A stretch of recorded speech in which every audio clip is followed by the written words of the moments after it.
would stand.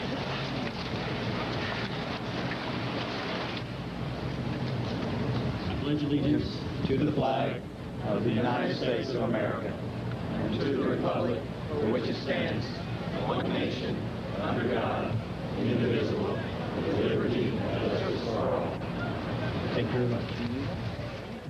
Perhaps there is no more appropriate place for the return of NASCAR Winston Cup racing than the state of Delaware, one of the original 13 states. Its nickname, the First State. The state motto, liberty and independence. Today, in the shadow of neighboring Dover Air Force Base, the Winston Cup Series is back. And so are the fans, a patriotic group that has gathered for the enthusiasm and excitement of racing, and for the opportunity to show their support for this nation, our leaders, and thank the heroes that have brought forth the light of hope from America's darkest day. Ladies and gentlemen, Mr. Lee Greenwood.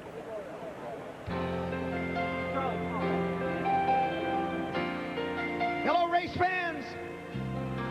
Hello, NASCAR.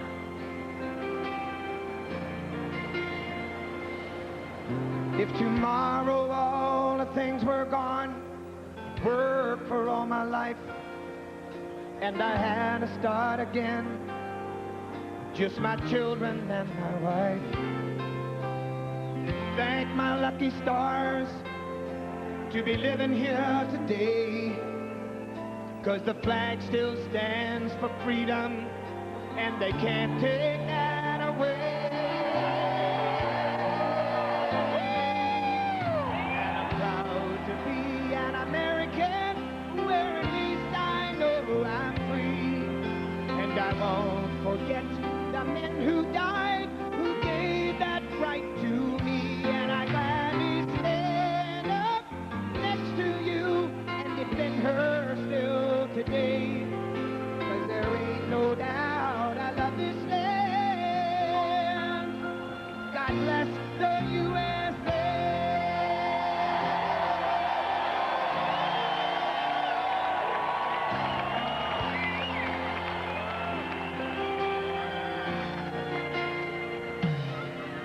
From the lakes of Minnesota to the hills of Tennessee, across the plains of Texas, from sea to shining sea, from Detroit down to Houston and New York to LA, where there's pride in every American heart, and it's time we stand and say that I'm proud to be an American, where at least I know I'm free. And I won't forget the men who died, who gave that right to me. And I gladly stand up next to you and defend her still today. 'Cause there ain't no doubt I love this land.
Lee Greenwood with a very strong backup group. Hello, everybody. Bill Weber along with Benny Parsons and three-time NASCAR Winston Cup champion Jeff Gordon. The NASCAR Winston Cup Series returns today with the running of the MBNA Cal Ripken Jr. 400. We welcome you to Dover. And Jeff, thanks for joining us on what I know is a very busy morning for you, especially with the folks from DuPont just up the road in Wilmington. But as a three-time Winston Cup champion, the current point leader and a leader in the garage, can you tell the fans a little bit about the atmosphere and the attitude going into this race? Well, I can tell you that song that Lee Greenwood sings right there has never meant so much to me, and I am so proud to be an American. And you know what an inspiration this is to be here around all these American flags flying. Right now, certainly our hearts and prayers are out to those who have suffered this unbelievable tragedy. I mean, I was sitting at home watching it and couldn't believe it then, still can't believe it. But you know, I also saw how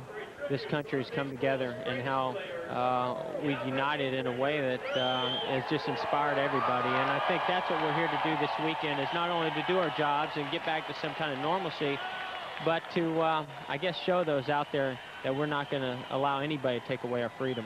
Benny? Jeff, when you talk to the fans and mingle with them this weekend, what's the emotions of the fans?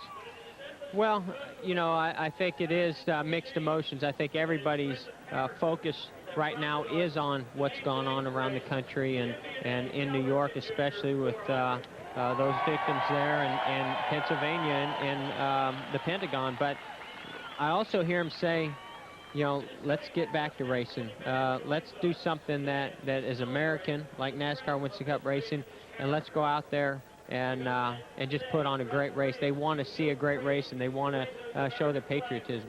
You raised some money on Thursday, Jeff, not only for the United Way of the Wilmington area, but also to go toward the cause.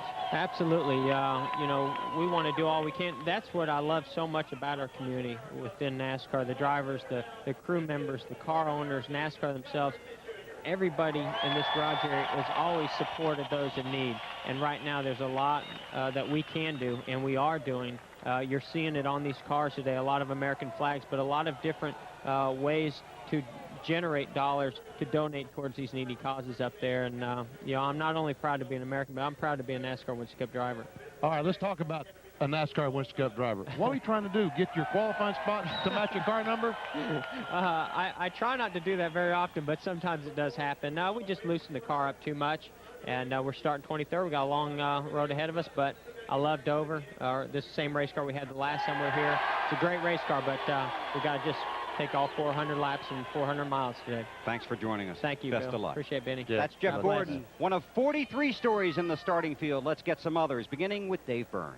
And amidst the goosebumps down here, Bill, from that great rendition by Lee Greenwood, we're getting back to work, as many Americans are this week, and back to work for Dale Jarrett meant sitting on the pole for the first time here at Dover. But, Dale, given the fact that everything that's happened, what are your feelings as we get started today? Well, it's hard right now at this particular time to think about getting in the race car and racing. There's so much great stuff. Lee Greenwood's just fantastic. See this crowd chanting USA after that. I mean, this is going to be difficult, but it's a great time. I see this nation coming together right here at a NASCAR Winston Cup race, and that's just fantastic. Just hope that for a few hours we provide a little enjoyment, but let's not forget those people, those families that are in need with our hearts. Keep them in our hearts and our prayers, and keep sending that support to them. And trust me, this big guy was glad he had glasses on today to cover up those tears in his eyes. Marty? Well, Dave, we have seen the best and the worst in mankind over the last 12 days with Jeff Burton. And what role does sport in playing, helping the American psyche get back to normal, Jeff? Well, I think it's important for everybody to get back doing what it is that we all do, whether it be going to races or football games or baseball games or just going out to eat dinner. I think it's important for our country to get back on track and not let the people that did this to us slow us down from what it is we like doing. All right, Jeff Burton there, and everybody has a job to do, and that's what these guys do best. Hopefully at home it will provide you and your family a little bit of entertainment today. To Matt Yoakum. And Marty, in a short period of time, we've seen the work of a select few destructive and tear-jerking work bring out the best in so many. And for the past 50 years, we've seen the Petty family actually help many Americans through many tough times, Kyle. You see the emotions on the faces, the chanting of USA. Is this the best medicine to try to start the healing process? Good question. I think everybody mourns differently. You know, and it depends on how close you are. I know when Adam's accident happened, personally inside our family, it was different than it was the further you get away from it. And fathers and mothers and husbands and brothers and wives and sisters and all that. They're going to mourn differently than what we do as a country, and I think as a country, it's good for us to get back to some semblance of what should happen or what has gone on in the past, and to show this unity behind everything that's happened in New York and at the Pentagon. I think a lot of times we forget about what happened in Washington. It's phenomenal, and I think that's a big step forward in the healing process. Kyle Petty displaying the patented Petty courage and compassion, trying to help wounded hearts that will never heal. Bill? Thanks, Matt. 140,000 seats here at this track, an American flag for each one. It's a star-spangled day in Dover and across our country. Next up, Tanya Tucker and the singing of God Bless America. The invocation, followed by what should be a very emotional rendition of the national anthem. Ladies and gentlemen, would you please rise at this time as I introduce to you Reverend Dan Schaefer of the Calvary Assembly of God of Hightstown, New Jersey, for our invocation. Reverend Dan. In honor for those that we lost this past week or so from New York, Washington, and Pennsylvania, could we just have a moment of silence, please? Almighty God, today is evidence that America is alive, and we thank you for this great nation. We thank you for this Speedway. We thank you for the fans. We thank you for all those that made this possible. As we gather together today, we pray for a safe race. We pray for a great race, and we'll be careful to thank you and praise you. God bless America. In the name of Christ our Lord. Amen. Shalom.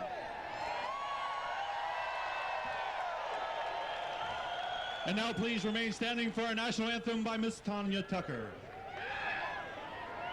Oh, see, can you see by the dawn's early light what so proudly we hailed at the twilight's last gleaming, whose broad stripes and bright stars through the perilous fight o'er the ramparts we watched were so gallantly streaming, and the rocket's red glare, the bombs bursting in air, gave proof through the night that our flag was still there.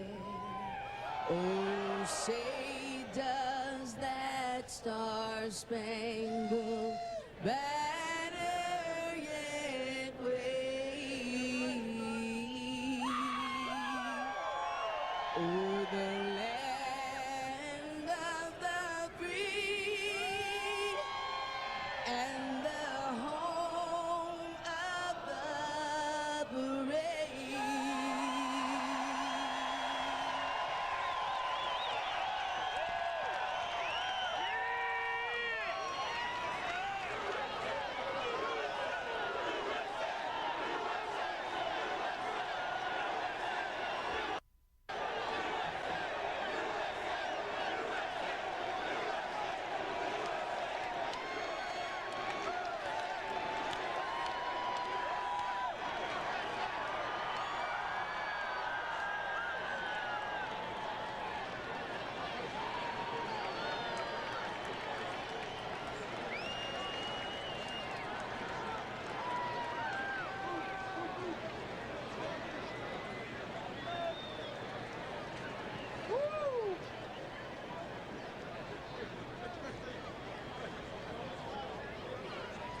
Well, the hearts and prayers of NASCAR fans and NASCAR teams reach out to a nation that is still recovering.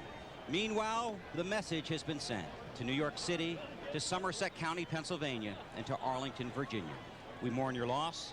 We salute your heroes. We will race, but we will never forget.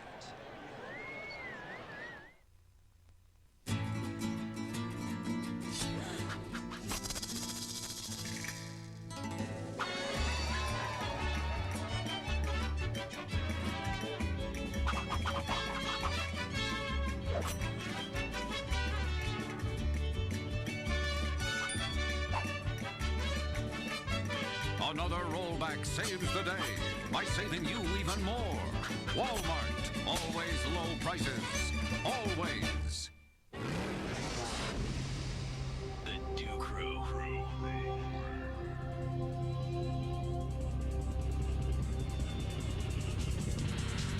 Hey guys.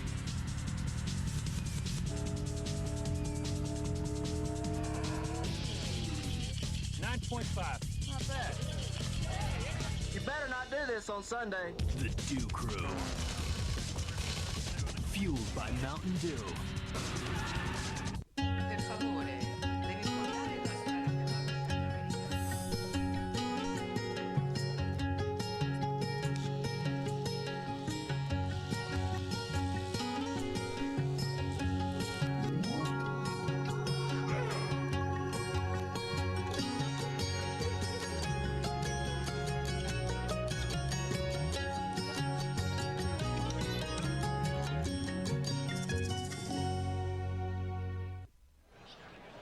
NBC Sports is live in Dover, Delaware for the MBNA Cal Ripken Jr. 400 for the NASCAR Winston Cup Series. The command to start engines less than 3 minutes away now. This is a sport that long ago became an American tradition. It's edgy, packed with emotion, loved by loyal fans. Today they have gathered in Dover, but they represent a country that is united. And as we close in on the command, one more patriotic thought as we move closer to race time. When these 43 cars take the green flag, they will all be moving forward. That's the direction our president has asked us to head, and the direction our country needs to go. And now, for your flag-to-flag coverage, let's send it upstairs to Alan Bestwick, Benny Parsons, and Wally Dallenbach, guys. All right, Bill, thank you very much. And Benny, Wally, as we look forward to the start of today's race, let's talk about the mood in the garage area, what it's been like here at Dover over these last 3 days. When the teams arrived on Friday, they were all talking about what happened over the past week. But as the weekend progressed, as they got the cars on the racetrack, getting ready to qualify, then qualifying, and then trying to get their cars ready to race, then all of a sudden, they had to start focusing in on the job at hand, getting the race cars ready to race today. Wally, let's talk championship. Jeff Gordon at Richmond found himself in the wall early, lost 100 points to Ricky Rudd, and now here at Dover, he's qualified smack in the middle of the field. Yeah, Jeff's a little bit worried, and he should be here, because at Dover, we have problems sometimes at the start of the race. You're on the edge here so much the first few laps, like in the spring race. Spring race, a 25 car, got down on the apron. We'll see here in a second, and all of a sudden there was a big wreck. And when you're in the middle of the pack, it's tough to get away from it, because you have walls on the inside and walls on the outside of the racetrack. Here we're going to ride with Michael Waltrip on board. He thinks he's got it made. I think I'll drive down here on the apron. Ah, yes, clear racetrack, and pow, there's Bill Elliott. So it's really tough to get through these wrecks when it happens. Dover is nicknamed the Monster Mile, and Benny, it's not just a nickname, it's a reputation. Well, and it's deserved as well, because it eats race cars. There's no way. You saw that crash in the corner. All the cars come down the bottom of the racetrack. If you're going through on the racetrack, you're going to get involved. On the back stretch, the front stretch, inside and outside walls. See, there's no place to go to avoid it, and the cars are all going to go down the hill because the straightaways are banked 9 degrees. They're going down and hit that inside wall and do a lot of damage. Pretty physically strenuous day for the drivers too, Wally. Yeah, it is, and it's been shortened. It used to be 500 laps around this place was a lot, but still 400 laps is a lot. It's a tough racetrack, and it's tough to get a lot of grip. So guys are going to really have to be careful, especially at the start of the race, because that high line, although the Busch cars ran some rubber there, still going to be very slippery. The pre-race staging has all been cleared away. The drivers are buckling into their cars, and their thoughts now just before they get set to fire the engines after all the pre-race ceremony and all they've had to think about the last 10 days are what? Right now, the drivers are thinking one thing about what they're going to do when the car goes down in turn 1. Let's go down trackside now for the 4 famous words that'll get today's race going. And now for the most famous words in all of racing, I present to you a gentleman that's been handling this tour for 30 years, the Vice President and Director of Auto Racing here at Dover Downs, Mr. Melvin Joseph. Gentlemen, start your engine.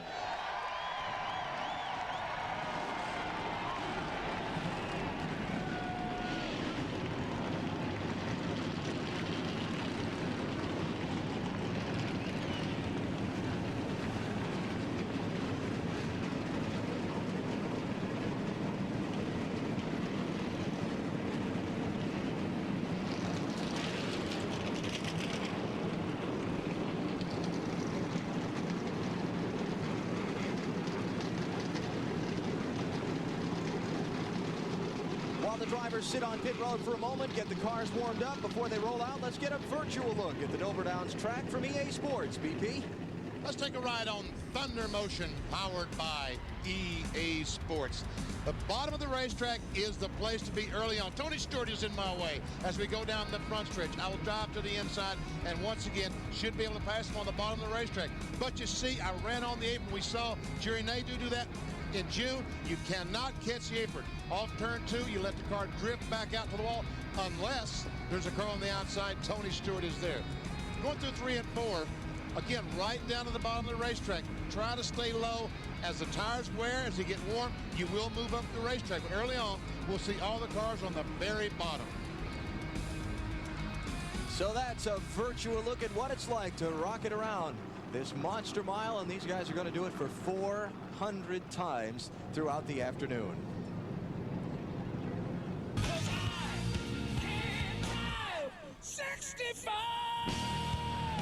Budweiser, the official beer of NASCAR, is the proud sponsor of the Bud Pole Award, given to the fastest qualifier at each NASCAR Winston Cup race. Dale Jarrett won his 4th Bud Pole of the season on Friday, and his first ever here at Dover Downs. Since 1979, Anheuser-Busch has awarded more than $7 million as the title sponsor of NASCAR's Pole Award program.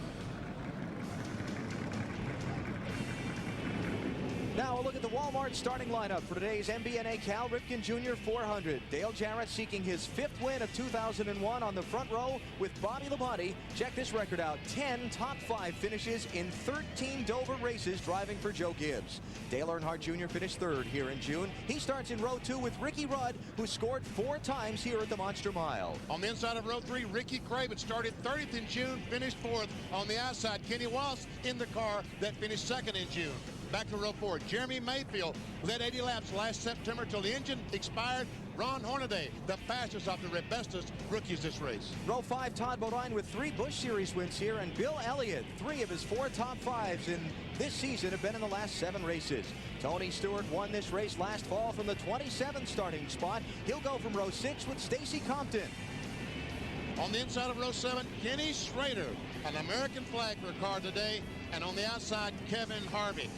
Back in row 8, Rusty Wallace has 3 wins here, none on the concrete surface, and Joe Nemechek missed the race in June because of an injury. Row number 9, Bobby Hamilton with a very good car in yesterday's final practice. Casey Atwood has a Busch Series win here back in '99. Elliott Sadler was the fastest in final practice. He goes from row 10 with Buckshot Jones, who's got his only Winston Cup top 10 here at Dover back in '98. On the inside of row 11, Kyle Petty won the first race here in concrete, and Jeff Burton, 31st or worse the last 3 Dover races. And there he is, Jeff Gordon, the points leader. On the inside of row 12, this is his worst Dover start. Kevin LePage on the outside. Row 13, it's Ward Burton, the Southern 500 winner. He finished 14th here in June. Sterling Marlin in his Dodge, he was the 6th place runner a couple of months ago. Daytona 500 winner Michael Waltrip is in the next row with Robert Presley in his Ford. On the inside of row 15, John Andretti in the Petty Enterprises Dodge. Mike Skinner, his career winding down with Richard Childress. On the inside of row 16, Hut Strickland and Hermes Sadler, his 2nd ever NASCAR Winston Cup start on the outside. Terry Labonte makes his 700th NASCAR Winston Cup start today. He'll do it from row 17 alongside Mike Wallace. In the 18th row, Brent Bodine, who ended a series-leading 31-race streak without falling out of an event at Richmond last time. Andy Houston, his 2nd to last ride in the McDonald's car, goes from 36th place. On the inside of row 19, Johnny Benson tied his career best with a 2nd place here last September. And Mark Martin has won 3 times in September here. Jimmy Spencer on the inside of row 20, Matt Kenseth on the outside. And bringing up the field, a couple of guys who had very fast cars in final practice. Jerry Nadeau in row 21, and Kurt Busch, who is among the 5 fastest in the final practice. He will start in 43rd position. 4 drivers failed to qualify for today's race. Leffler, Mast, Hooper, and Dave Marcus not able to be in the MBNA Cal Ripken Jr. 400.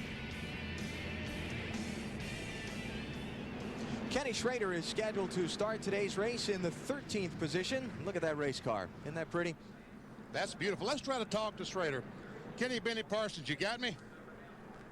Yeah, I got you, Benny.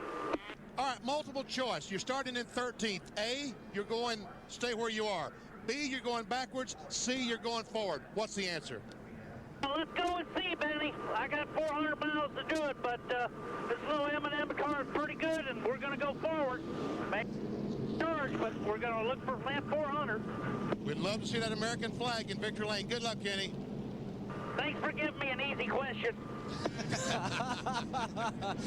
And I noticed you put the correct answer last, too. Made sure he heard that one just before he answered. Good luck to Ken Schrader today, again, starting in 13th position. Let's get some final reports from pit road before the green flag. Marty? Alan, Ricky Craven starts 5th with a very good race car today. And here in June, he finished 4th. And ever since that Sunday, they've been anxiously awaiting this Sunday. And Ricky said, I know it's my weekend. You know how Ricky doesn't play very much golf, but in the Jeff Gordon Golf Tournament Thursday, he sank 2 30-foot birdie putts to help his team win the tournament. Who knows, maybe the driver of the Tide Ride can make it a clean sweep this weekend and come up with his first ever NASCAR Winston Cup Series win. To Matt Yoakum. Marty, Elliott Sadler hopes to keep Ricky Craven in that O for whatever club, so he has a shot at his second career win. Although Sadler has led only 1 career lap at Dover, he did set quick time in the final practice session Saturday afternoon.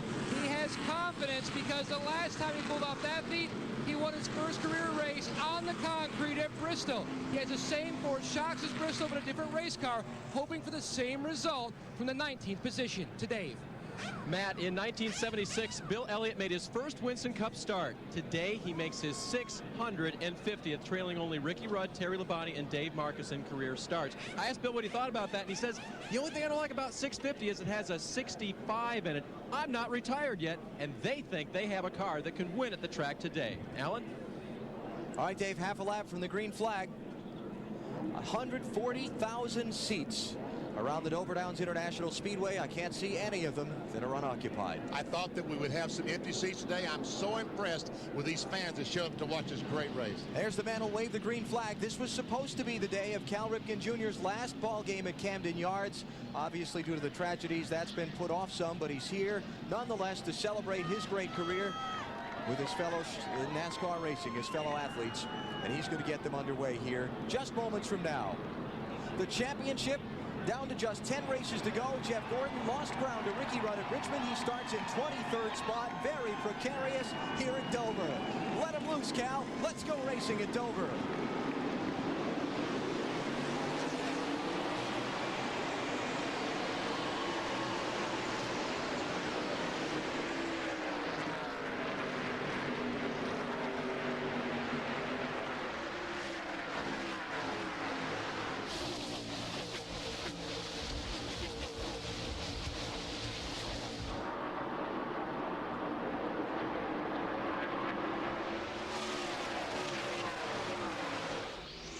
The Oriole car.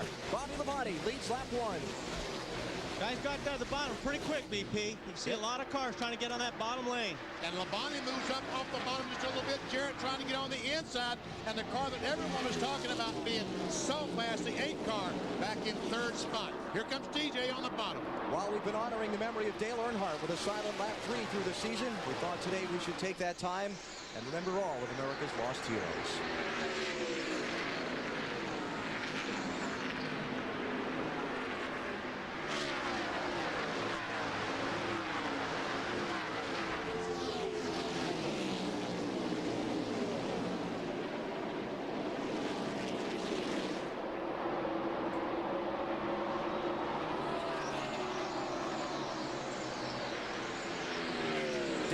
Jr., new leader. And that's the one they all talked about in the garage here this morning as being really, really fast. Oh, some contact between the 12 of Jeremy Mayfield, the 66 of Todd Bodine.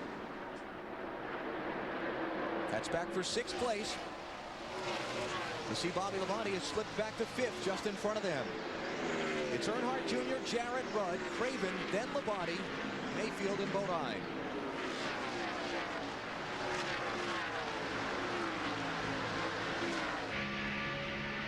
On board, Kenny Wallace. Kenny's currently in the 8th position.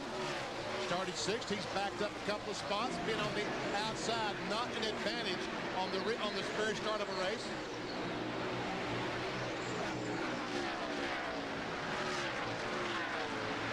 Let's Let's check in on Jeff Gordon. Started in 23rd position.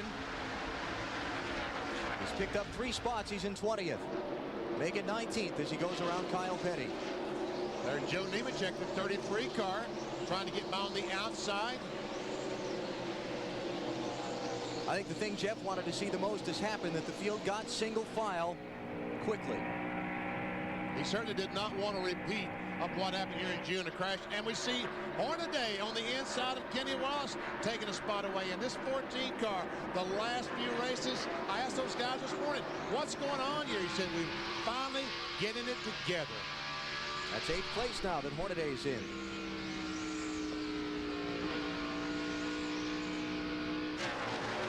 And he needs a good run.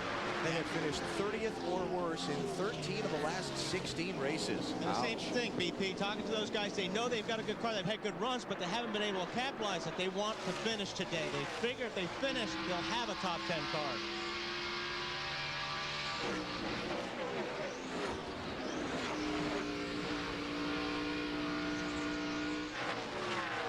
And look, he's just driven away from Kenny Wallace and closing in on the back of Todd Bodine.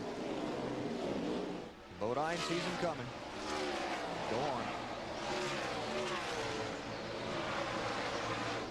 And what Todd did there, you can afford to do when you have some space behind you. If those cars were nose to tail, he could have lost 7 or 8 spots right there. But he had some room, so he said, take it. So Hornaday to 7th, Todd Bodine back to 8th. And we check on the interval from Dale Earnhardt Jr. Looking back to the 2nd place scrap. Here's the teammates going at it. And Ricky Rudd goes on the inside of Dale Jarrett, takes that 2nd spot away. And this morning on the 88 car, they worked on that car all morning. The cars were supposed to be on the line at 11 o'clock. At 10:45, when I walked by there, they still had the car on plates making adjustments. Just underway in the MBNA Cal Ripken Jr. 400 at Dover. Dale Earnhardt Jr. leads. You're watching NASCAR on NBC. Everywhere around the world, they come into America. Every time that flag's unfurled, they come into America.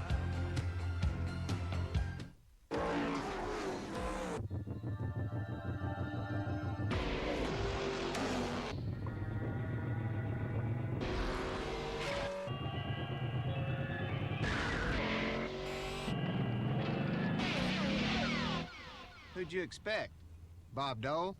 Follow Mark Martin and the Viagra racing team this season. Get to your doctor for a checkup and find out if a free sample of Viagra is right for you.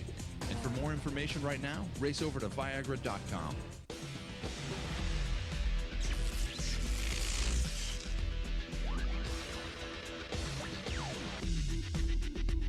Introducing new Armor All Protectant Wipes. Armor All Shine and Protection now in a wipe. Pep Boys salutes the spirit of America. For over 80 years, we've been proud to be a part of that spirit. Proud to have helped keep America moving. Now more than ever, you can count on us to keep you moving and help keep America's spirit strong. Okay, sweetie, on your toes. Swing through the ball, through it. Eye on the ball, hon. We're working on the forehand. Okay, let's try backhand. We'll work backhand. Okay, you just need to connect with the ball. Let's stay in the game, sweetheart.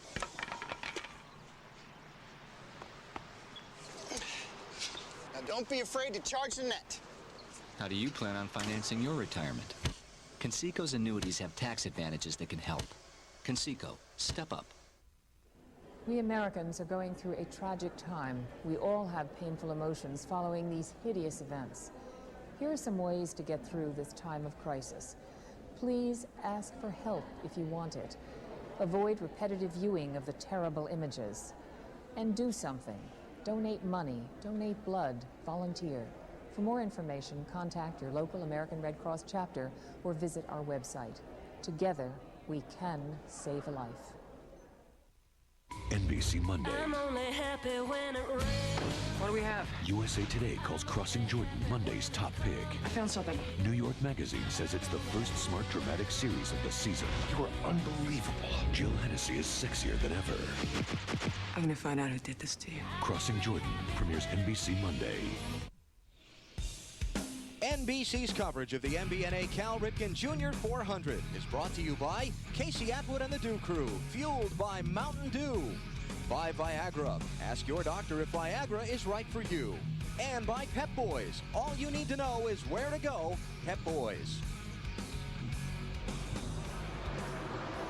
18 laps of 400 complete here at Dover Downs International Speedway. Dale Earnhardt Jr. is the leader. Bobby Labonte has fallen back. His teammate Tony Stewart goes on the inside and takes the 7th spot away. He's losing another spot to the 66th up top 9. Dave Burns, what's going on down there? Well, according to Bobby Labonte's crew, he just got loose coming off of 2. In fact, he radioed into his crew that everything is fine. Oh, now he's in trouble, Dave. Bill Elliott got loose under him, hit Bobby, and Bobby's in the wall. Caution's out. Where's Gordon? He got through it. Clean as a whistle. Looked like Bill just lost a little bit there. BP got a little bit sideways in 1 and 2. And Bobby was in the wrong place at the wrong time. Oh, boy. 20 laps in. Labonte's got a very messed up race car. It will take a lot of work just to get this car back on the racetrack to make laps. Bobby had picked his way back up to 6th in the championship standings. He was just 35 points from Sterling Marlin and 23 ahead of Dale Earnhardt Jr. So that's going to cost him. Let's mention that Kyle Petty has gone to the garage earlier, and let's check out what happened to Bobby. There we see the 9 car of Elliott. We see that big wiggle. He has to go up the hill to make contact. The body slam against the 18, and both cars almost like synchronized swimming. Although this is not an Olympic event here, folks. And there we see Jeff Gordon going right between the 2 cars. Oh, look at the page. Gold car. Almost looked like Bill could have saved that, but when he got into the 18, he would okay, and then contact there really broke him loose because they got up together up in the marbles there. Boy, Bobby was in the wrong spot just at that. And he took the worst of it, I believe. Although Bill's got some damage on the right rear and the right front. Boy, Bobby caught back, and then just the car whipped around and caught the right front. Yeah.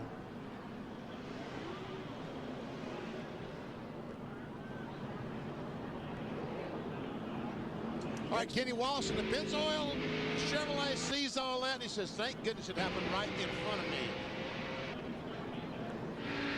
Listen to this, folks. Just listen.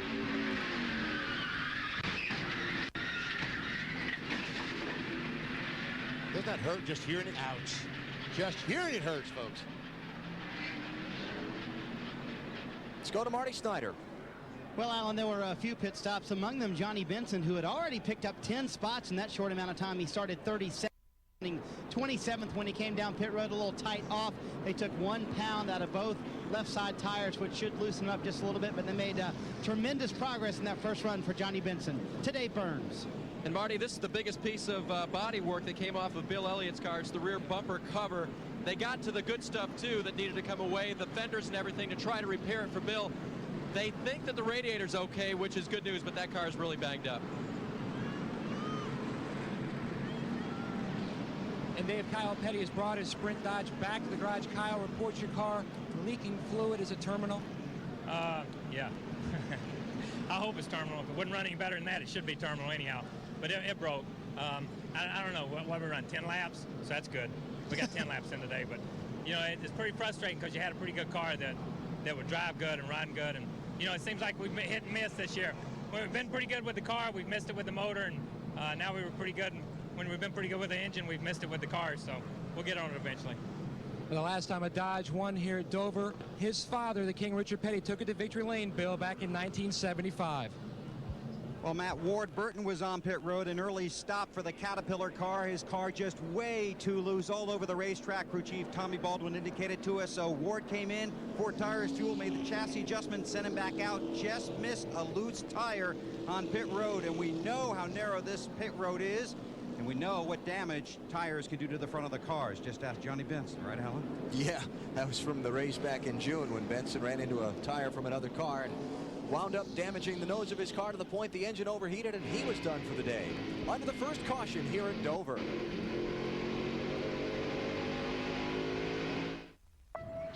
How'd this happen? I said I wanted to go hiking tomorrow, not bring home sorrow. Hey. It's not even close. I heard what I heard. Do you have a cellular phone? Yeah. It's the static. Here. Sprint PCS built the only all-digital, all-PCS nationwide network, so all your calls will be clear. Thanks. Sir, ma'am, Charlie. Mama, écoute. 2,500 minutes for $39.99 from Sprint PCS.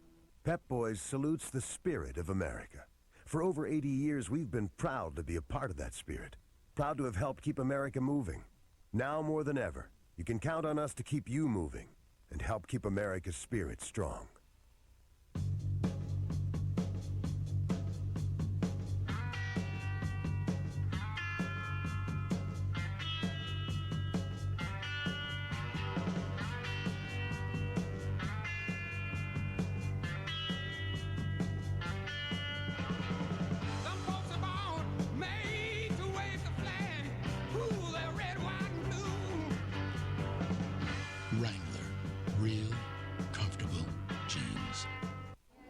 In this time of need, the American Red Cross is profoundly grateful for your generous outpouring of support.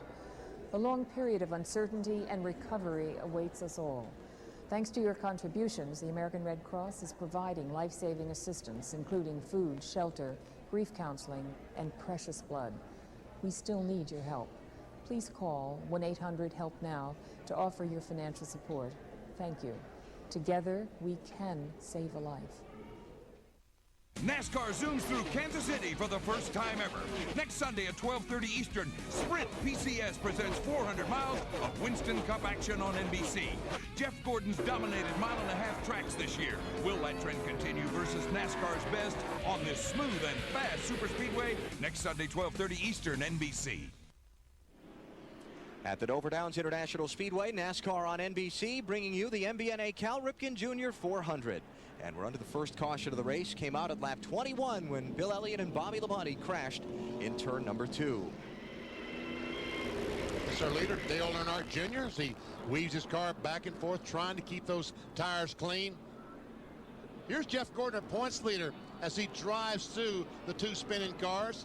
Cars on the inside, cars on the outside, and the seas parted for him. Here we go. This is what it looks like from Jeff's car.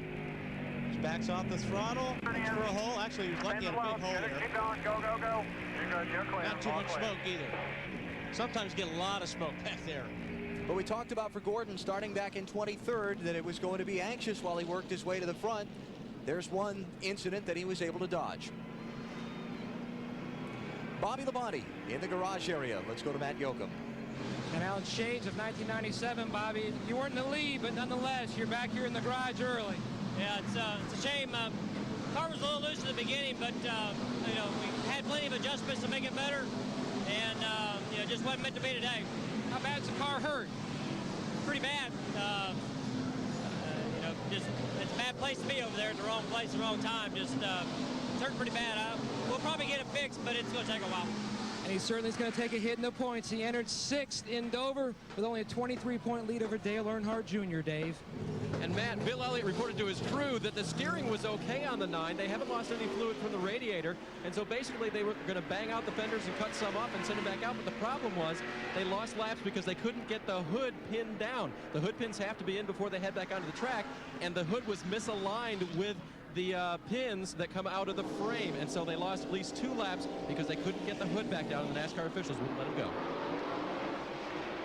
Green flag.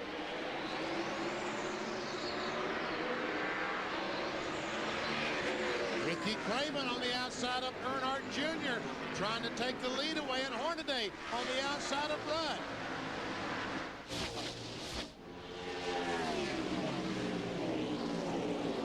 Ricky Craven to the front. Started 30th, finished 4th here at Dover in June. You heard Marty Snyder talk about he won a golf tournament on Thursday, and he's not a very big golfer. Maybe this is the day for Winston Cup win number 1. His team won a golf tournament, of which he was a member. You don't want to give him that much credit? No. Jeremy Mayfield, the 12 car, has moved into the 3rd position. This is on the front bumper of the Conseco Pontiac of Ron Hornaday.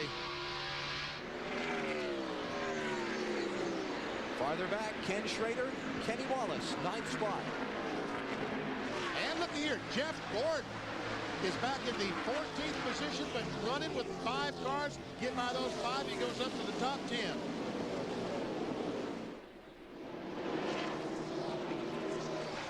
Kevin Harvick up the banking.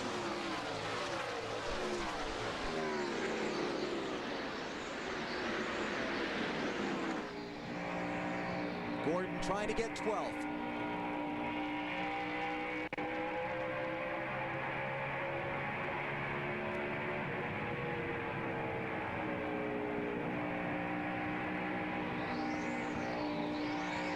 There we see that Jeff Gordon right now is almost 5 seconds behind the leader, Ricky Craven.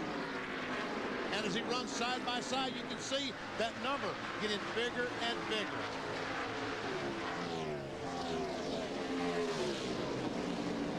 While we're watching Gordon and thinking back to Bobby Labonte's accident, this weekend NASCAR has mounted black box crash recorders. They did it yesterday in 2 NASCAR Busch Series cars, today in 2 Winston Cup cars. Gordon's car is carrying 1, Bobby Labonte's car is carrying 1. It's an experiment to see how they'll fare throughout the 400-mile distance today. Well, they got a test under adverse conditions on Labonte's car.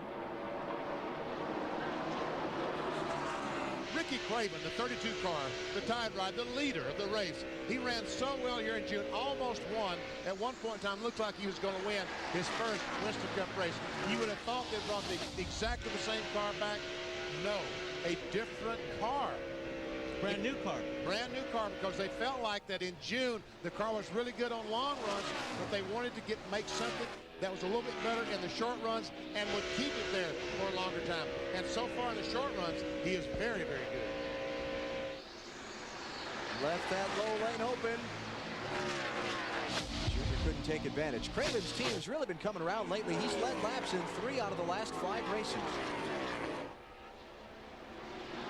And in June, that's the line that Ricky Craven, oh, was there contact there? If there wasn't, it was close. If there was contact, Craven's going to say, okay, Junior, I get your message. Go ahead.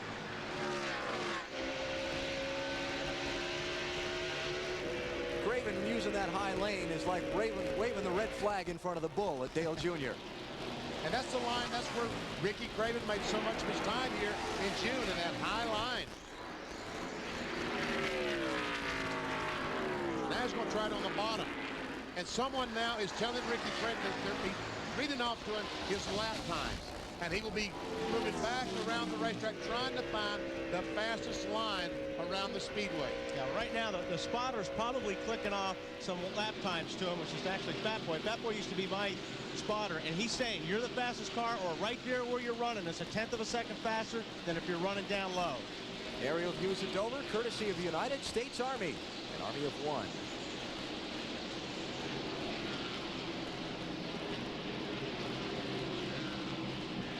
Craven and Earnhardt Jr. have opened up a 2-second advantage on 3rd place Jeremy Mayfield.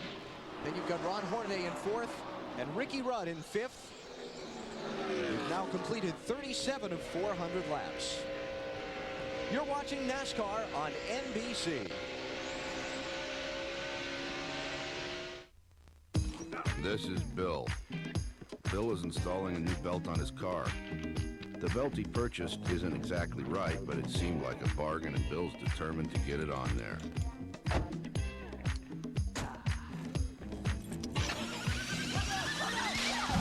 That one might be a little tight, Bill. Here's the deal. At Napa, we not only carry the right part, we've got the know-how to make sure that's what you leave the store with. NBC Wednesday. We call the police! the season premiere of Law & Order. You know what this dog did? It ripped the throat out of a young school teacher. A case ripped from the headlines, a new DA, a crime so twisted, so bizarre. Who's down there? With a surprise ending that goes for the throat. Law & Order premieres NBC Wednesday, 10/9 Central. NASCAR on NBC4 is brought to you locally by Ford Cars and Trucks, built for the way you live at your Tri-State Quality Ford store. Your Tri-State Quality Ford dealers present the Ford Authorized Clearance Curtain Call. It's your last chance to get the best deals on all the 2001 models in stock. You only have a short time to save on Ford Windstar with a quadruple 5-star safety rating. Now you can lease a Windstar LX for just $368 a month for 36 months with only $368 due at signing, with no down payment and no security deposit. But hurry, the Ford Authorized Clearance Curtain Call is a limited engagement, and it all ends soon. Visit your Tri-State Quality Ford store today. Planning to sell your home or condo this year? You're probably wondering how much it's worth. You can find out free on the web at housevalues.com. So if you're planning to sell, visit housevalues.com today. That's housevalues.com. Professional race car drivers expect the most out of their engines and are constantly putting them to the test. NECO engines are tested and approved to deliver the highest reliability for your car, truck, or van. NECO stocks factory remanufactured engines for any vehicle and with the best warranty in the business. NECO's been installing engines for over 25 years. When you need a replacement engine for your vehicle, call NECO at 1-800-550-NECO. NECO, replacing engines all across America. Open your heart. Give generously to the Twin Towers Fund. Call 1-877-870-4278. United, we shall overcome. The Kellys, premiering September 26th, exclusively on NASCAR.com. America Online keyword NASCAR. New leader at Dover Downs International Speedway, Dale Earnhardt Jr. is back out in front of the MBNA Cal Ripken Jr. 400. Ricky Craven now second. Ron Hornaday is taken third away from Jeremy Mayfield. Let's look at the lead change. Junior got that lead the old-fashioned way. He just knocked him out of the way to take it. Watson left rear of the bumper cover. Set the thing, push in. There's no doubt contact between the two. Ricky Craven saves the car but loses the position. You see, you can't really tell how much. And we can see the bumper cover bend in even from that angle. Clear low, clear low. All clear, all clear. So Dale Jr. now out in front. Craven now fighting with Hornaday for second. Rudd is taken fourth away from Mayfield, who's fallen back to fifth. It's been a great racetrack for Dale Earnhardt Jr. 2 wins in 4 NASCAR Busch Series events. And his worst Winston Cup finish is 16th in 3 tries. And we talked with Dale earlier in the weekend about why this racetrack has been so good for him. The reason why I run so well here is that the track's really forgiving for a driver who may overdrive the car a little bit or make a lot of mental errors and stuff like that. So it's got a lot of banking to save the car when you get out of control. You got a lot of banking to save the car from overdriving the corner, to slow it down getting in the corner. That's pretty candid, isn't it? He said, I have a tendency to overdrive the car, and this racetrack won't let me do it. Did you ever overdrive here? Yeah, I'm sure I have. You won here a couple times. Yeah, I've won here a couple times, but going down in these corners, you really do have a tendency to overdrive because this is a racetrack. You need to be aggressive. If you go over that line, then you've ruined your chances. Dale Jr. has opened up a 1.6 second lead on Ricky Craven. Check the interval. There it is. And now Craven fights with Hornaday for the runner-up spot. Let's check in on pit road with Dave Burns. And this weekend, Mike Beam makes his 500th career start as a crew chief. And a few of those now have been with Ricky Craven, but his first win was right here with another guy, Bill Elliott, back in 1990. It's always good to come to a place that you know well and a place where you've won before, but Mike tells me he doesn't feel old enough to have started 500 races. Also tells me right now their car is neutral. It's just not quite as quick as Junior's. Last lap by is about a half a mile an hour slower than Dale Jr.'s. And this racetrack has always been tough on going down the corner, and the car sliding across the racetrack. Those front tires sliding across the racetrack, as we see Ricky Rudd trying to take that spot away from Hornaday. And one of the things that the teams do to try to help that car turn is increase the camber in the right front. We'll go inside our virtual garage and show you exactly what we're talking about. There we see the car. That's zero camber. They lean the car, and that's negative camber. And believe it or not, that's what makes the tire turn better. But you see, the contact patch is so very, very narrow. When you go in the corner, it's supposed to. The tire's supposed to come out so that the contact patch comes all the way across the tire. Unfortunately, the more you lean that tire in, the less it makes contact all the way across the tire, and you wear the inside of the tire. And sometimes these guys will really lay that tire in. What happens after 70, 80 laps, you wear that right front tire out, you blow it, and in the wall you go. Let's check in on our championship leader. He has moved into the top 10. As we watch Rudd go after Craven for second. And takes that spot away with ease. Thank you very much. And you see that out the window. You see that big star on the hood of the 28 car has been replaced this week with an American flag. All right, I mentioned the championship leaders moved into the top 10. There's Jeff Gordon up to 7th. Isn't that amazing? He's not worried now. Started back in 23rd. He's going to work on Dale Jarrett. See if caution. Trouble in turn 1. Jeremy Mayfield into the wall. What was that you were talking about a minute ago? He's got a right front tire. Looks to me like he has lost the right front tire. Right. Second caution, 55 laps in. You see a little fire under the car. It's knocked the exhaust system off the car. Those are the tailpipes. Hopefully no one runs across those. And I hope Jeremy is okay. Hard lick. Mayfield running 9th at the time of the crash. You see the fluid running across the racetrack. Water, oil. And finally, we see Jeremy starting to move inside the car. The window net has been taken down.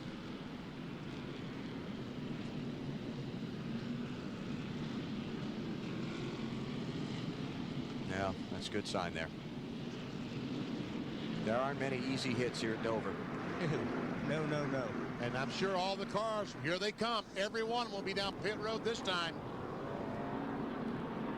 Leaders did not stop on the first caution. Most of the guys in the back half of the field did. Now they'll all come in. Stops at lap 55, Bill.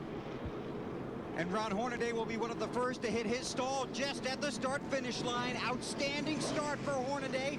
Car just a little bit tight, gonna loosen it up with a chassis adjustment in the left rear. Other than that, it's 4 tires and fuel. The wedge wrenches in. They make the chassis adjustment. Hornaday getting tires and fuel. He'll head back out. Dave Burns. Bill, the leader is in. Dale Earnhardt Jr. He asked for just a slight air pressure adjustment. The car was just a little bit tight in the middle of the corner. He's very good at turns 3 and 4, and he said, just make it a half-pound adjustment. I don't want much. He's going to get beat out of the pits by Ricky Rudd.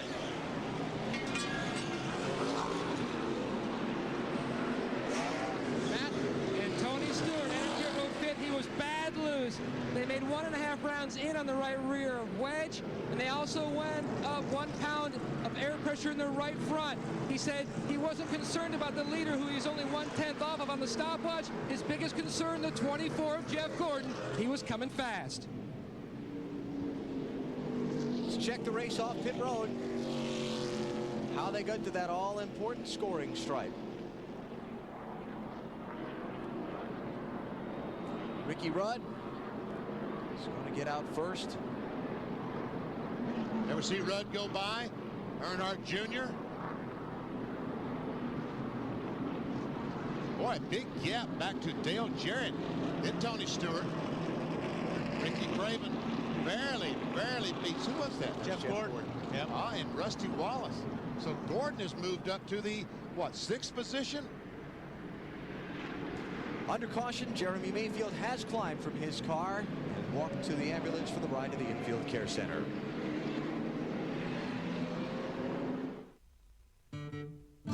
grandstands and infields, pistons and thunder, muscles and speed, men and machines, speedways and octane, scanners, pit stops, checkered flags and championships, trophies and beer.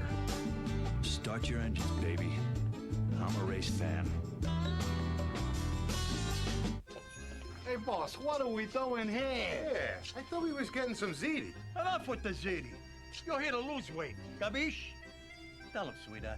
If you want to lose weight and look great, nothing burns fat faster than Stacker 2. Well, boss, what about this Xena stuff?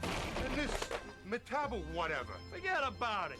This family only uses Stacker 2, the world's strongest fat burner. Stacker 2. It's the world's strongest fat burner. Capiche? Look, Dale, I know how you loved trucks when you were growing up, and if you want to race that big brown truck, I want you to know that I'll support you 100%. I mean, it's a nice truck, nice brown, everybody. Dad, I'm not driving the truck. How about some pie?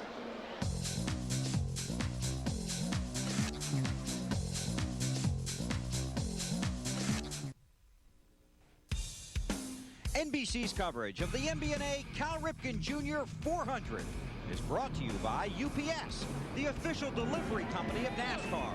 We want to race the truck. People love the truck. By Conseco, Step Up, and by Stacker 2, the world's strongest fat burner. Burn fat, crush cravings, and supercharge your energy. And we welcome you back to Dover. Ricky Rudd and the rest of the field still under caution here at the Monster Mile as we continue the MBNA Cal Ripken Jr. 400. For Ricky Rudd, it is certainly a challenging day as it is for the other drivers in this sport. It has been 12 difficult days for every American and every friend of this nation. Today, these drivers went back to work in the toy department. And while it's their job, Rudd knows to them, it's something a little different to provide to the fans. Racing is entertainment for a lot of people, and it's going to definitely be excitement when you put 43 guys together on a racetrack and only one winner is going to be declared. So they're going to see the excitement. Hopefully it would just ease their minds just a little bit, get their minds off of what's been going on for the last week or so. Ricky Rudd out front, and of course on the front of his car, the American flag. Rudd saluting NASCAR fans, but also very careful this weekend to mention family in his thoughts when you talk about his job, his work, and his country. Now, let's move further down pit road to Marty Snyder. And Bill, this is one of the men who may be serving our country. This is Chris Passantino. He works on Michael Waltrip's crew. He is an inactive Navy SEAL. He has been given notification that he needs to go get his physical. He may be called up. He is wearing his dog tags. He said if he does need to go, he is ready to go serve our country. Alan? Marty, thanks. We've heard several stories similar to that throughout the NASCAR community that we'll hear throughout the course of today. And we were talking yesterday with one of the members of a race team whose brother is a missing New York firefighter. One of the NASCAR Busch Series teams. He'd been up in New York all week and came down here just for a day, a getaway, to go back to his normal life if he could and work on a race car for a day. Then today it was back to New York to continue the search for his brother. And that was the Armando Fitz-owned team that Ron Hornaday drives for. Still cleaning up from Jeremy Mayfield's crash, so let's take a break. It is Ricky Rudd leading at Dover. You're watching NASCAR on NBC.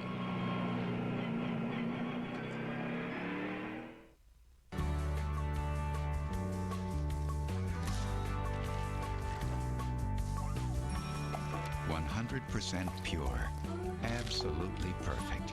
Tropicana Pure Premium Grove Stand is made from only fresh oranges, never from concentrate. It's as close as you can get to the orange. Always has been. Always will be. Peel yourself a glass of Tropicana Pure Premium. Pep Boys salutes the spirit of America. For over 80 years, we've been proud to be a part of that spirit. Proud to have helped keep America. Now more than ever, you can count on us to keep you moving and help keep America's spirit strong. There's some profoundly evil people walking the streets right now. I'm police! King Kong ain't got nothing on me! Boom! Training Day, rated R, starts October 5th. Coming to NBC tonight, a show 50 years in the making. It's 50 years of late night, a primetime special with the biggest stars, the biggest laughs, late night moments you'll never forget. What the hell were you thinking? Conan O'Brien hosts 50 years of late night, NBC tonight. Checking our Wendy's race menu as we continue to watch the championship all the way down to the season's conclusion. Kansas City, brand new racetrack next Sunday here on NBC, and the atmosphere around that one is going to be something. Fans have been ready for that race. Then it's on to Charlotte, the short track in Martinsville, and the giant Talladega Super Speedway. You'll see them all with NASCAR on NBC over the next 4 weeks. As a matter of fact, I think Mike Helton this morning in the driver's meeting, he announced that the Talladega rules would be the same for the race coming up in Talladega as we raced in Daytona. Said there'd be a slight modification for the Fords, but other than that, it'd be the same package.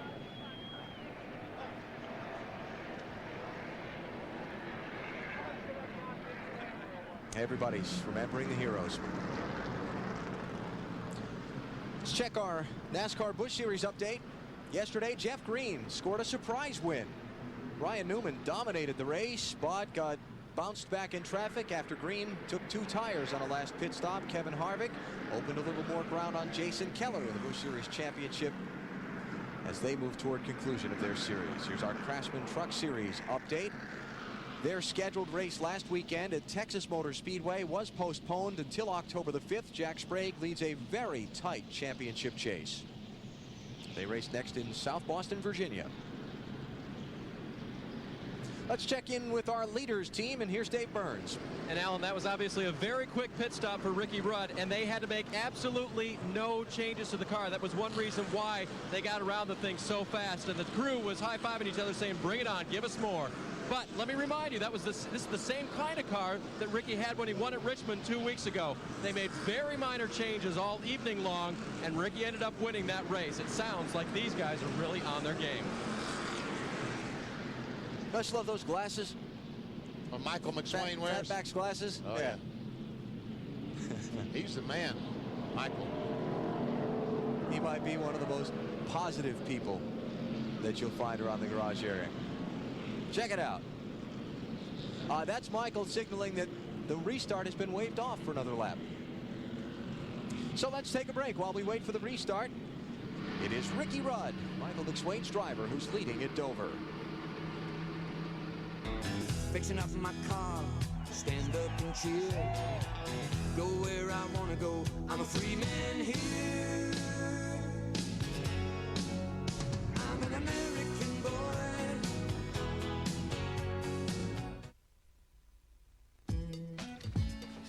Hey, what you doing? Playing solitaire. I can take a hint. Any chance you get? Ugh, I chipped a nail. Try to hang on. I'll go for help. Any way you can. Wouldn't you love to go to Europe? Yep. Get to McDonald's now and try some of the unexpected new tastes on McDonald's new taste menu. Honey, do we have a... Trombone? No, I'll go buy one.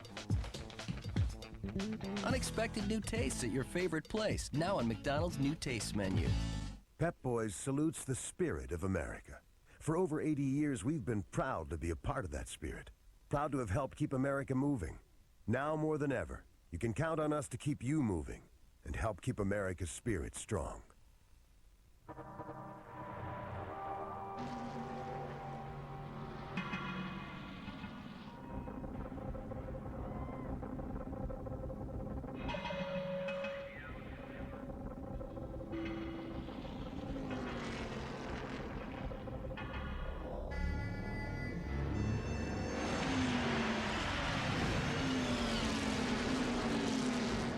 Conseco, NASCAR's official financial services provider. You're in moving jail. forward. You're moving Clutching the on wheel. with your life. It's going left. You're going left. Your driver Drive is steering. Pocono in 83. Firecracker 400. No? Talladega. Talladega. To the left. Win a Daytona 500 house party with Bobby Allison. Just pick up a NASCAR Winston Cup Championship ballot from one of these sponsors. Time. My win at Darlington? In 75?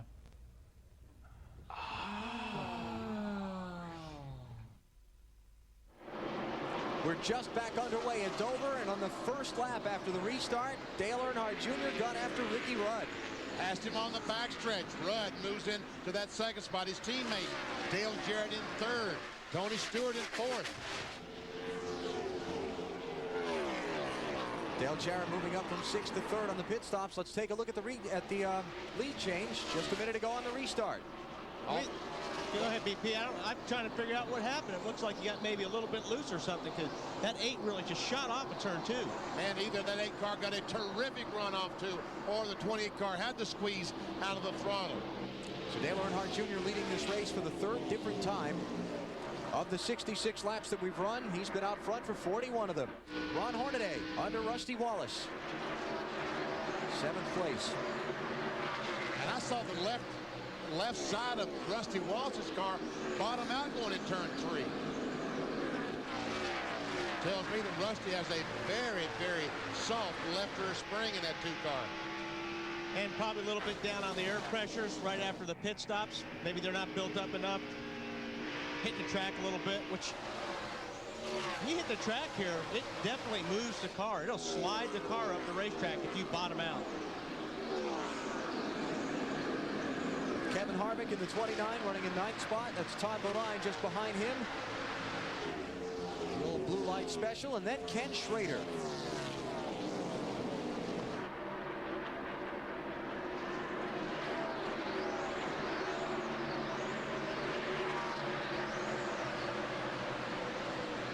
Championship leader Jeff Gordon. Oh, trouble. Brett Bodine. Folks, you saw a miracle.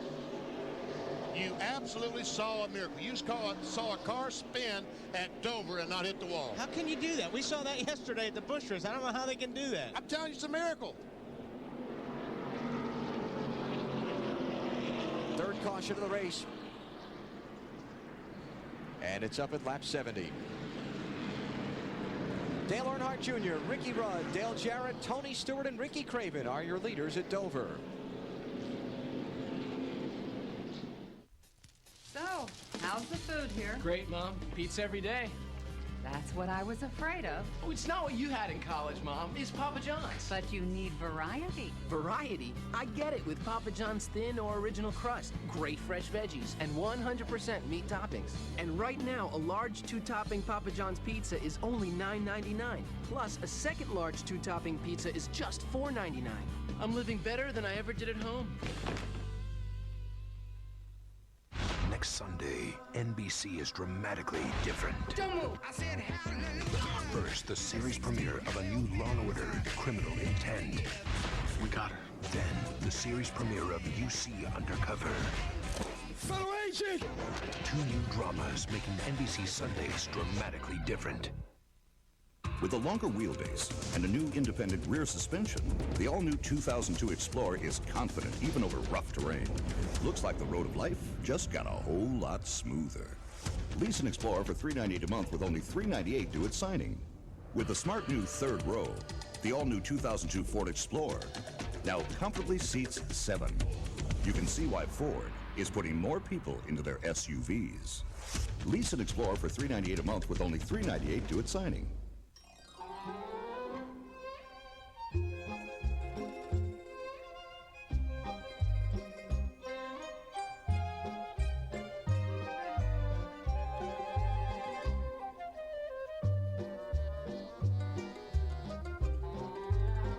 When you're passionate about getting every detail right, you need windows that get every detail right. Anderson Windows. Long live the home.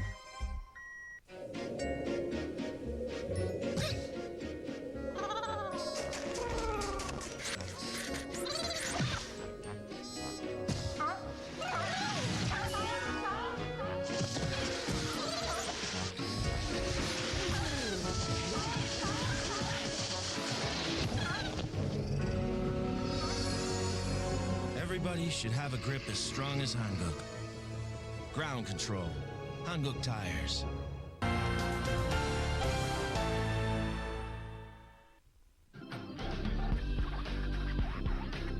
The Kellys, premiering September 26th, exclusively on NASCAR.com. America Online keyword NASCAR.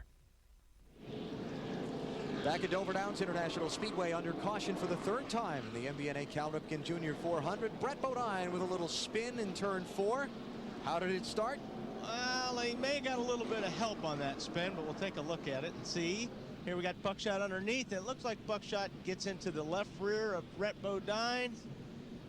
Brett does everything he can to save it, and he does everything he can to keep it off the wall and does a good job doing that.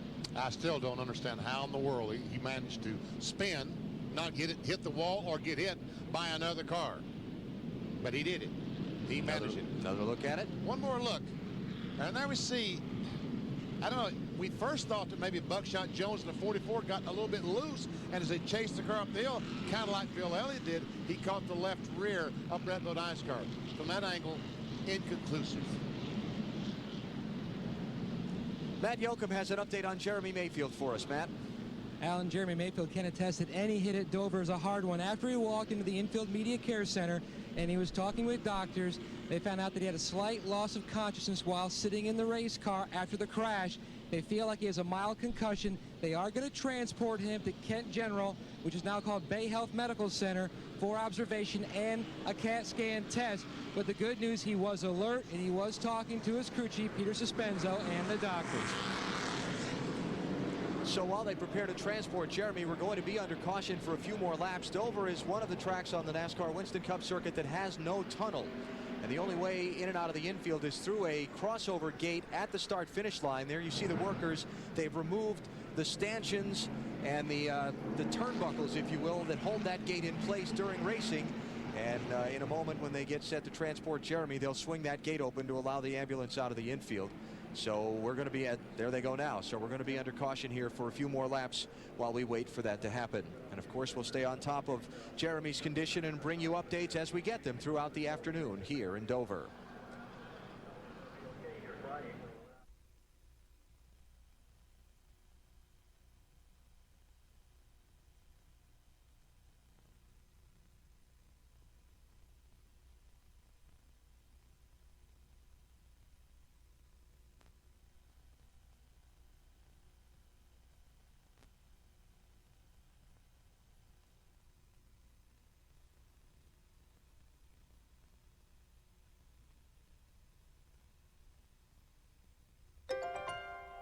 It's more important than ever for brokerage firms to show clarity.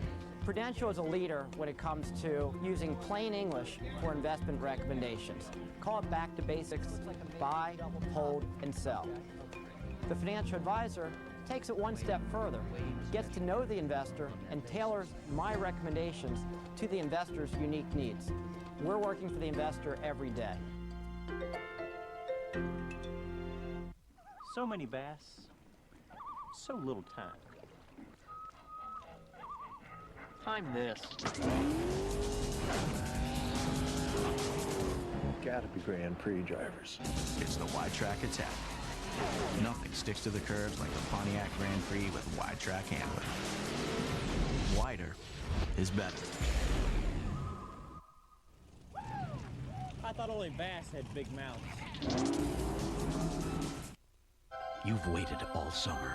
Now, the biggest night of television, the premiere of Must-See TV Thursday. On Friends, who's pregnant and who's the father? It's so huge. Then the premiere of a new comedy with imagination, Inside Schwartz. You're pretty. Plus, Woody's back on the premiere of Will and Grace. Bootylicious. And on the Just Shoot Me premiere, guest star Snoop Dogg. Oh my God! And if you thought the ER finale was shocking, just wait till the season premiere. Premiere Thursday on NBC. NBC's coverage of the MBNA Cal Ripken Jr. 400 is brought to you by Budweiser, with the crisp, clean, refreshing taste you'll find in no other beer. This Bud's for you. And by the Wide Track Grand Prix by Pontiac. Wider is better. This was just moments ago here at Dover. That's Jeremy Mayfield being transported to the local hospital. You heard the report from Matt Yoakum a minute ago. Jeremy was briefly unconscious inside the race car, and so they're taking him to the local hospital for precautionary CAT scans and x-rays. Let's go to Marty Snyder. Alan, Mike Skinner sits back in 32nd position, and there's been a lot of speculation about how much longer he will be in the car for Richard Childress Racing. I talked to Richard Childress this morning, and Richard told me, I just got water poured on me. That was pretty cool. Anyway, that was Mike's wife. So anyway, while I let you tell stories about her. But anyway, Richard told me that Mike will be out of the car probably before the end of the year. He will have knee surgery, and it looks like he could be out early as Talladega, maybe even as early as Charlotte. Now, popular belief in the garage area is that Robbie Gordon will replace Mike Skinner in this car.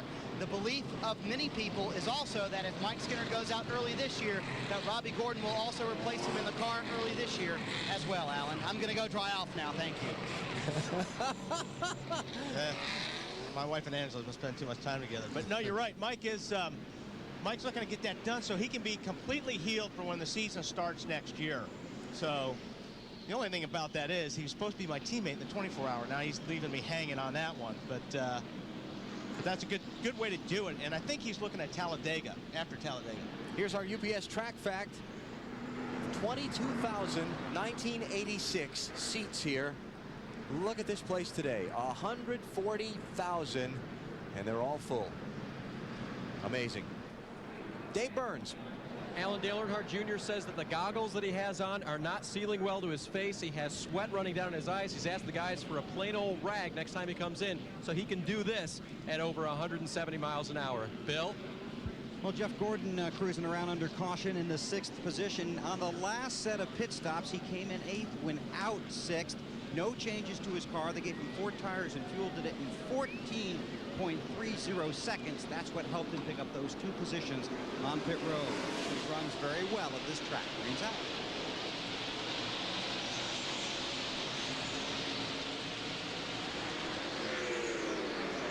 Hornaday outside of Gordon, trying to pick up 6th.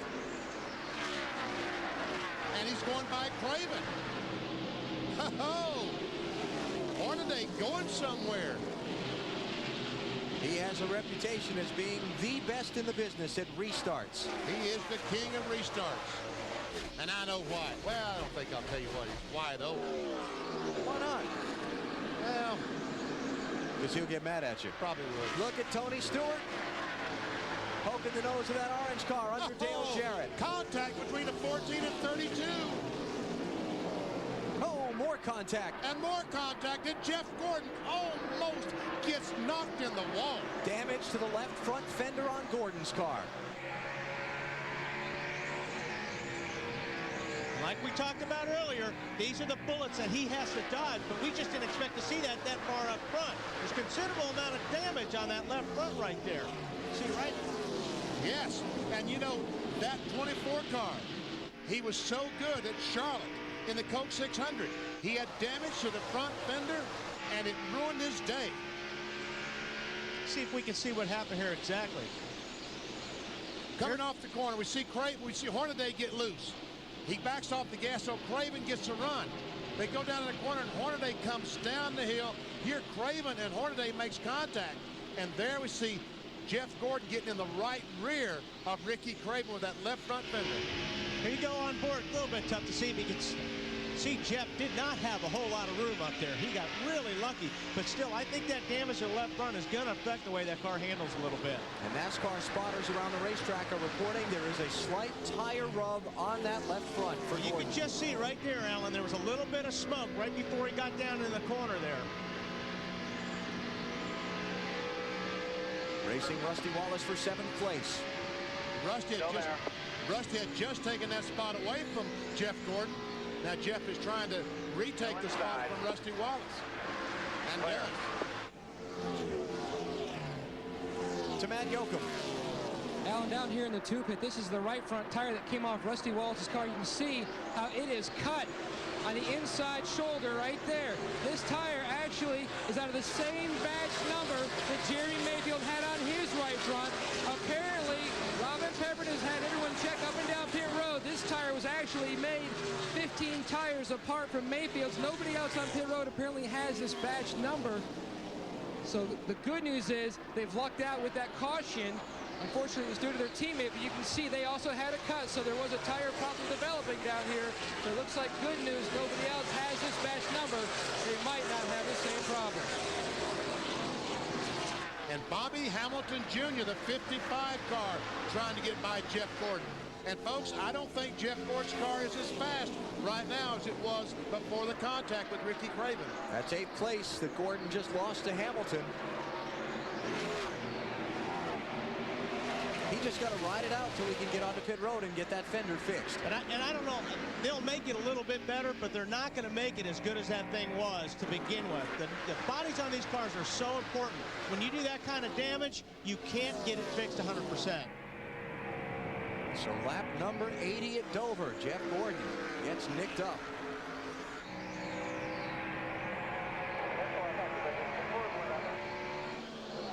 And usually when you do damage like that, it'll usually tighten the car up. When you affect the nose like that, the car will get tighter. It won't want to turn as good as it did before. It was either 1977, 78 here at Dover. I was about a 5th, 6th place car. Same situation up in 3 and 4. I ran in the back of another car with the right front fender, the way Jeff did with the left front, and my car was perfect after that. Really? Won the race, going away. They took a 5th place after that? After the wreck. And you've been trying to figure out how ever since.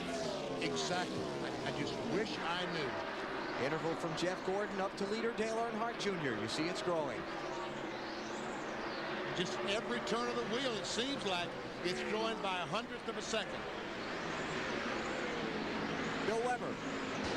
Alan, down here in the 24 pit, prefab pieces for the front nose of Jeff Gordon's car. They have several pieces. The one they're looking for now, obviously, for the left front. Gordon and Loomis have talked it over, staying out for now. NASCAR has also advised the 2014 of exactly what we heard about spotters seeing smoke coming from that wheel well. You could also see it going down the front stretch a few laps ago. Total preparation. That's how you make the best of bad days and walk home with a championship at the end of the season. You see the smoke just barely coming off that left front right there.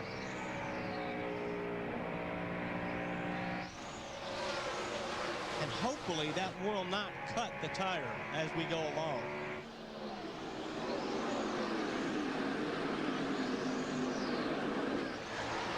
Of course, it was just the last race that Jeff Gordon had problems. This was Richmond, Virginia, a couple of weeks ago. He's racing Sterling Marlin for a top 5 spot. Some contact in the left rear, and Jeff Gordon's night was ruined.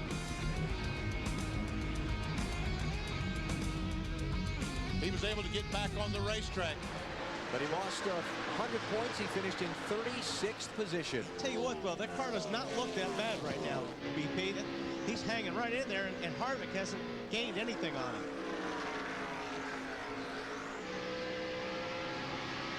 The problem that Jeff Gordon has is he's losing ground to the 8 car. We saw just a moment ago he was 7 seconds back. He's now almost 9 seconds back to Dale Earnhardt Jr. So Rusty Wallace's car is not very good, and Jeff Gordon's is bad enough now. He can't get by Rusty. So Gordon running back in the 9th spot while Ricky Rudd runs in 2nd place. Top 2 in the championship. Of course, Rudd gaining those 100 points on Jeff Gordon at the Richmond race a couple of weeks ago.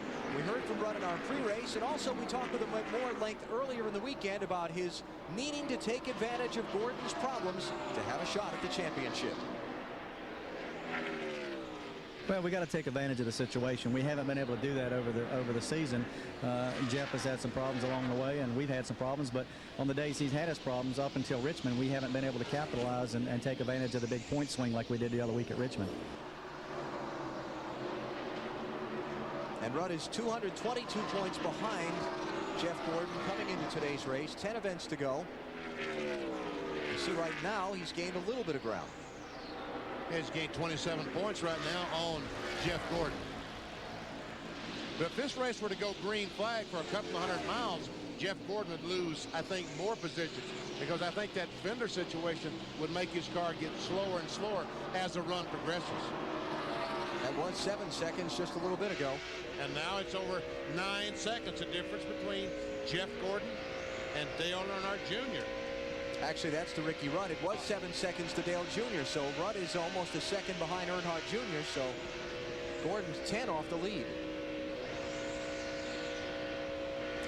up on the 1/4 point of the MBNA Cal Ripken Jr. 400. You're watching NASCAR on NBC. Question about DirecTV? Yeah, I hear this thing gets like an insane amount of sports channels. Hey, hon. What's up? You're absolutely right, sir. With DirecTV, you and your family can enjoy wonderful educational channels together. I'll let you guys talk. Here's the pitch. We know how you feel about DirecTV, and that's why you'll get DirecTV installed in 2 rooms with 2 receivers for just $49.99 after mail-in rebate. Circuit City, we're with you.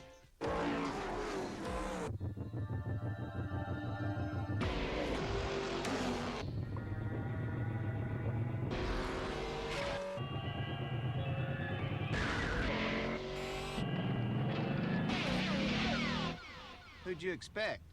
Bob Dole? Follow Mark Martin and the Viagra racing team this season. Get to your doctor for a checkup and find out if a free sample of Viagra is right for you. And for more information right now, race over to Viagra.com.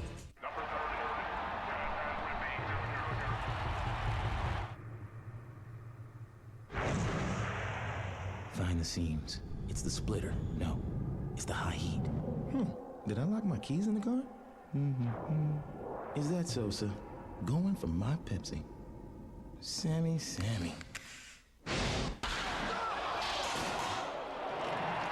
The 1-liter Big Slam from Pepsi. More of the taste you go for. Everywhere we go, people seem to love Team Kelly. We love Team Kelly Racing. They've got the drive, they've got the experience. Team Kelly needs a lot of work. How is it that you have the worst luck on the circuit? Go Kelly! Go Kelly! Denny needs to step out of the way and let Trish drive. You racing Saturday night? You know, I think this week Team Kelly's going to do it. Yeah, like that'll happen. Someday, they just might win. The Kellys, premiering September 26th, exclusively on NASCAR.com. America Online keyword NASCAR. Thursday on the premiere of ER. Before this man was a patient, he was a killer. What happens when a doctor takes justice into his own hands? The premiere of ER, NBC Thursday at 10/9 Central.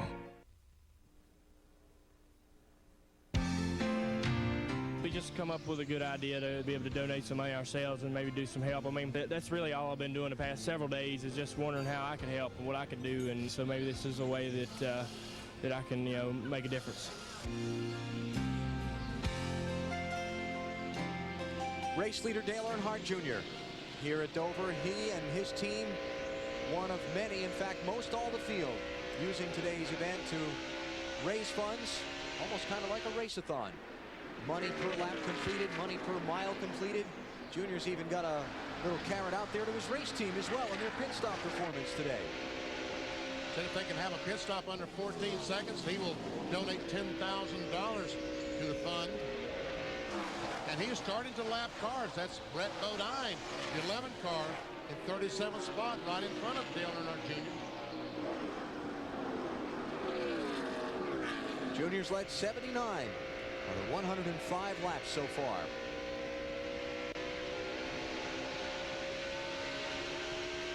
On board with Dale Earnhardt Jr. We'll see down the straightaway that Jr. will get up to 160 miles per hour. Clear. And the RPMs down the straightaway, these guys usually turn somewhere between 8,500 and 9,000 RPMs. He gets by Bodine safely and right on the bottom of the racetrack. You see the yellow bubble tells you where he is on the speedway. Going in turn 3. Whoa. He ran up on Mike Wallace a little faster than he was expecting there.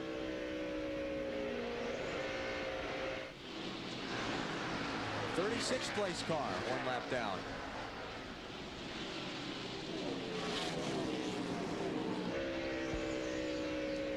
And a lot of traffic ahead. Jeff Gordon, 7th place. He gets it from Craven. Well, it can't be that bad, his car's performance with that wrinkled up left front fender. Well, maybe Craven is that bad at this point. We'll have to wait and see. Well, let's find out how Craven's car is, Dave. Just check with Mike Beam, the crew chief, Alan, and they're a little loose in, which was what they were early. They've gone kind of back and forth, but that right front fender damage from the incident with Jeff Gordon has made him a little bit looser getting into the corner. So there you go. Craven's damage from the incident is affecting him. But I don't... His damage should have been with the right rear. I don't know. But we see that right rear is bent on the car, and that could be a problem.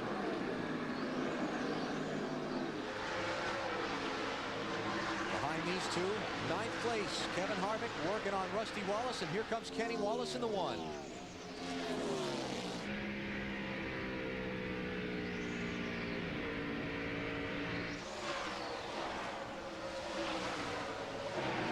You know, we keep using these terms, folks.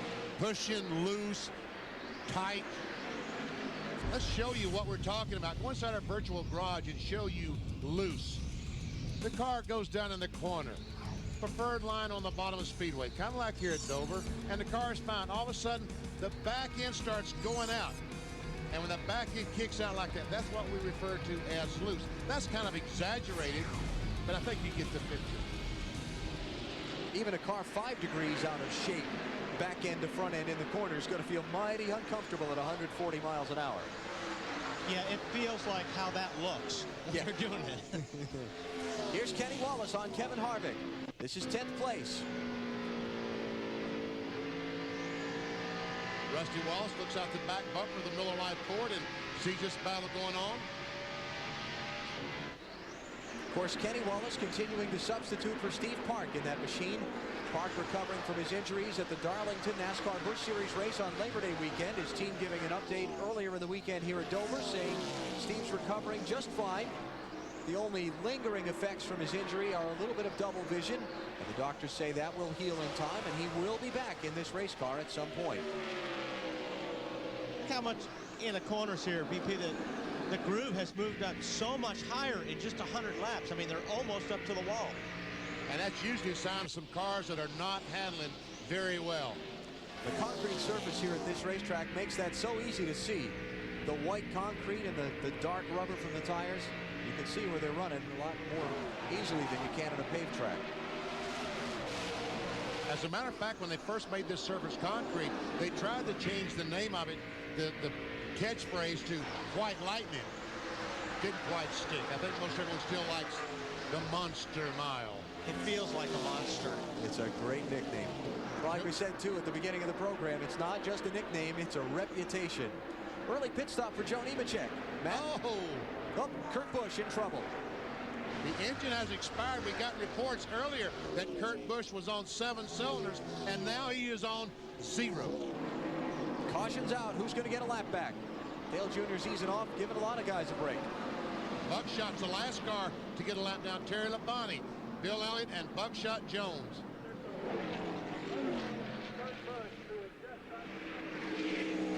Fourth caution of the race, lap 117. And Kurt Busch heading toward the garage to join Kyle Petty, Jeremy Mayfield, and Bobby Labonte. You know, Kurt Busch was sharing a pit with the 93 car of Dave Blaney when this race started. Well, when 18 fell out, they moved all their stuff. I'm sorry, the 12 car moved out. They moved all their stuff up to his pit. Did all that work for nothing? I don't think they did a pit stop in that pit stall that they moved to. Well, look at it this way. Their original pit stall was all the way down in turn 4. They moved halfway toward the garage, and now they can finish the other half. And we see Kurt Busch just as he backs off to go in the corner. And it seems like the engines want to blow just when you back off the gas. Right before you get to the corner. Leaders were last in at the 56th lap. They'll stop now at lap 117. Big opportunity for Jeff Gordon's team to try and fix that fender, Bill. And that's one thing they've just finished talking about on the radio. Jeff is loose in, tight off. They want to make a small air pressure adjustment, but he said make sure you fix that left front quarter panel, that left front fender. Make sure you get that fixed. So let's see what they do. He comes to a stop in front of his pit board. They go around to the right side first, then they'll swing around to the left. Right side tires going on. Again, the air pressure adjustment for him. They go to the left side, working on that fender, trying to pull that out, pull it away from the tire. They did say this caution was a huge break for them. This should be a little longer stop than usual for this team. They'll give up a lot of position. But Gordon dives back out in front of Sterling Marlin and heads down pit road. So a good stop for those guys, and they dodge a big bullet, Matt. A great battle off pit road by Tony Stewart in the 88 and the 8 of Dale Earnhardt Jr. Stewart's car, bad loose. They went down a half a pound on all 4 tires. A great stop by the Home Depot guys. Dave. Matt, the 8 car of Dale Earnhardt Jr., the crew may not have gotten under 14 seconds for that $10,000, but they did make a slight air pressure adjustment. Junior said he was a little bit free up against the wall, and then he was a little bit tight from me over driving it into the corner, which, of course, they could not adjust for him. As for the 28 car of Ricky Rudd, they made a slight air pressure adjustment, but the car is still very, very good. Dale Earnhardt Jr. leads off pit road. Tony Stewart is second, Ricky Rudd third. Dale Jarrett comes out fourth, and Kenny Wallace's team gets him up to fifth. Let's check out the race off the pit lane to that all-important scoring stripe. And we see that Junior goes by first. Great stop by Tony and the team. Wow, almost gets beaten by Tony Stewart. So they're cleaning up the liquid from Kurt Busch's engine failure. We'll be back to Dover Downs in a minute on NBC. Check this out. Bob here needs a car. Whoa. How about a pickup? A black one. With a place for my bike. Autotrader.com. Over 1.5 million used cars, make it the biggest, best used car site on the planet. Need a loan? Oh, yeah. Autotrader.com. Your car is waiting. Breaker 19. I'll be at the Lone Star Motel. What room? Room 17. It started out as a simple prank. We had a little incident here last night. The victim was staying in room 17. Ripped his jaw clean off. But now, the joke. You really ought to get that fixed. Get what fixed? Is on them. Your tail light. Go, go, go, go, go! Come on! Joyride. Rated R. October 5th. Hey, boss, what are we doing here? Yeah, I thought we was getting some ziti. Enough with the ziti. You're here to lose weight. Capiche? Tell him, sweetheart. If you want to lose weight and look great, nothing burns fat faster than Stacker 2. Well, boss, what about this Xena stuff? And this Metabo whatever. Forget about it. This family only uses Stacker 2, the world's strongest fat burner. Stacker 2. It's the world's strongest fat burner. Capiche? NBC Premiere Week starts Monday. First, it's a battle of the Bradys on Weakest Link. Who's reigning on your Sunshine Day? Watch the Brady Bunch vote each other off. I'm never going to date you again. Followed by an all-new Dateline. Then, Jill Hennessy is a medical examiner in the premiere of Crossing Jordan. I'm gonna find out who did this to you. A very Brady Weakest Link, all-new Dateline, and the premiere of Crossing Jordan. Premiere Week begins NBC Monday. Next weekend on NBC, NASCAR zooms through Kansas City for the first time. Saturday at 2 Eastern, Kevin Harvick leads the Busch Series racers. Sunday at 12:30 Eastern, Sprint PCS presents Winston Cup racing on NBC. Jeff Gordon's dominated mile-and-a-half tracks this year. Will that trend continue versus NASCAR's best? Next weekend on NBC.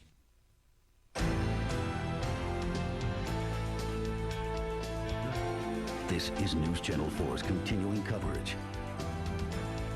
We shall overcome. Good afternoon, I'm Linda Beccaro. And I'm Glenn Walker. We'll return to the NASCAR race in just a moment, but first here are the latest developments in the attack on America. As crews continue digging through the rubble in Lower Manhattan, more people are moving back into their apartments at Battery Park City today. At Ground Zero, Mayor Giuliani says hopes of finding any survivors are slim, but workers say they are still hoping for a miracle.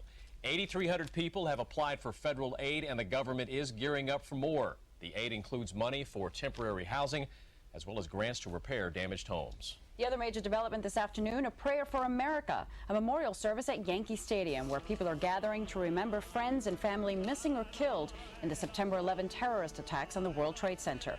Security is tight. The 2-hour prayer service will be hosted by Oprah Winfrey and James Earl Jones. There will be Muslim, Christian, Jewish, and Sikh prayers and a Hindu benediction. The program also includes a mix of performers, including Bette Midler, Placido Domingo, and the Harlem Youth Choirs. Mayor Giuliani and Governor Pataki will also address the crowds.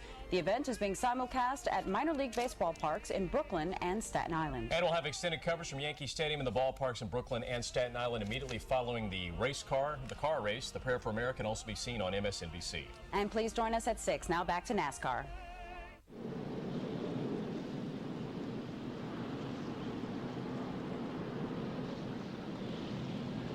See Kenny Wallace's yellow car there up in line in 5th position. He came down pit road 11th. Great stop for those guys. They're taking a blower and they're working the apron of the racetrack inside 1 and 2 where all that oil dry was put down from Kurt Busch's engine. That's why we're still under caution. Sorry, I want to show you guys something. This is inside of Mark Martin's car. You don't see this too often on a Cup car. That's a left side mirror. And we see Mark Martin adjusting the mirror as you speak, because he does not want to be turned down in the corner and a car be beside of him and then not realize it.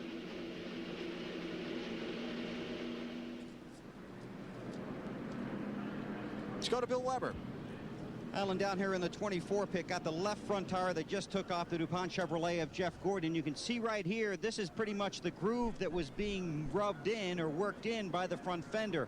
Also on the sidewall here, if you look, you can see that some of the rubber has been rubbed away here as well. But this tire held up remarkably well. In fact, there was almost some applause here in this pit as to how strong this tire was. So Jeff Gordon currently 14th on the track, dodging a bullet and getting out with a good pit stop. So we're under caution here at Dover in the MBNA Cal Ripken Jr. 400. Back in a moment.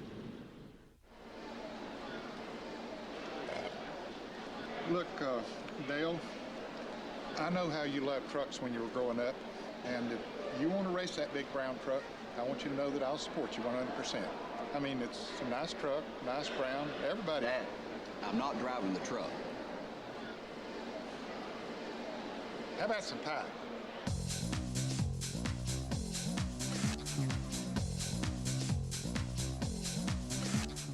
I just called to ask, how are the kids? And she flowers the kids. But if I heard right, then you'd come home and say, why didn't you flower my kids? Am I here right now? Is this just me? No, ma'am. It's the static on your cell phone. Here, Sprint PCS built the only all-digital, all-PCS nationwide network.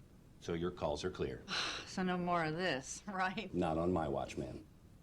2,500 minutes for $39.99 from Sprint PCS. NBC Friday. Drop your weapon! Your weapon! The season premiere of Law & Order SVU. A new season, new stories ripped from the headlines. It all begins with the most shocking season premiere, starring Amy Irving. He should burn in hell for what he did to my daughters. Law & Order SVU season premiere, NBC Friday.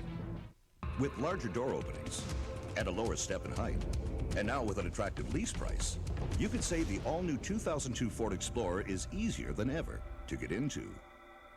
Lease an Explorer for $398 a month with only $398 due at signing. With a more powerful V8 engine and with a roomier seating and cargo area, you could say the all-new 2002 Explorer has the most varoom in its class. Lease an Explorer for $398 a month with only $398 due at signing. This baby's a 38-foot self-leveling cruiser. It's got chrome air horns, solar paneling, dual swivel captain's chairs, a deep fat fryer, and gets 4.4 miles to the gallon. She's a dream come true, don't you think? Yeah, Dad. Good. Because it was either buying this or sending you to college. Financial aid. Just one of the ways collegeclub.com makes college life even better. Look! 278 channels! collegeclub.com. Jasper engines and transmissions are officially licensed by NASCAR. The same advanced technology that goes into our racing engines and transmissions will add years to the life of your car, truck, or SUV and save you money. If your engine or transmission fails, you don't have to buy or lease a new vehicle.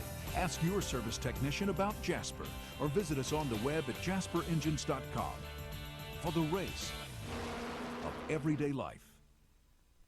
Decision 2001, the New York primary, Tuesday.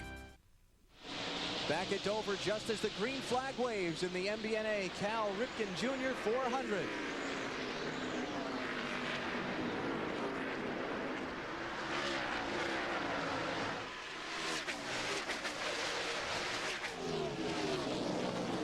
Earnhardt Jr. leads. Tony Stewart is second. Ricky Rudd third. Dale Jarrett fourth. Kenny Wallace fifth.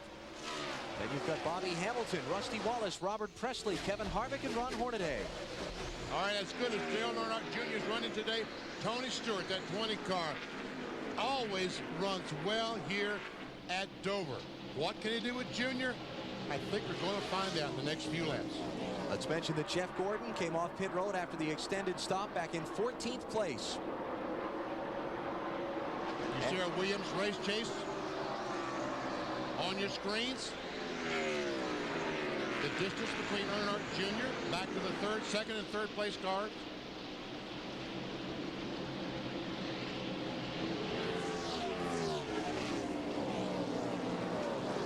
And right now, Tony Stewart not able to do much with Dale Earnhardt Jr.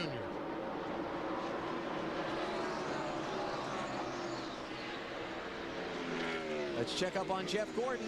He's trying to fight his way back through the traffic after that left front fender got repaired. He restarted 14th. He's up to 12th. He's trying to take 11th from Ron Hornaday. Oh! Too wide outside. Too wide. Don't want to be 3 wide at Dover. No, that wasn't going to work, and Ron backed off on that one very smartly. It looks like both of them backed off because the 7 car, oh, some contact, and Hornaday goes around.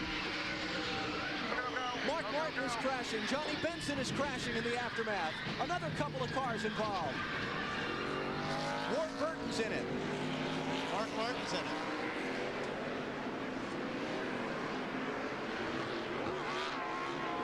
Fifth caution.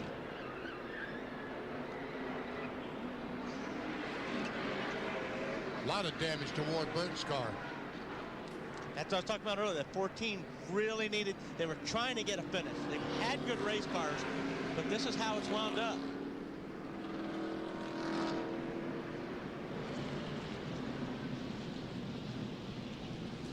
Jeff Gordon racing Ron Hornaday. And it didn't work out. Now he had damage to the left front fender. I wonder if he has damage to the right front fender, or where he made contact with Hornaday. I don't see too many marks up there, VP.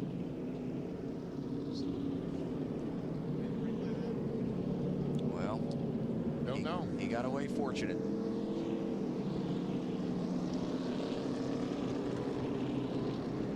We'll check out the replays as Ron Hornaday tries to fire his car up when we come back to Dover after this.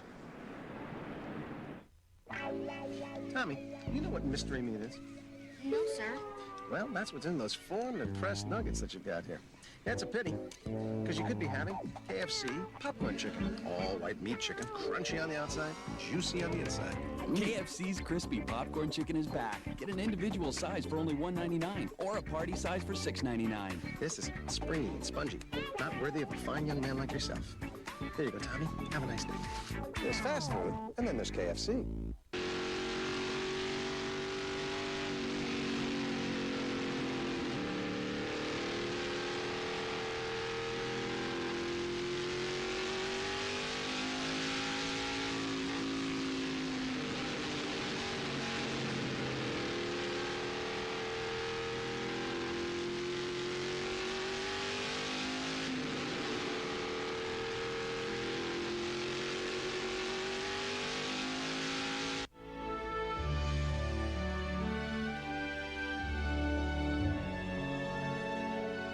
America's strength is not found in bricks and mortar. It's in the spirit of our people. That's why no matter what tragedy may befall us, the foundation of our country will always stand firm. America. Our strength is our spirit. From the quarter mile at St. Louis to the third turn at Talladega, to the pits of Laguna Seca. Wherever innovation is the margin between win and lose, the pros reach for the same tools you do. Craftsman, the official tools of CART, NHRA, and NASCAR.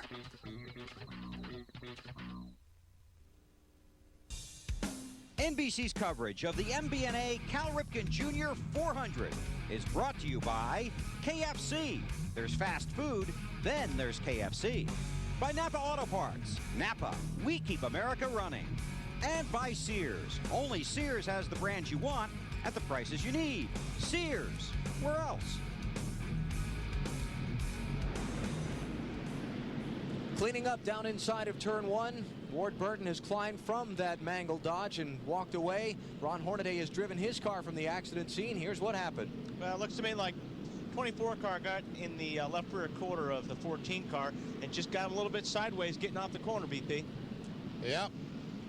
And somehow Jeff Gordon, as we see Ward Burton just run into the 14 car and destroy the front end of the 22 Caterpillar Dodge.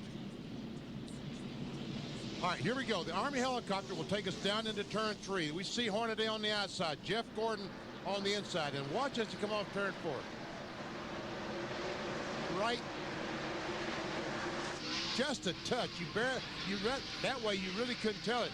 And I thought that Todd Bodine from the other angle was closer to Jeff Gordon than he really was. Take one more look here. That's a tough angle too. Looked like Gordon's car the nose just kind of slid when he came up off the corner. Which is what happens here at Dover. I mean, these cars just jump off the bottom of the racetrack getting up against the wall. And you know, Ron Hornaday still has not hit anything until the 22 car comes along and runs in the back of him. He had not hit anything. Yeah. Is that Jeff Burton that just squeaked through down on the apron? Yeah. Apron in the grass. Just about. There's a good shot of the contact there. And Hornaday spins down, does not hit the outside wall, which I first thought he did. There's Ward trying to sneak down the bottom and just had nowhere to go. And like you said earlier, it's a problem here at Dover. You can't get away from the race. The crash, I mean.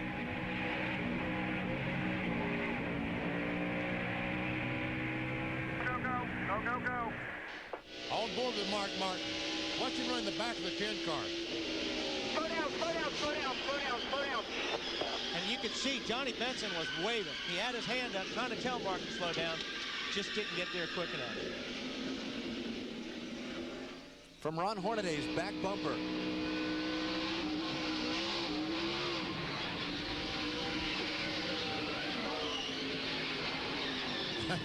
Hornaday didn't know whether to hit the gas or hit the brakes. Oh. See Jeff Burton come flashing by. Let's go to Matt Yoakum. A wild mess in the front stretch. Johnny Benson, what took place from your vantage point? Well, I saw somebody spun the 14 car out. I thought everything was going to be really good. I mean, everybody's waving their hands, getting slowed down, and I got hit from behind, and probably didn't have nowhere to go. You know, I mean, everybody got slowed up and spun. I thought, man, if I keep it off the inside wall, I'm going to be great. But then I got the outside wall, and it just bent the lower A-frame. Just takes forever to change it. So we'll get it done, get the Valvoline Pontiac back out on track.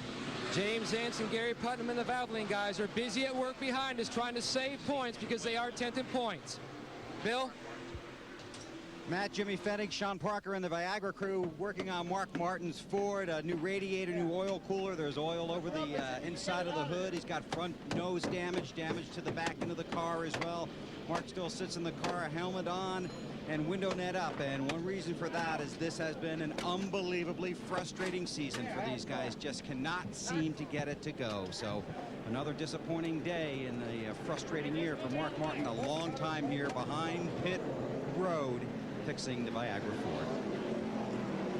Benson, Martin, Ward Burton, and Ron Hornaday, the four who have gone to the garage with damage from this accident. And you know, this is the third time today that Jeff Gordon has been involved in an incident or just missed an incident. Back at lap 21 when Bobby Labonte and Bill Elliott crashed off turn 2. He sliced his way through the middle of that one. At lap 79, he made contact with Ricky Craven up in turn 4, was racing for 8th spot, got that damage fixed, and now at lap 129 into Hornaday, bringing out this caution. Let's watch from Mark's point of view. And this is what you look for the guy in front of you if there's something happening. If you look in the window, see Johnny? Slow down. Johnny was waving his hand, slow down, but Mark just didn't see him fast enough and got in the back of the 10 car. And there's so little protection for the radiator up in the front of the car. That nose is just actually a piece of plexiglass, plastic, so as you can see, it's caved in back into the radiator. Set to go racing. It's Dale Earnhardt Jr. leading. Tony Stewart now second. Rudd, Jarrett, Kenny Wallace.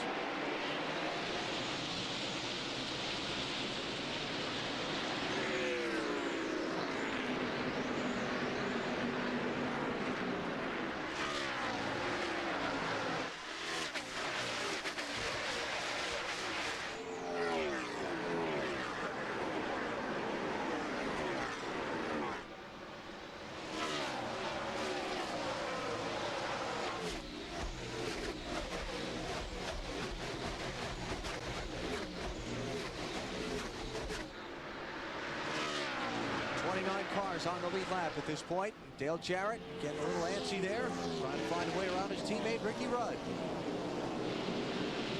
Taking a peek a couple of times.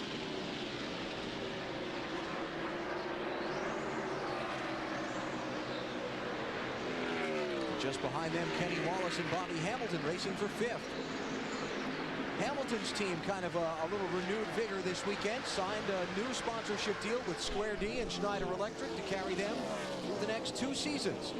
I talked with crew chief Jimmy Elledge this morning, and he said, we were nervous, and this has really given us a big pump up. It seems like it, because this is the best the 55 the Square D car has run in the past several races, and he is really truly a threat to win here this afternoon. Of course, Bobby Hamilton in victory lane at Dover at Talladega earlier this season in mid-April, but his best finish since then in 17 races was a 13th place at Richmond a couple of weeks ago.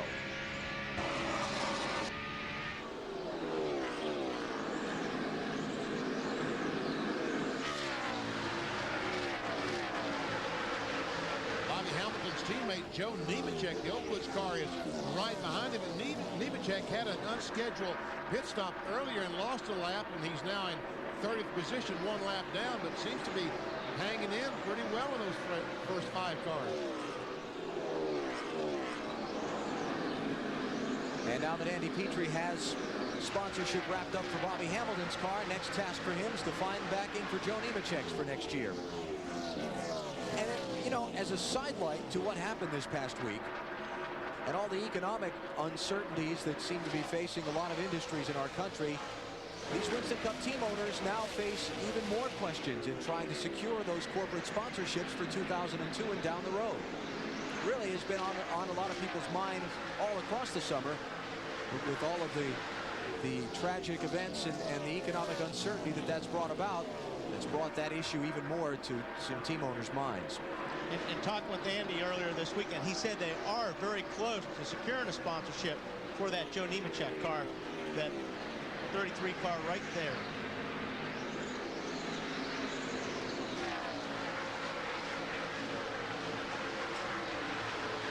Second place, Ricky Rudd reeling in Tony Stewart. And here he goes. That looks strong. That was so strong. And this is only 1 second, a little over a second behind the leader, Dale Earnhardt Jr.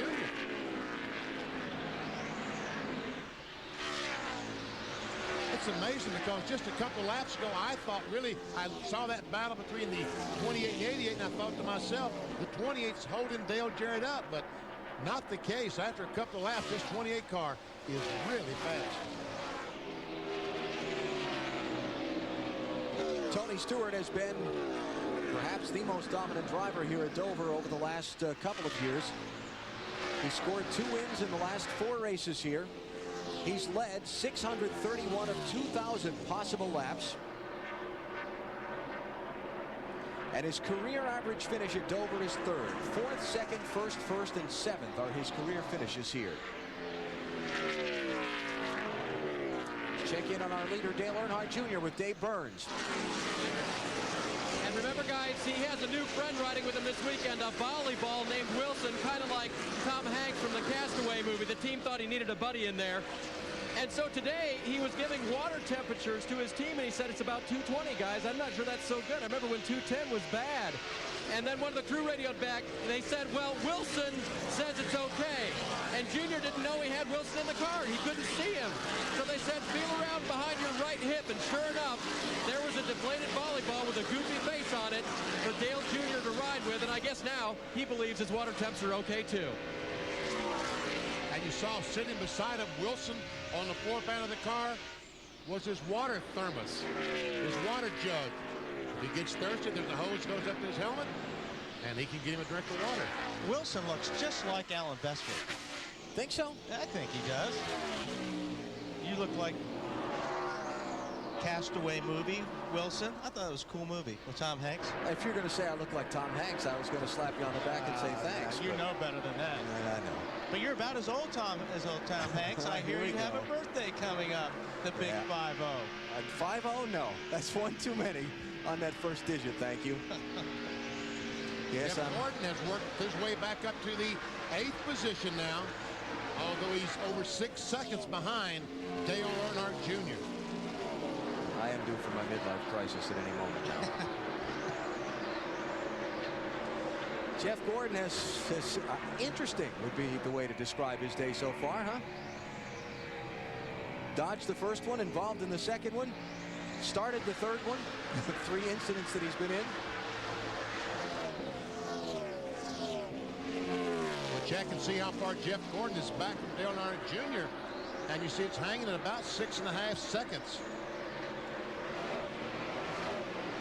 Gordon has not yet led today. Both Ricky Rudd and Dale Jarrett have each led at least 1 lap to collect 5 bonus points toward the championship.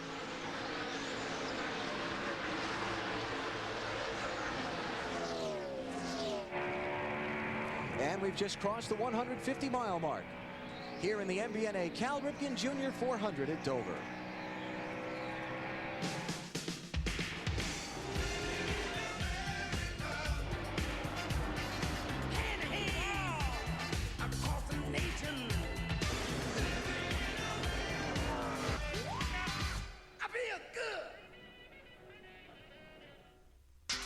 Every day, millions of people count on Williams to power their lives, to find, store, manage, and move almost every form of energy, from wherever it is to wherever it's needed, cleanly, reliably, and efficiently.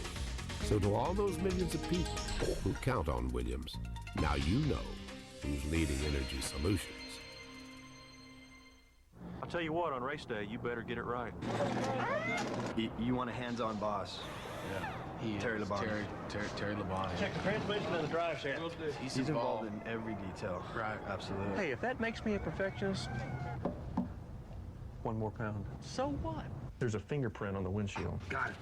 Hey, I'm here to win. Blue. The nose needs to be bluer.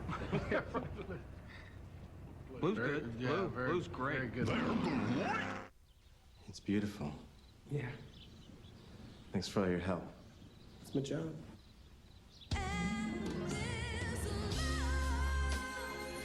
Wow. Honey, can we start now? Yes. Yes, we can. We know how you feel, and that's why we're here. Circuit City. We're with you. Sweetie. Yeah, just put that anywhere.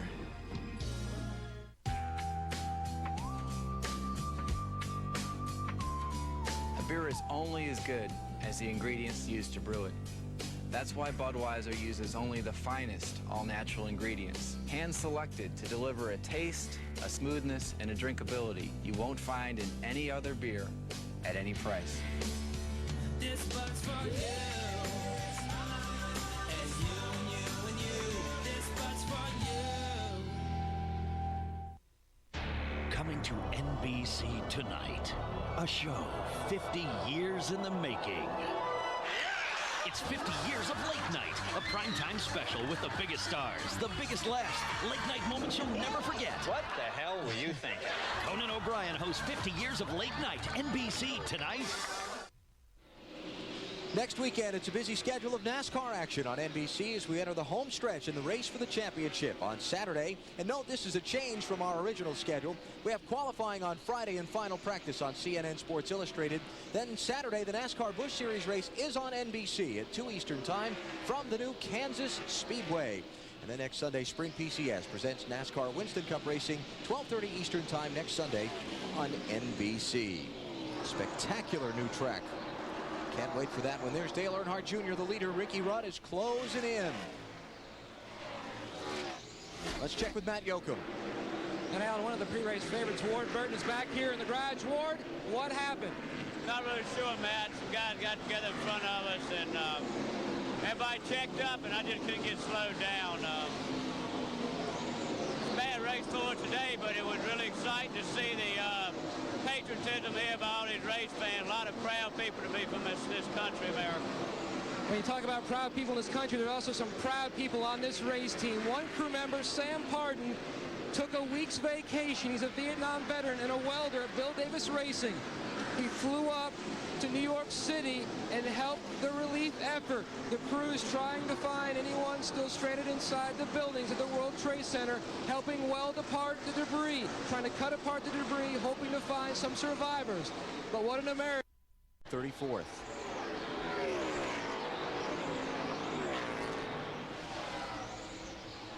Rudd's kind of chipped away at this gap. Earnhardt Jr. had been out in front of him by about twice that amount, and he's chipped away and chipped away and chipped away. So are you saying that he chipped away at it? Chipped away. Okay. Does that mean he's getting closer and closer, right? That's what you're trying to say? Lap after lap after lap after lap. There you go.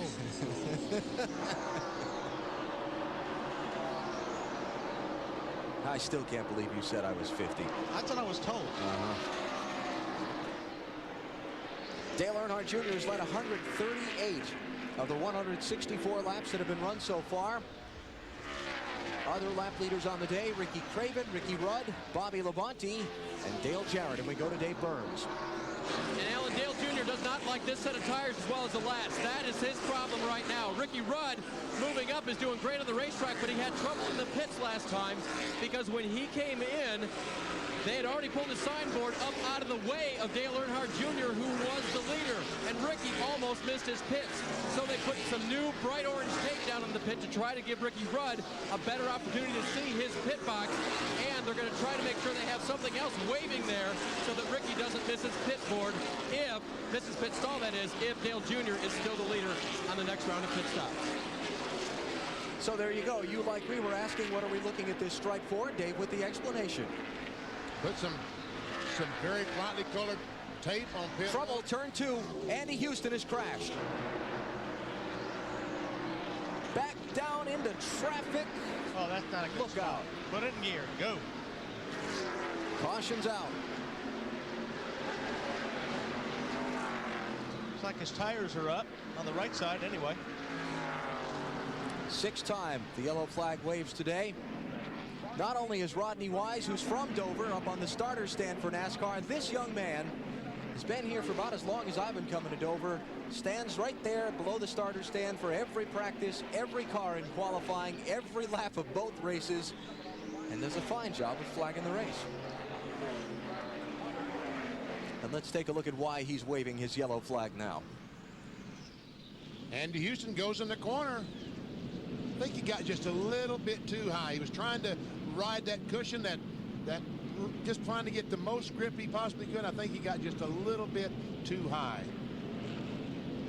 Got in the sand and around he went. Jeff Gordon? No, don't tell me you missed another one. Sure did. Jeff has had a lot of big signs of relief today. Time to come to pit road for stops. These will be at lap 168. Last time off of pit road, it was Earnhardt Jr. and Stewart with a great race off the pit lane. Let's see how it turns out this time. Bill? Okay, here's Jeff Gordon, luckiest guy on the racetrack so far today, despite the front end damage. He radioed in about 5-6 laps ago that the car, the handle just went away, really sliding the rear end. 1 pound of air in the right rear. Other than that, it's just 4 tires and fuel for the DuPont Chevrolet. Dave? No major adjustments on the leader, Dale Earnhardt Jr. They're going to make a slight air pressure adjustment, and they hope that the tires are going to be better than the last set they had on there. As for Ricky Rudd, no changes on him again, just slight adjustments, and now they're going to try to beat Tony Stewart out. What was it at the line? Stewart out first. Ricky Rudd had to jump on the brakes for not to hit Dale Earnhardt Jr. getting out of pit lane there. Marty? Well, Sterling Marlin's made some nice progress, guys. He was up to 11th on that last run. First time we have heard that name all day long. A little bit tight on that last run for Sterling. However, half pound out of the right front. Great progress for these guys. To Matt Yoakum. Ron Hornaday had climbed as high as third. Ron, did the 24 get you? He must have. The thing got awful light in the back end. The car was a little free for 2 laps, but I mean, we've been fighting a tight condition all day, and there was no reason why that car come around coming off of 4. But I think the 7 car was slowing Jeff and I up, and we were racing pretty hard, and maybe he got frustrated because we're not used to seeing that Conseco green car run good. The last couple of races, we've been running good, and 7 car got crashed last week, and we checked up, and we got taken out by somebody behind us. And then this week, I mean, that was not called for, especially from the points champion, the guy was leading these points in the Winston Cup. But it's frustrating, but I keep saying we're coming back, but these guys are building a heck of a car in this Conseco Pontiac, and we're running good. Our pit stops are killing us. We running 5th and come out 10th, and that put us back there. Maybe we shouldn't have been running with Jeff at the time. He was getting frustrated because his car wasn't running good. Certainly had some tough luck, Alan. Ron Hornaday behind the wall. Let's check the race off of pit road and note that Elliott Sadler has stayed on the track. It is the new leader who's going to be the next man in line. Watch 28 right here. There's Tony Stewart, and Earnhardt's coming out at the same time, and Ricky really had to jump on the brakes. How about the Pennzoil team? Doing a great job getting Kenny Wallace out. Last time they got him up from 11th to 5th. We need to check to see what Skinner did there. If he only took right sides, because he's sitting at 6th right now. And he was back around 19th or 20th, I believe. So he was in 19th. Marty? Well, Wally, if you had to bet, what would you say? Yeah, I would say the 2 tires. Yeah, two tires. Good bet. I was going to save you there, Wally. They have a very good car, actually. They've been pretty good all day long. Royce McGee, the crew chief, just told me we just need some track position. If we get up there, I think we can run with the leaders, but 2 tires at Dover is a risky proposition at best. Today, Burns. And Marty Jr. radioed to his crew, sorry guys, that was my fault. Y'all had a good stop. I just did not get out of the pit box on time. And then he added, I'm not a machine. Let's go to Bill. Well, here's something unusual. Jeff Gordon came in 6th or 7th, and right now is 19th on the racetrack. And here's the reason. They did lose a lug nut on the right front, so that slowed their pit stop down. Jeff called in, asked what happened. They told him that they did a little work on the front fender there, so it took a little longer on the pit stall, but they got the lug nuts back on and sent him back out. And after they explained everything to Jeff, he goes, can you imagine how good we'd be doing if I stopped running into things? And now he set himself back in harm's way again. Yeah. For another restart. Now let's mention that Elliott Sadler, who stayed out on the track when the other leaders pitted, has now come down pit road. And so it is Tony Stewart who goes up into the lead. Log on now to NASCAR.com and check out the Conseco NASCAR Fantasy Challenge. Pick your own team of drivers and see how you match up against other fantasy teams. Log on today and you might just win a replica of the number 14 Conseco Winston Cup Pontiac. Now we'll see how those 2 tires work for Skinner here at BP. Probably okay at the start, but it's not working too good right now. He's holding up Dale Jarrett big time as they all try to go around the 7 car of Mike Wallace. Let's remember that Jeff Gordon is back in 18th place on this restart, and here comes Junior. Wow. You know, those guys in the garage here, they're really a smart bunch. They told me this morning that 8 car is really fast. Oh, Tony Stewart looks like he got a little bit loose getting in 3 when that 28 car pulled up right behind him. That's what we call arrow loose.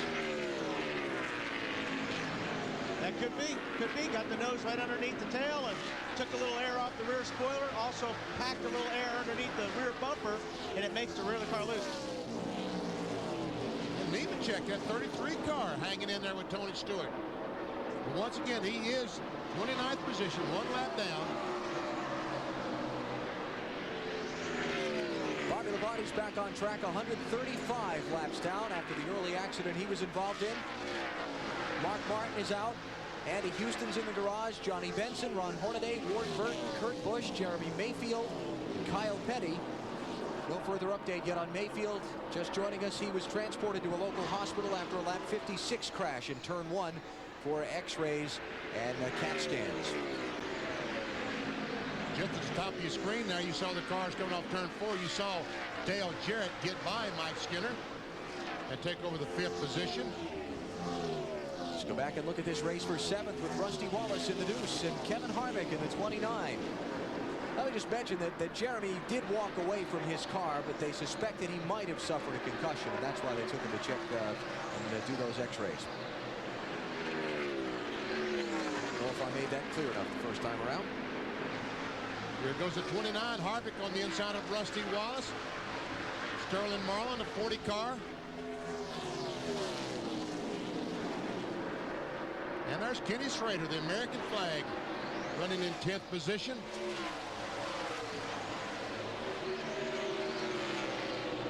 And again, Jeff Gordon behind this, hoping nothing happens to these guys as they run side by side that he might run into.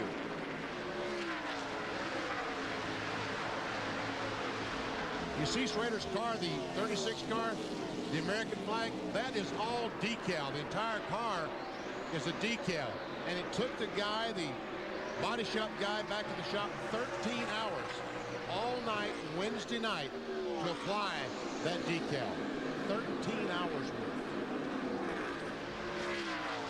Harvick threw Rusty Wallace for 7th. Sterling Marlin threw him for 8th. Here comes Ken Schrader to race him for 9th.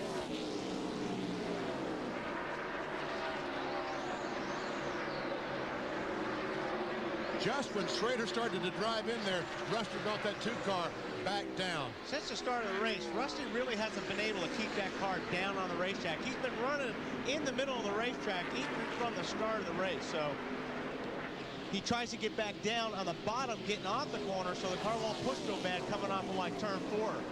Actually trying to make a straighter shot.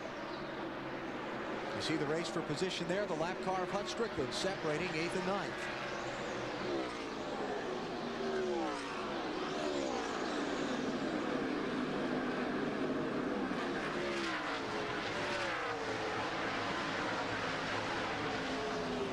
Casey Atwood back there behind Mike Wallace in the 7 car.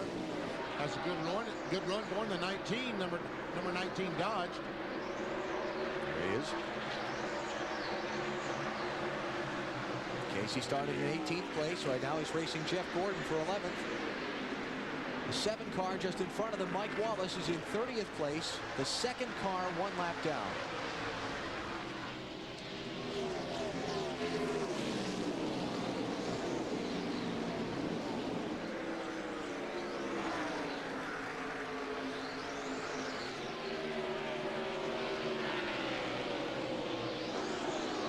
Slide underneath Atwood there. Outside, clear, all clear. That'd put Jeff back into the 11th spot. Remember, he fell on his pit stop due to the lug nut falling off, back to 18th place. Race for position here. Atwood in the Kenny Wallace off the pace from 5th spot. Pit road, guys. Ty Norris, the spotter, telling me he's on pit road. A battle for the lead. Ricky Rudd goes by Jr. Takes it away. Second time today, Rudd has been out in front. Probably the first time today we've seen somebody pass Dale Jr. for the lead on the track. Matt, what's wrong with Kenny Wallace? Kenny Wallace subbing for the injured Steve Park, reporting in he had a vibration. So crew chief Paul Andrews didn't take a chance. He called Wallace to pit road. They are going to change 4 tires and see if maybe they had a tire out of balance or possibly a tire going down. But a tough break for Kenny Wallace. Or loose lug nuts. Ricky Rudd is the leader of the MBNA Cal Ripken Jr. 400 at Dover. We're coming up on halfway in the event on NBC. Okay, sweetie, on your toes. Swing through the ball, through it. Eye on the ball, hun. We're working on the forehand. Okay, let's try backhand. We'll work backhand. Okay, you just need to connect with the ball. Let's stay in the game, sweetheart.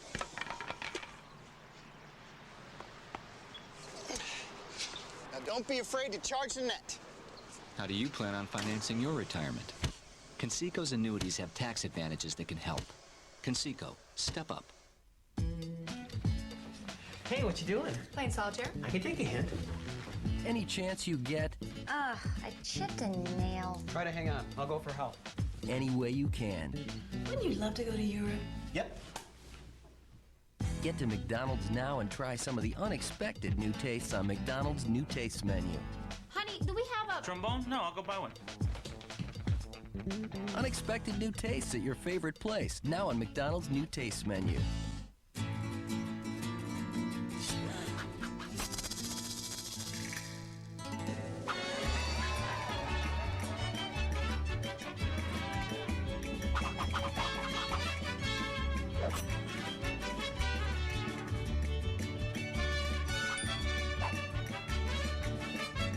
Another rollback saves the day by saving you even more. Walmart, always low prices, always.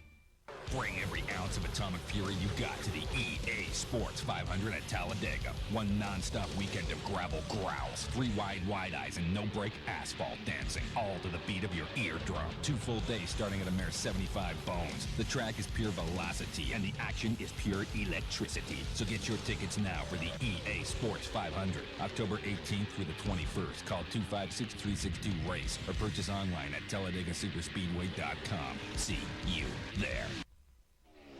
Ricky Rudd leads the MBNA Cal Ripken Jr. 400 at Dover by 1.09 seconds over Dale Earnhardt Jr. Tony Stewart, Dale Jarrett, and Kevin Harvick, make up the top 5. And here we go for 4th spot. Kevin Harvick takes the spot away. We see the 1 car, Kenny Wallace, back on the racetrack after that unscheduled stop. Matt, what they found out was going on with the 1 car. Well, Benny, on the right front wheel, you can look at the holes in the wheel, easily tell they are out of round. I talked to Walt Smith, who is the pit crew coach on the 1 car and for entire Dale Earnhardt Incorporated. He said, loose lugs. That's tough. 31st spot, 2 laps down from 5th place on the lead lap. And all of a sudden, the 88 car, Dale Jarrett, seems like he is losing the handle. The car drifting back. Overtaking Bill Elliott, 9 laps down after an accident way back at lap 20.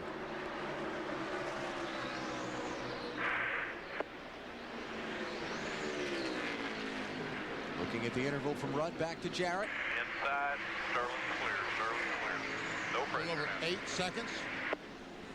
Bob Jeffrey, the new Papa, spotter for Dale Jarrett.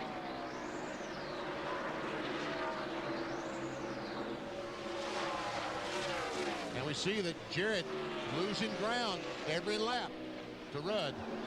He's using a lot of racetrack. If you watch him go in the corner, he is sliding all the way up to the top of the racetrack. It's even worse down here in turns 3 and 4 when he gets there. Really goes high.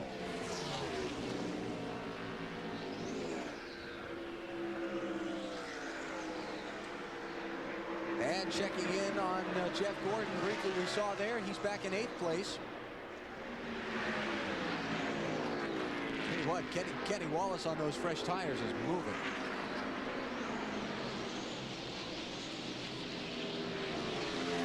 He lost 2 laps. Right. To come down in there, so he's trying to make up as much as he can right now.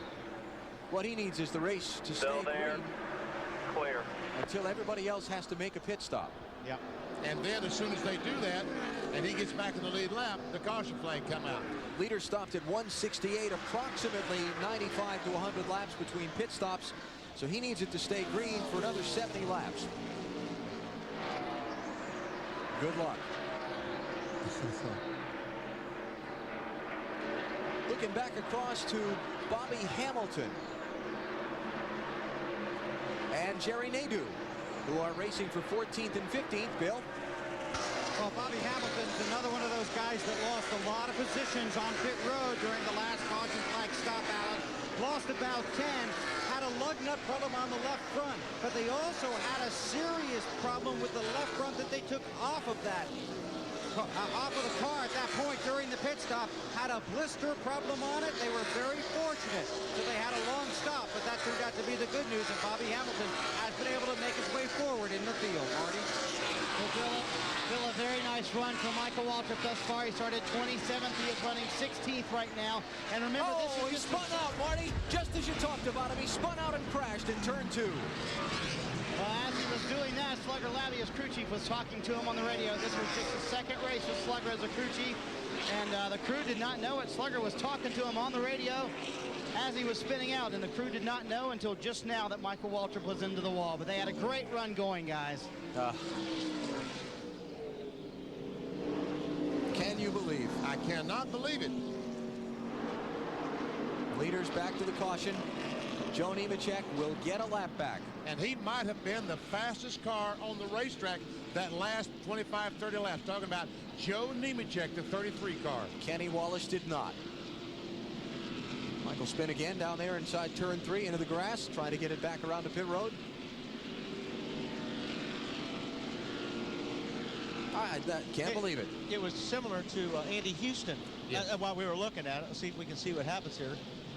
Here you see Michael just gets up high and he just gets that, looks like he gets that right rear and that slippery stuff up there and gets her sideways. Evidently there's grip right next to the loose stuff. And they're all going up there. Dale Jarrett's been running up there so high, trying to find some grip. Because his tires are up on the right side. Air pressures are up, so he just got the slippery part. Oh, and Blaney almost in the back of the 92 car. Listen to this.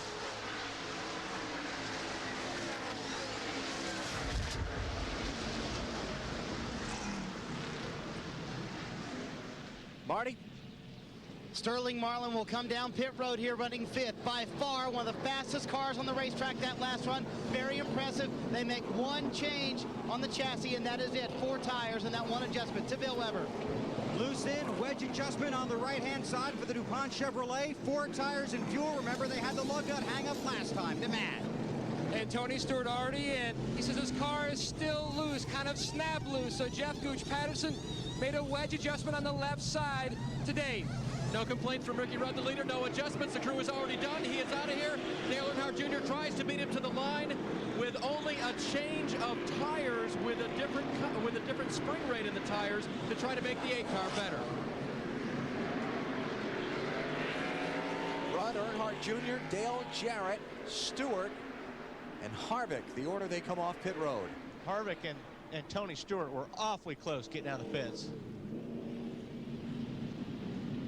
Ricky Rudd's team keeping the lead on their pit stop.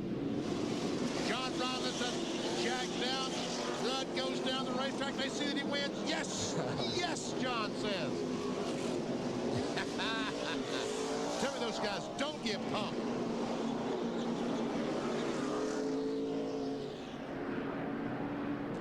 Trying to do all he can to close in on Jeff Gordon in the race for the championship. Gordon's had his troubles today.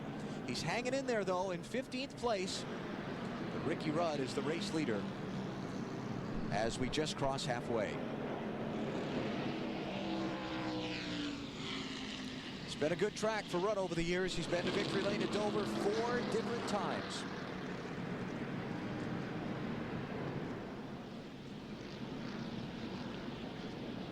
Check our Napa field summary and the way things have gone so far today. Dale Earnhardt Jr. has been the dominant driver. He's led 154 of 202 laps so far. A lot of caution flags. Cars officially out of the race. Kyle Petty, Jeremy Mayfield, Kurt Busch, and Andy Houston. Houston from a crash. Mayfield from a crash. Kyle Petty and Kurt Busch with engine failures.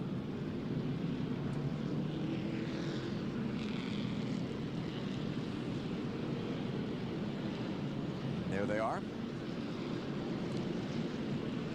You see for Kyle, he didn't even have time to break a sweat before his day ended. Just 13 laps in his wallet. Said Andy Houston, his accident was very, very similar to the one you just saw with Michael Waltrip. Let's go to Marty Snyder. And guys, Michael still sitting in the car. Lots of left side damage. They're going to try and pull it back into the garage. There's a lot of left front suspension damage, broken shock mounts, things like that on Michael Waltrip's car. It will be a long time before they can get back out, if they will be able to at all. Under caution for the 7th time at Dover.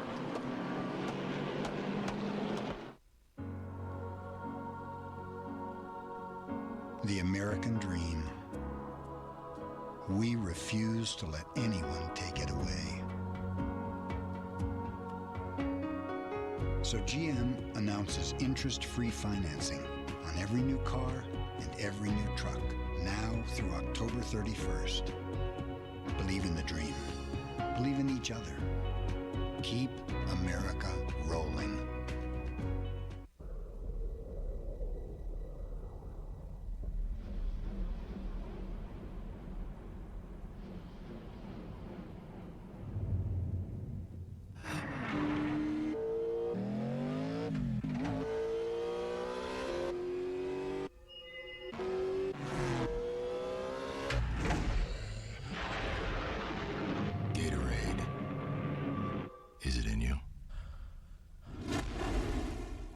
NBC Monday. I'm only happy when it rains. What do we have? USA Today calls Crossing Jordan Monday's top pick. I found something. New York Magazine says it's the first smart dramatic series of the season. You are unbelievable. Jill Hennessy is sexier than ever.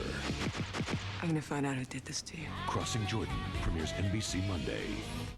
NASCAR on NBC4 is brought to you locally by Ford Cars and Trucks, built for the way you live at your Tri-State Quality Ford store.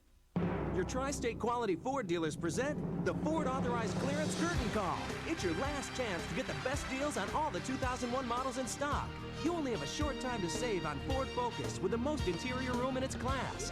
Now you can lease a Focus SE for just $224 a month for 36 months with $1448 due at signing. That's just $224 a month on a loaded Ford Focus. But hurry, the Ford Authorized Clearance Curtain Call is a limited engagement, and it all ends soon. Visit your Tri-State Quality Ford store today. Open your heart. Give generously to the Twin Towers Fund. Call 1-877-870-4278. United, we shall overcome. Professional race car drivers depend on their pit crews to keep them in the race. You can depend on NECO engines to get you back on the road and in the race with reliable replacement engines for your car, truck, or van. NECO stocks factory remanufactured engines for any vehicle and with the best warranty in the business. NECO's been installing engines for over 25 years. When you need a replacement engine for your vehicle, call NECO at 1-800-550-NECO. NECO, replacing engines all across America. NBC4 and Dance Theatre of Harlem invite you to experience the New York Ballet season and delight in an evening of pure magic.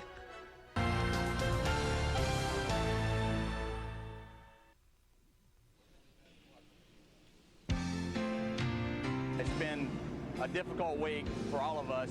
I think sports can help heal. We get families together and they're doing the same things and enjoying the same type things, then I think that's a healing process. The thoughts of former Winston Cup champion Dale Jarrett.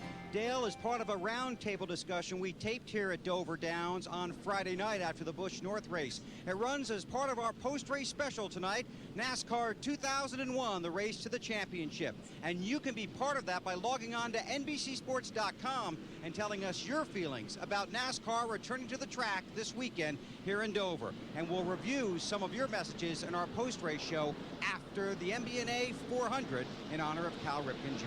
Alan? Great. Wide build, Dale Jarrett running in third place behind Ricky Rudd and Dale Earnhardt Jr. as we go back racing.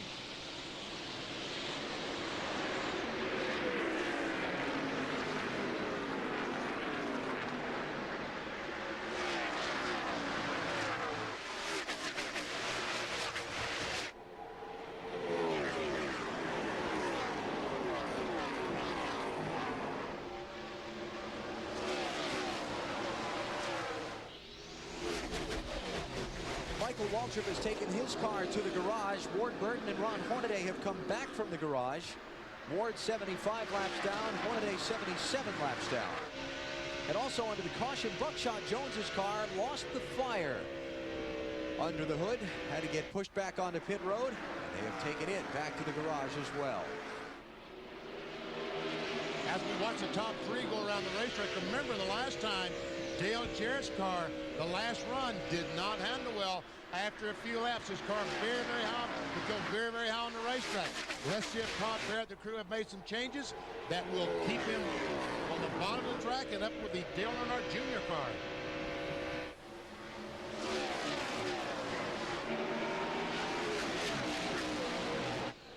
Kenny Wallace hanging in there, trying to get up and get one of his 2 laps back. The yellow car there, Kenny back in 29th spot. Remember, he had that unscheduled green flag pit stop because of the loose lug nuts at lap 183. And the caution came out and sealed him a couple of laps down.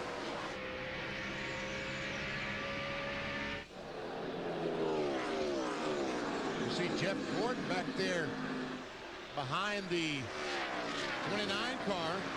He's currently in 6th position. And he has jumped some tall buildings today to get up to the 6th position. Yeah. Gordon just missing a wreck on the back stretch at lap 20. Then at lap 79, he and Ricky Craven got together, wrinkled up the left front fender. Lap 129, ran into Ron Hornaday, racing for 11th spot. Then he came down pit road, they lost the lug nut. Lap 168, pit stop, dropped him back to 18th. And through it all, he's hanging in there. Here he is in 6th position. Looking down on Dover from our U.S. Army Skycam, an Army of one. There are 212 ways to be a soldier. Find out more at GoArmy.com. Looks like Mark Martin's pulling back out. Yeah, Mark is just rejoining the race, 81 laps down. Mark involved in a big crash on the front straightaway that also involved Ron Hornaday, Johnny Benson, Ward Burton. That was at lap 130.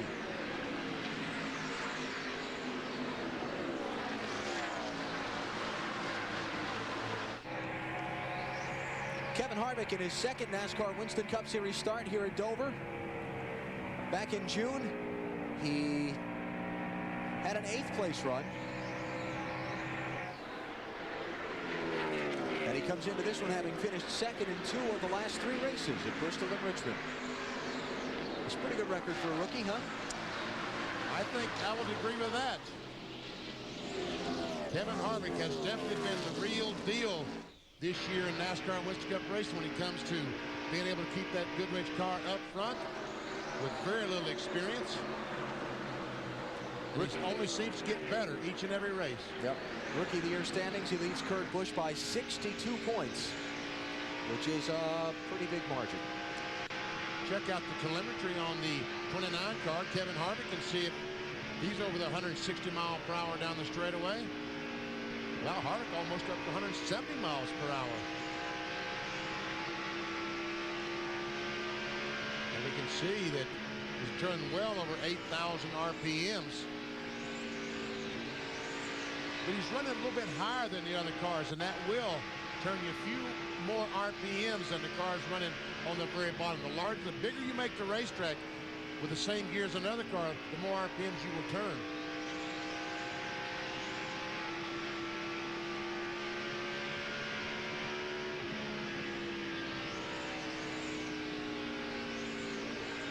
Ricky Rudd, the leader, things kind of settled in among the front runners. Let's take you through the field and some stories on how people's races have progressed so far. Dave Burns.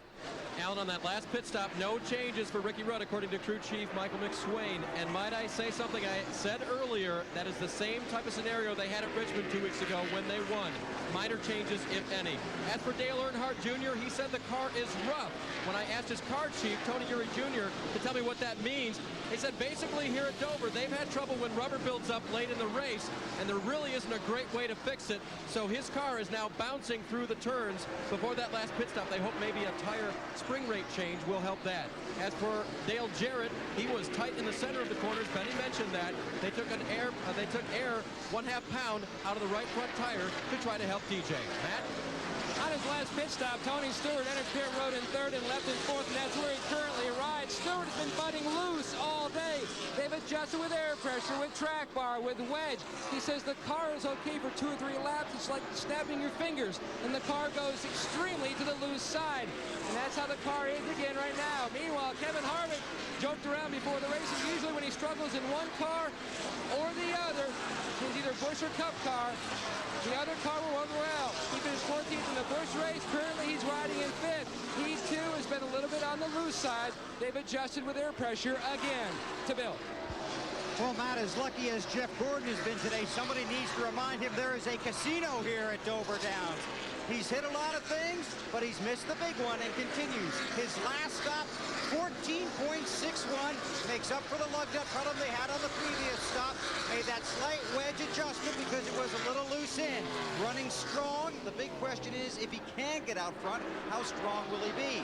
Chasing him on the track, young Casey Atwood, having an outstanding run, maybe his best run since early at Indianapolis. Then they had problems there. On his last pit stop, no changes because he said he didn't want to mess with the car, like the way it was handling. 4 tires, got fuel in 15.2 seconds, came in 9th, went out 4th. Marty? Phil Sterling Marlin is running 8th on the racetrack. In that last pit stop, he came down pit road running 5th. They thought they had a good pit stop, 16.4, but they lost some time getting off of pit road. They came out 7th and now have fallen back to 8th. Now, the fact that they have lost a spot is of no concern to them because their car, not very good on the short run, very, very good on the long runs. At Dover, your car tends to get tighter the longer you run. Their car starts loose, gets tight. That is a very good condition for Sterling Marlin. He was very fast at the end of the last run. Behind him on the track in 9th, Jerry Nadeau. They have had an outstanding day. They have had very few changes on that car today. The car very good on that last run, and they made no changes this time either. To Matt Yoakum. 3-time Dover winner Rusty Wallace, who won 3 straight, and then they concreted the place, still seeks for his first concrete win here. He has made it in the top 10, but Rusty has been fighting tight. I talked to Jeff Dowson, the engineer on this team. He says they pulled a spring rubber out of the left rear and they went back to their original air pressures trying to fix this tight condition. Meanwhile, I spoke with Frankie Stoddard, Jeff Burton's crew chief. He says the car was good before this pit stop, but now the car has gone slightly to the tight side. Bill.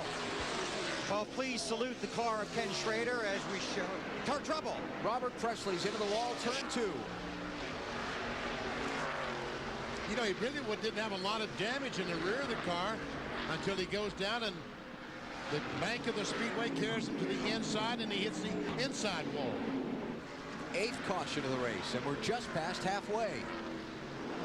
Kenny Wallace going to get one of his 2 laps back from Ricky Rudd.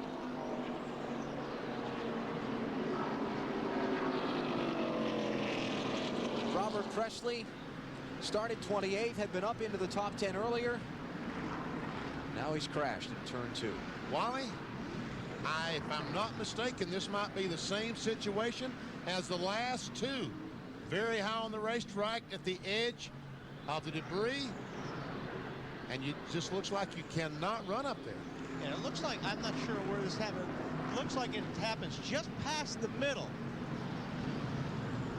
Well, this happens going in the corner, so. Yep, sure does. Now there were some other cars around. Could have been contact with another car as he started down the corner. File that one under inconclusive. And the radiator is broken in the car as he was trying to get the car unstuck out of the grass. I saw a lot of water under the car.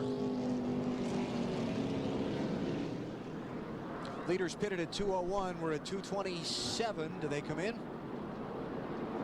Looks like it. Looks like yes.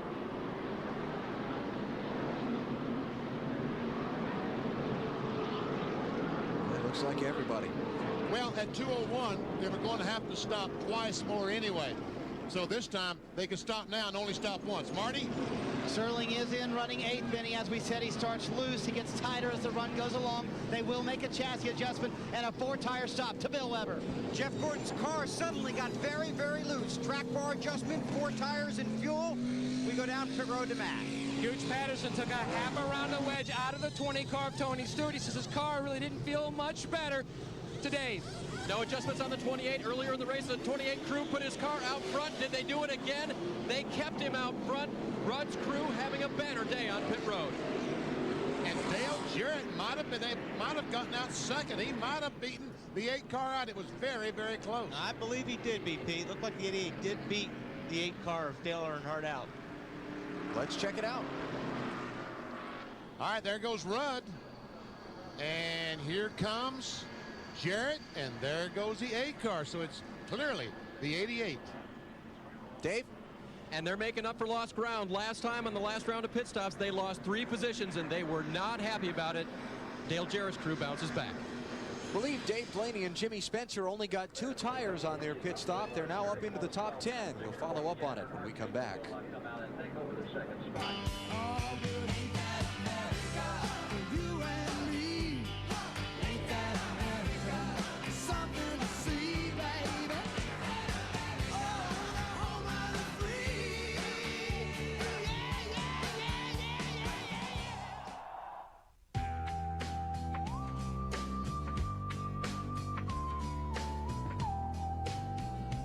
Beer is like a natural food product. The fresher it is, the better it tastes. That's why Budweiser has 12 local breweries right here in the United States. So you know our beer will always be fresh. This one's for you. And you. This one's for you. Pep Boys salutes the spirit of America. For over 80 years, we've been proud to be a part of that spirit. Proud to have helped keep America moving. Now more than ever, you can count on us to keep you moving and help keep America's spirit strong. I need a car. Shopping for a used car will never be the same. No, a convertible, a red one, with under 15,000 miles. Welcome to Autotrader.com. With 1.5 million used cars updated daily, it's the biggest, best used car site on the planet. You couldn't help me with a loan, could you? Can we help you? Autotrader.com. Your car is waiting. Pep Boys salutes the spirit of America. For over 80 years, we've been proud to be a part of that spirit. Proud to have helped keep America moving. Now more than ever, you can count on us to keep you moving and help keep America's spirit strong. Going a full 12 rounds is all about stamina. That's why I like high endurance from Old Spice. No deodorant protects better. And it lasts longer because it evaporates more slowly. Want proof? If you're not convinced, Old Spice will buy you a stick of your old stuff. Let me put it this way. High endurance lasts longer than I do. But I'm working on that. A special one-hour edition of the Olympic Show looks ahead to the 2002 Salt Lake Games and some of the athletes poised to define them. Next Saturday at 5 Eastern on NBC. NBC Wednesday, it's the second all-new Lost. Can 3 teams find their way home from Mongolia? The race is definitely on. All-new Lost, NBC Wednesday, 8, 7 Central. So, you racing Saturday night? The Kellys, premiering September 26th, exclusively on NASCAR.com. America Online keyword NASCAR. Check this one out. What does it say? It says NASCAR Benny Circles. But above that it says, Benny, I drew a circle around myself. That's pretty neat. There you go. We had some great signs around here today. Race fans with some very emphatic and patriotic messages as well. Welcome back to Dover Downs. Alan Bestwick, Benny Parsons, Wally Dallenbach just past halfway in the MBNA Cal Ripken Jr. 400. What a day for Jeff Gordon. He's been playing dodgeball all day. He has missed so many wrecks already. He's missed 3 or 4 already. We're only just over halfway. Well, we called it at the start, but we figured once he got to the front, he'd be safe, but it doesn't look like he's safe anywhere. Let's go back and take a look at some of the things that Gordon has had to dodge so far today. It started very early in the race. Crash off of turn 2 involving Bill Elliott and Bobby Labonte. Slips through the middle of that one. He goes right through the middle on lap 79. He makes some contact with the right rear of Ricky Craven's car and damages the left front fender. So they go and get that one repaired. Then down the front stretch. He makes contact with Ron Hornaday. The Hornaday car spins. And once again, Jeff Gordon misses another crash. And then he had a lug nut fall off on a pit stop, went back to 18th in line, picked his way up through some traffic then. Boy, what a day. Other than that, it's been a piece of cake today. Yeah, no problem. But there's a couple other cars on the racetrack that, you know, what we've seen, the 8 car, the 28, 88, they've been up front all day. But the 1 car, Kenny Wallace, is very, very fast. He's still a lap down. The 33 car, Joe Nemechek, he was a lap down. He got it back. And folks, if he can just somehow get his way up in the first 10, top 10, Nemechek will be heard from before the day's over. Let's get out of pit road, Marty. Well, Alan, I want to play this game with Wally again. Dave Blaney's up to 4, so how many tires do you think Dave Blaney took, Wally? I got to go too, Marty. How about none? Okay, I told Doug Randolph, his crew chief, I said, you're a brave man. He said, I didn't want to mess with it. We just got the car working finally. Jimmy Spencer took 2 tires. He's back in 6th place. Spencer's been very good, and Donnie Wingo, the crew chief, told me they've made it better on every stop, so they decided to take 2 tires. His feet are hot inside the car. That's the biggest problem for Spencer right now. And a lot of people saw Mike Skinner taking 2 tires. They were fairly successful with the 2 tires, and a lot of people also have taken notice of a lot of cautions today. So some guys taking some gambles and gaining a lot of track position. Blaney was 19th before his stop. He's 4th now. Spencer was 15th, and he is 6th, and we're still under caution here at the Monster Mile.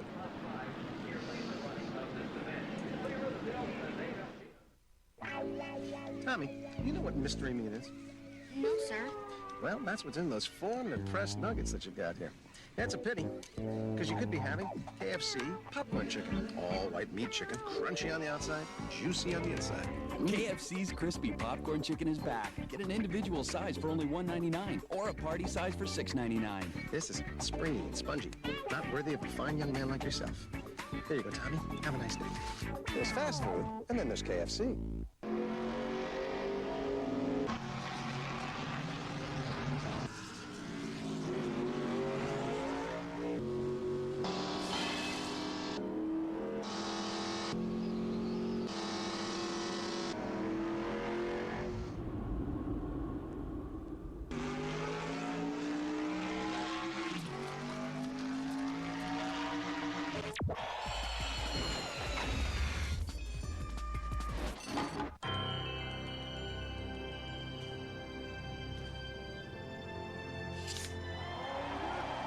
Cal Ripken joins the 3,000 hit club. Run number 400 for Cal Ripken. Rounds third is Dan. Waves him home. A new consecutive game record. Baseball's new iron. Dad? Dad? Ready to go? Yeah.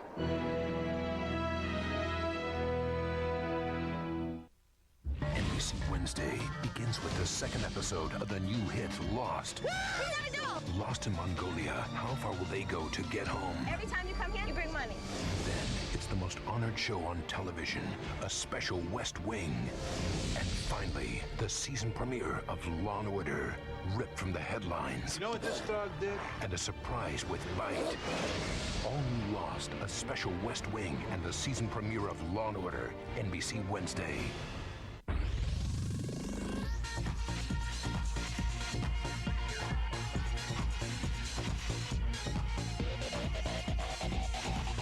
Don't miss high-flying freestyle motocross action with Travis Pastrana, plus downhill skateboarding as the Gravity Games return next Sunday at 4:30 Eastern on NBC.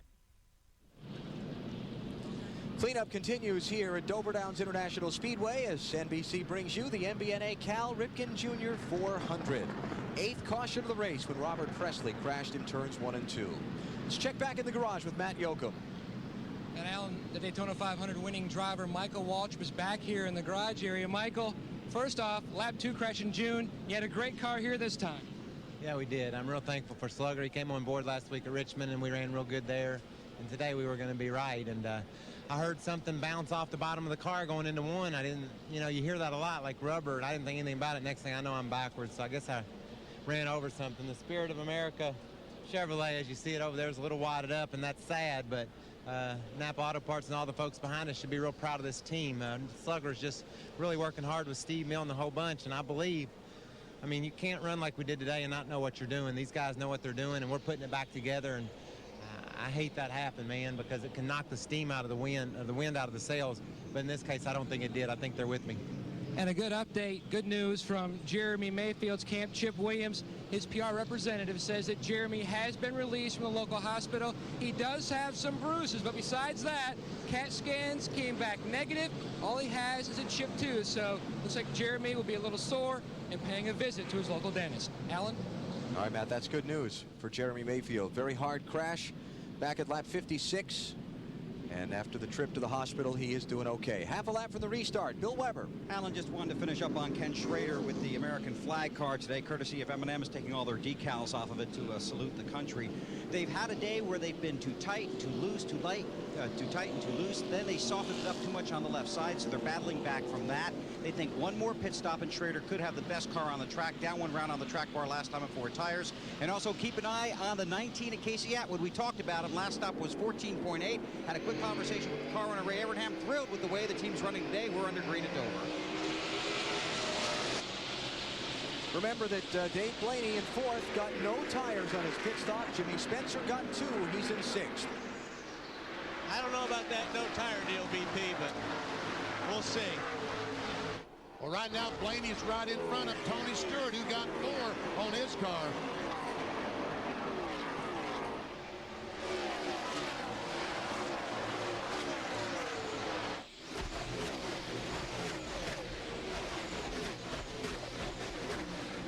Remember, Blaney started way back in the 42nd position. There's Stewart. Led one time for 3 laps so far.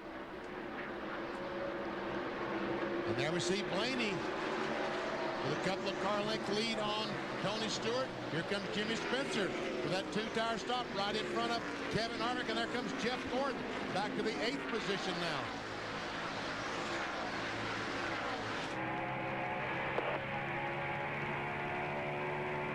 On board with Jeff Gordon as he goes down in turn 3. Back on the throttle. It looks like he sounded like he was able to get back in the throttle pretty strong up in that corner. You know, the thing that's got to make Gordon so wary, he's dodged all of this difficulty so far today, and he knows that this racetrack, it lurks every corner, every lap until the checkered flag. Everything he's dodged so far today, he's got that much still ahead of him. Jimmy Spencer, those 2 tires. Jeff Gordon came off the corner kind of like when he was behind Ron Hornaday.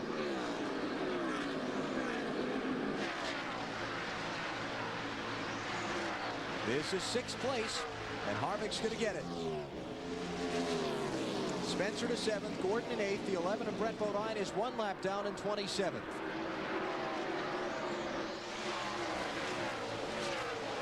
Spencer did not have the grip to keep his car on the bottom of the racetrack. Up in 3 and 4, let the car slip up. When he did that, Jeff Gordon tried to drive on the inside, did, and off turn 2 will take the spot. Outside, clear, all clear.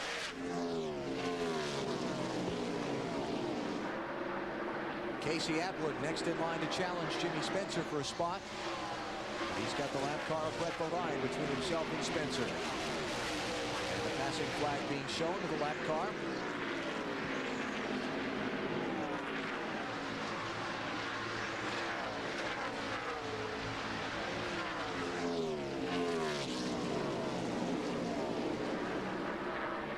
Tell you, this day couldn't have gone any more opposite the day Jeff Gordon had here in June in that race where he led all but 19 laps. 2nd place. Dale Jr., the 8 car, trying to take it away from Dale Jarrett in 88.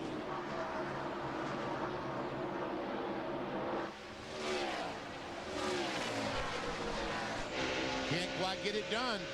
Jarrett's crew getting him off pit road just ahead of Dale Jr. on their last stop. Jr. has led so far 154 laps today. He has been the dominant driver. Took the lead at lap 3, and he's led most of the time.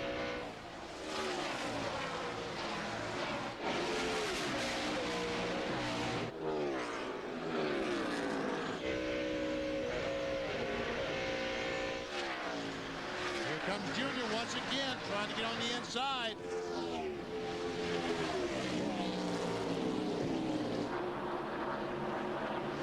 Oh, he's got to run this time. He takes that spot away. Clear, all clear. Paper's still there. What do you say? Paper's still there? Still there in the grill. Oh, yeah. Here's a good look at it. Right there on, right there. Oh, that's a lot of that grill opening. Yeah, it is, actually. Dave? I just checked with his car chief again, Tony Ure Jr. He told me that would help the car as far as turning in. A little more downforce there, but as long as it doesn't overheat. And you know, when we had that good close look on the front of that, they've got all of the lower grill opening blocked off with tape. You see, exactly. There is no air at all coming in the bottom. He's only dependent on that top grill for air. And is that enough to keep it cool? I doubt it. You think Wilson's starting to get hot in there? I bet Wilson is starting to sweat. Wilson knows all about air. Or lack thereof. Of air. There, clear up, clear. You remember the movie, Wilson the Volleyball, with Tom Hanks? Well, Wilson's riding with Dale Jr. I don't think it's the Wilson. I think it's a Wilson replica. It's a better looking Wilson. Much better looking. Well, you said it looked like me. Got me on that one. Yes, I did. Go ahead, tell me, Benny. I'm We're a big going to talk about dummy. the 19. Oh, you are a big dummy. The 19, the 25, Casey Atwood. Where's he running? 9th position. And the 25, you've been watching Nadeau. He has been fast. I have been watching. 25 car right before that last yellow was picking him off. Passed about 4 cars in 10 laps. Nadeau started 41st. He's into the top 10. Just behind him, Rusty Wallace. Sterling Marlin got a peek at Jeff Burton. All these cars on the lead lap. We've had so many cautions today, it's kept a lot of guys in the hunt. As fast as Dale Earnhardt Jr. has been running a lot of the day today, only one time did we get an extended green flag run where he caught the tail end of the field and started to put guys a lap down. Check out the 19 car, Casey Atwood, how far he's behind Ricky Rudd. You see Rudd is a yellow circle. Atwood the green one. You see he's 8 3/4 seconds behind. Okay, you got it. You got it. Nice job. You got it. Seymour Burton on the apron heading back to pit road.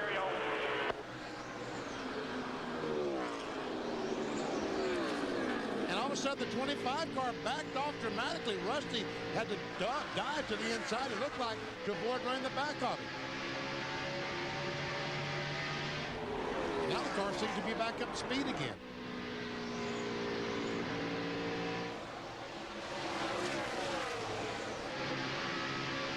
Wally, you're out here running lap after lap after lap. A lot of times you hear drivers talk about when a car wiggles, just gets an uncomfortable feeling going into the corner, they have to take a minute to regroup. Yeah, especially if you don't know why it's happened. If you're doing the same exact thing lap after lap and all of a sudden the car gets sideways, you're not sure if you've got a tire going down or something broke. So you've got to kind of feel it out for a lap or two, because you don't want to just say, well, it was nothing, and then go burn off the next corner and it really be a problem. So it takes a lap or two to regroup. And to get your heart beating again. Yeah. Get some confidence back in that car when you go rocketing off into the corner. Jeff Burton started 22nd.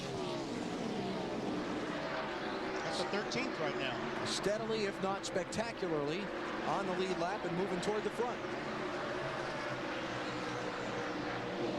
Dave Blaney restarted 4th after getting no tires on that last stop. Marty? Yeah, I think we may owe an apology to Doug Randolph, his crew chief, guys, because we really questioned that move. But I tell you, I've been watching Blaney's lap times. They're actually pretty good. Now, granted, Tony Stewart is catching him on the racetrack, as is Kevin Harvick. But his lap times are a little bit better than Jimmy Spencer's. Spencer took on 2 tires. Blaney took on none. So looks like right now the move was a good one. And I'm going to question it always as a driver, because as a driver, I'm always going to want tires. But where you're going to see it come into play is about 20 or 30 laps before they have to make their next pit stop. Then we'll see how those tires are holding up. 142 laps to go in the MBNA Cal Ripken Jr. 400 at Dover. Well, folks, everything will be decided today. If you want to win in today's world, You can't afford to go it alone. It takes teamwork and training to win, just like the winning team that builds quality cars and trucks on the assembly line. UAWGM, assembly line to finish line, teamwork wins.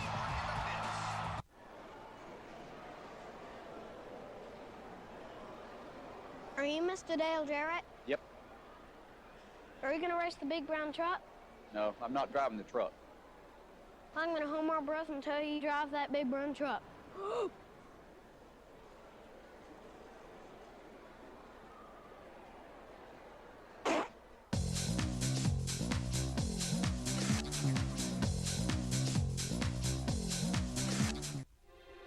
Right on target.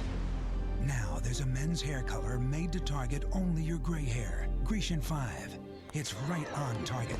In 5 easy minutes, Grecian 5 targets only the gray hair, replaces it with subtle tones like your own natural color.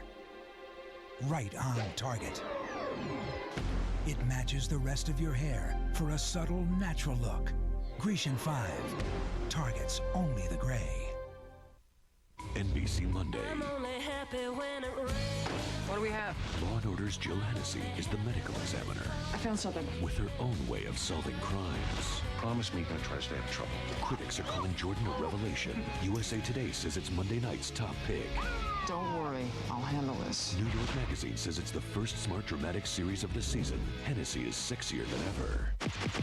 I'm gonna find out who did this to you. Crossing Jordan premieres NBC Monday at 10/9 Central. Premiering NBC next Sunday, a new breed of undercover agents to give you your action fix. I don't need you to protect me. Fellow agent! From the producers of Pulp Fiction and the writer of Armageddon, you see Undercover. Premieres NBC next Sunday, 10/9 Central. Ricky Rudd, the leader in Dover, and the MBNA Cal Ripken Jr. 400. We've got 263 complete, 137 to go. Next weekend, our coverage of the race for the championship moves on to the new Kansas Speedway. Saturday, it's NASCAR Busch Series racing at 2 Eastern Time. Then a week from today, Sprint PCS presents NASCAR Winston Cup racing at 12:30 Eastern from Kansas City on NBC.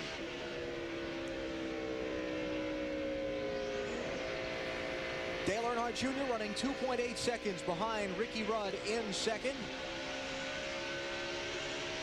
And Matt Kenseth is on pit road for an unscheduled stop. Marty? It's been a dreadful day for Matt Kenseth, the Walt team. This is normally one of his better tracks, but they've only had one top 10 in the last recent races. They have a water problem, or overheating problem, rather. They're putting cold water in through that little hose you see going in behind the hood, and they think they may have lost the engine now on Matt Kenseth's car. They have really struggled all weekend, Alan. That's too bad. Matt with his problems. Robert Presley has just taken his car to the garage, and it has been retired from the race. Damage from that earlier accident. They came back out and made some laps, but it's given up. Let's check in on Joe Nemechek. Benny, you talked about him. Trouble. There's. Hey, is that the result of not changing tires, you think? Well, take a look at that right front tire. Dave Blaney running fourth. Into the wall, cautions out. Matt? Well, Alan, you sure could hear it go by. It sounded like he cut down a tire. And also an update on the 33. They have been loose all day. Andy Petrie says they continue to adjust, and it just doesn't get any better. Well, you bet that got every crew chief's attention. Yeah, well, I mean, you know, you come in, you get tires here at Dover because this place is so hard on the right front tire. So the great run from the 42nd starting spot up to fourth ends against the turn one wall for Dave Blaney. Let's go back and take a look at what happened. Yep, you watch him go down turn one. Right there, the right front tire blows, and this is what happens. And he was so lucky that it happened on the straightaway rather than about the time he got to the bottom of the racetrack. And Jeff Gordon, once again, is right behind it. I'd be nervous if I was anyone else that saw the 24 car around me today. A lot of damage on Blaney's car. Now we'll see how many guys take just 2 now. Leaders onto pit road. 132 laps to go as they come down. Bill Weber. The words from Jeff Gordon, we're getting it, little loose in, and that's about the size of it. So it's going to be 4 tires, fuel, no changes. They clean the windshield, stops getting strong for the 24. Dave? The leader is in. A little more deliberate pit stop for the boys this time. They thought they might have made a mistake last time on the car, and we're being very cautious watching Ricky around the track, perhaps a lug nut. This time they're going to be very deliberate, getting everything on for him, and he's still going to beat everyone out. Dale Earnhardt Jr. makes a track bar adjustment. He said it was a little tight getting in and a little bit loose getting off the corner. And Jr. is going to lose 4 or 5 cars track position as he making that chassis change. He goes from 2nd back to 8th. Marty? Well, the word from Jimmy Spencer, guys, nothing but tires and gas, and that's all they did. They put on tires and fuel, and that's all Spencer needed. Very fast race car right now. To Matt Yoakum. The gas man for Tony Stewart, Jeff Gooch Patterson's going to have wedge elbow after the day is over. Another 1 round of wedge out. He says his car is tight in the center, says Tony Stewart. At least now it's gone to the tight side, 4 tires, but also they've got 2 team members on loan from the 18, Barry Cook and Alan Copley. The rear changer and carriers for the 18 because Randy Cox, the normal tire changer on the rear for Tony Stewart, got some kind of debris in his eye. Ricky Rudd's the leader. Ricky Craven is up in 2nd. We'll have the restart when we come back. So, how's the food here? Great, Mom. Pizza every day. That's what I was afraid of. Oh, it's not what you had in college, Mom. It's Papa John's. But you need variety. Variety? I get it with Papa John's thin or original crust, great fresh veggies, and 100% meat toppings. And right now, a large 2-topping Papa John's pizza is only $9.99. Plus, a second large 2-topping pizza is just $4.99. I'm living better than I ever did at home.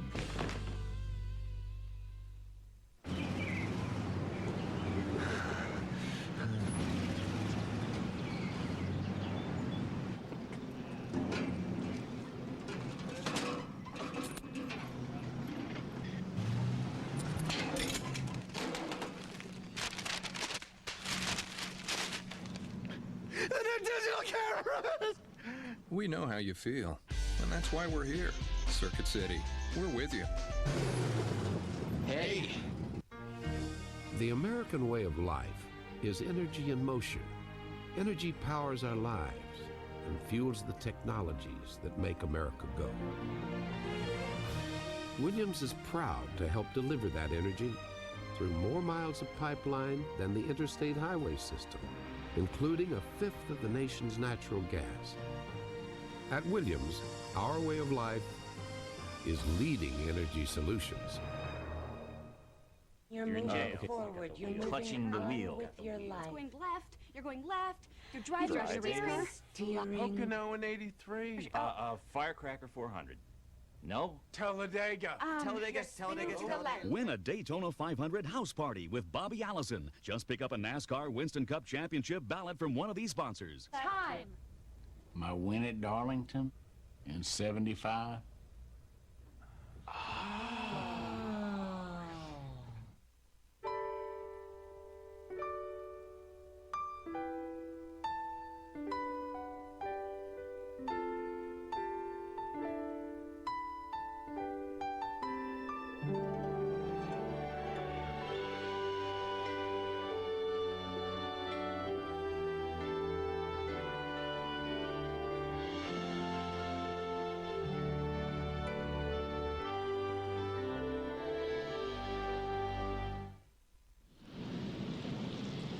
Back at Dover, another lap of caution before we go back racing. So we'll take a moment and remind you about NBC's Premiere Week that begins on Monday. All week long, you'll see the fall premieres of your favorite returning shows and this fall's new shows. It's the must-see NBC Premiere Week starting Monday night on NBC. Summary of pit stops. Look at Junior. Comes in 2nd, goes out in 8th. Wow. And Ricky Craven is up in 2nd spot, just 2 tires on his pit stop. Marty Snyder. Well, as Dave Blaney's team packs up and heads to the garage, we'll let them pass through here, and we'll show you when they leave Dave Blaney's right front tire, and that's not a very pretty picture. That is what's left of it, and as we talked about, that might be the result of changing no tires, but I doubt it. He didn't really have a whole lot of laps on him, so I don't think that was a result of changing no tires. You can see the paint chips from the wall embedded inside the wheel well there, so a lot of damage to that right front tire, of what's left of the right front tire of Dave Blaney's car. And that hole that you see that Marty showed you did not cause the tire to go flat. That's what happened when he slammed on the brakes and wore through the tire. That's what I'm talking about. That's a flat spot. A flat spot. Big time. Going to be another lap or so before we get the restart. Let's take a break here. Back to Dover after this.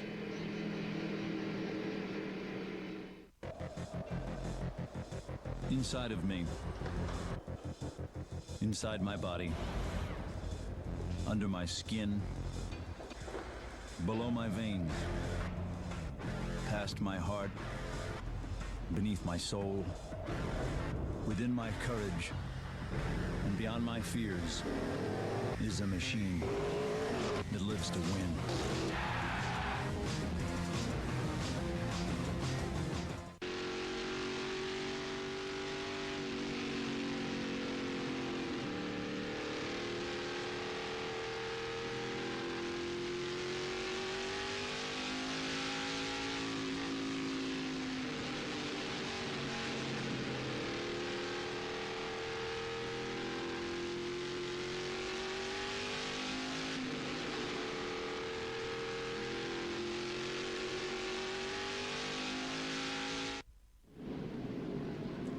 Getting ready to go back racing from the 9th caution of the MBNA Cal Ripken Jr. 400, and we've still got 127 laps to go.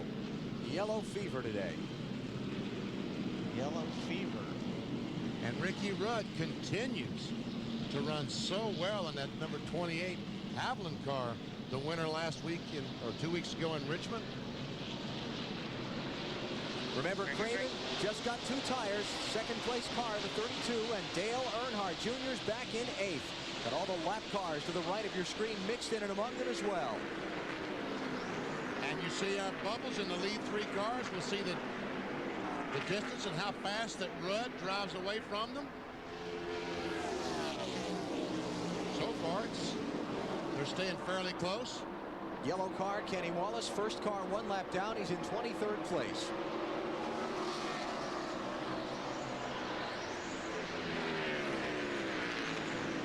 Ricky Craven, the car we saw run up front the first 50 miles or so. We haven't seen much of him since. As Dave Burns reported, has some damage to the right front tire and seems to have caused his handling to go away a little bit. And after all that's happened today, look at Jeff Gordon up in 4th place. This is just one of those kind of days where he'll keep after it, he'll turn around and win the thing.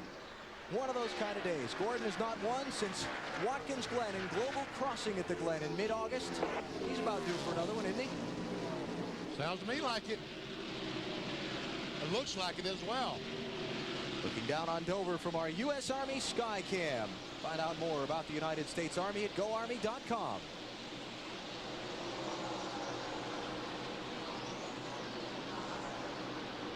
Well, that lap, Jeff Gordon was not quite as fast as the leader, Ricky Rudd. He was about a mile per hour slower, but it might have been the traffic of Kenny Wallace that caused that. We'll check it out. This lap, as he comes off turn 4, completes another lap. Well, he was about 3/4 of a mile per hour slower. So he is slower than Ricky Rudd. Dale Jarrett, the 88 car, closes in right on the back bumper of Ricky Craven. Looks like he's going to take that 2nd spot away. Craven giving way. Jarrett on the fresher tires. Good job. Go get the 28. Bobby Jeffries, that ever so calm and reassuring voice from the spotter stand. And I said just a moment ago that Bob Jeffries had a little girl. He and his wife had a little girl on Wednesday. Gordon looking inside Craven for 3rd. And he's got him. Dale Jr. so far, no progress since the restart. He's still in 8th place.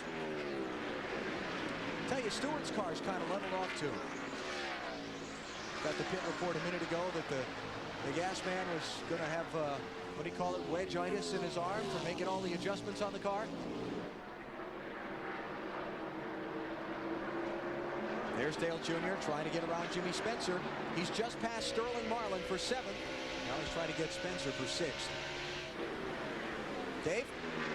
Now, one of the reasons why they lost time on their pit stop was because they had to get around the 28 coming into their pit stop. That sounds like the reverse of what happened earlier to Ricky Rudd. But that's exactly what happened. And then when they made a track bar adjustment as well on the 8 car, that slowed them down and put them back a few spots.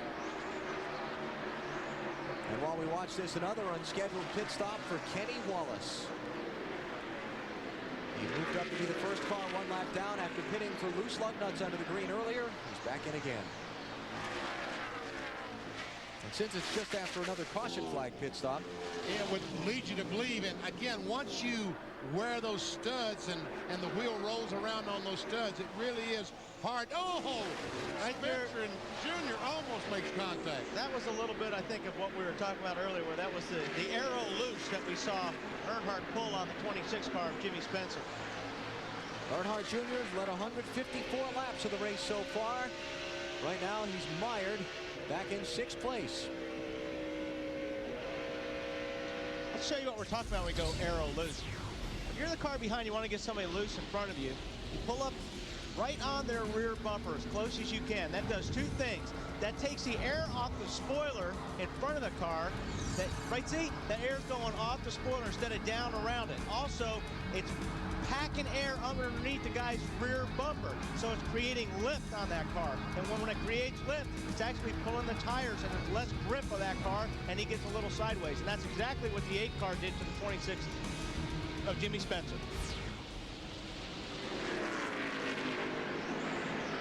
So Spencer slides back to the 8th position, where he's being challenged by Jerry Nadeau. It's Ricky Rudd who's out in front of the MBNA Cal Ripken Jr. 400. You're watching NASCAR on NBC. Thursday on the premiere of ER. Before this man was a patient, he was a killer. What happens when a doctor takes justice into his own hands? The premiere of ER, NBC Thursday at 10/9 Central.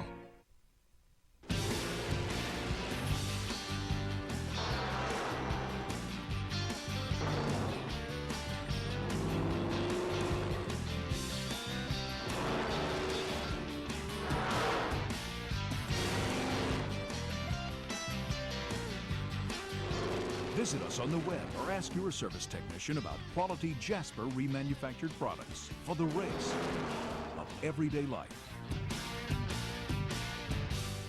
Diamonds. The Jewelry Factory is a direct diamond importer. The Jewelry Factory has thousands of diamonds, most with GIA or EGL certs, laser inscribed and guaranteed the lowest price. 1-carat solitaires are $5.99. 1-carat studs $3.99.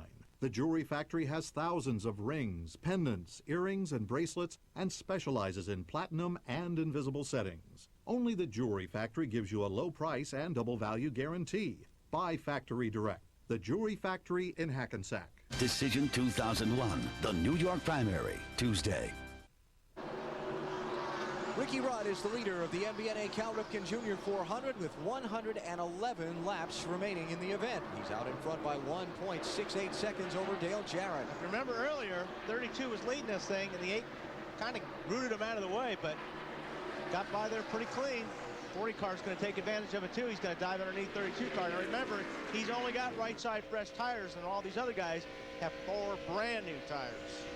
Mike Beam, the crew chief on the 32, trying to get some track position. Here comes the 25.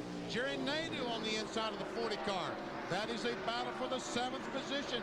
And Nadeau from provisional land goes into 7th. 41st starting spot. By the way, Kenny Wallace, 27th place now, 3 laps down. Survey says loose lug nuts. Second time today. And as I said, once you do it one time, it's almost impossible to get those tires tight the next time. So what we've seen from Craven and Spencer after the 2 tires on their pit stop is whatever the track conditions are at this moment, it's not liking it. Well, they're both sliding back. They're sliding back, but actually their times aren't that far off. They're sliding back a little bit. But I think everything they gained by taking 2 tires, really where you start seeing the 2 tires be a problem is longer into the run. 40 or 50 laps into the run. That's when these cars will start backing up. And basically that's what he's doing right now. Nader is by, Marlin goes by, Craven back to 8th.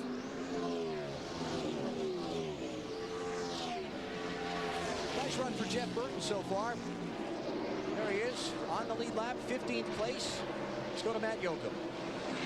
Back in June, if you remember, Jeff Burton won the Coca-Cola 600 in Charlotte, and then came to Dover with high hopes to pick up his first win here on the Master Mile, but he ended the day 10 laps down. So today, running in the 15th position almost seemed like a victory. On the previous run, the car was loose. Frank started the crew chief, called for an air pressure adjustment. Now the car has gone to the tight side. And Frank has it in conversation on the radio. And of course, I'm never one to be an instigator, but Frankie does have a little message to Alan Bestman. 50 years old. See, I told you he was 50 years old. It's not 50, ladies and gentlemen.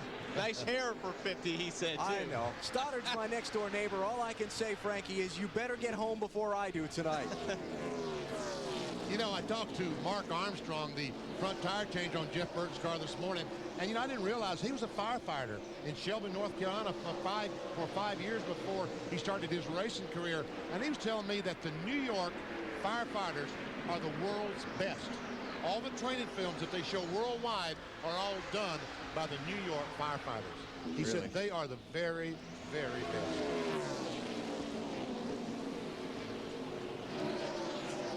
Oh, Schrader. He's in the middle of a hornet's nest right here in that 36 car. Lose a couple spots here. He might be the hornet in that nest. He has made it very clear to his crew that his car is very, very, very loose. Very loose. How loose is he, Bill? It's very loose. Very loose. I got you. That's 4 berries. That's extremely loose here at Dover. 2 car with a run on the outside. In line now. Clear high. That was Jeff Burton's radio. Spencer and Craven swapping a position. That's 8th place. And Kevin Harvick now going to zero in on Ricky. Boy, Ricky, that car's just going where it wants to in the corner. That's just a lack of grip right there. And he has to slide up that racetrack because there's no grip. When he goes to the corner, turns the steering wheel, the car just slides right across the racetrack to the top of the track. And if he tries to do anything about it, he's going to spin out. Right, you got to wait till the car stops sliding before you get back in the throttle. About to hit the 3/4 mark of today's MBNA Cal Ripken Jr. 400 at Dover. Dad, are we there yet? No.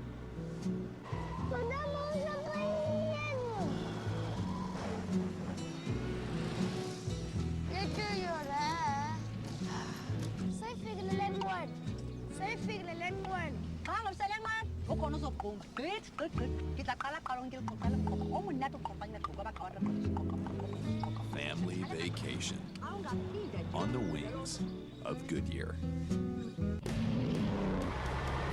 Trucks. Fundamentally tougher than any panty-waist car. Hey, no one ever wrote a song about his first hatchback. At Craftsman, we figured the only thing better than trucks is racing trucks. So we're the official tools of the NASCAR Craftsman Truck Series. Tough trucks, tougher drivers, and the toughest tools. Craftsman. Nobody in this house ever gets diarrhea. Is my stomach okay? Or nausea. I was sick to my stomach. Or even indigestion. Oh, my stomach. But for all those stomach problems, I'm ready with Pepto-Bismol. It's a whole first aid kit for stomachs. As it coats, Pepto relieves most any stomach problem. Not just a few like these other leading medicines. Pepto-Bismol. Whether it's their stomachs, or stomachs. It's first aid for heartburn, diarrhea, nausea, indigestion, and upset stomachs. Newton's first law. Anything in motion stays in motion. Newton's second law. The greater the force, the greater the acceleration. Newton's third law. For every action, there is a reaction. Sam's Club 200 NASCAR Busch Series, November 3rd, and Pop Secret Microwave Popcorn 400 NASCAR Winston Cup Series, November 4th. North Carolina Speedway, the ultimate lesson in physics. NASCAR zooms through Kansas City for the first time ever.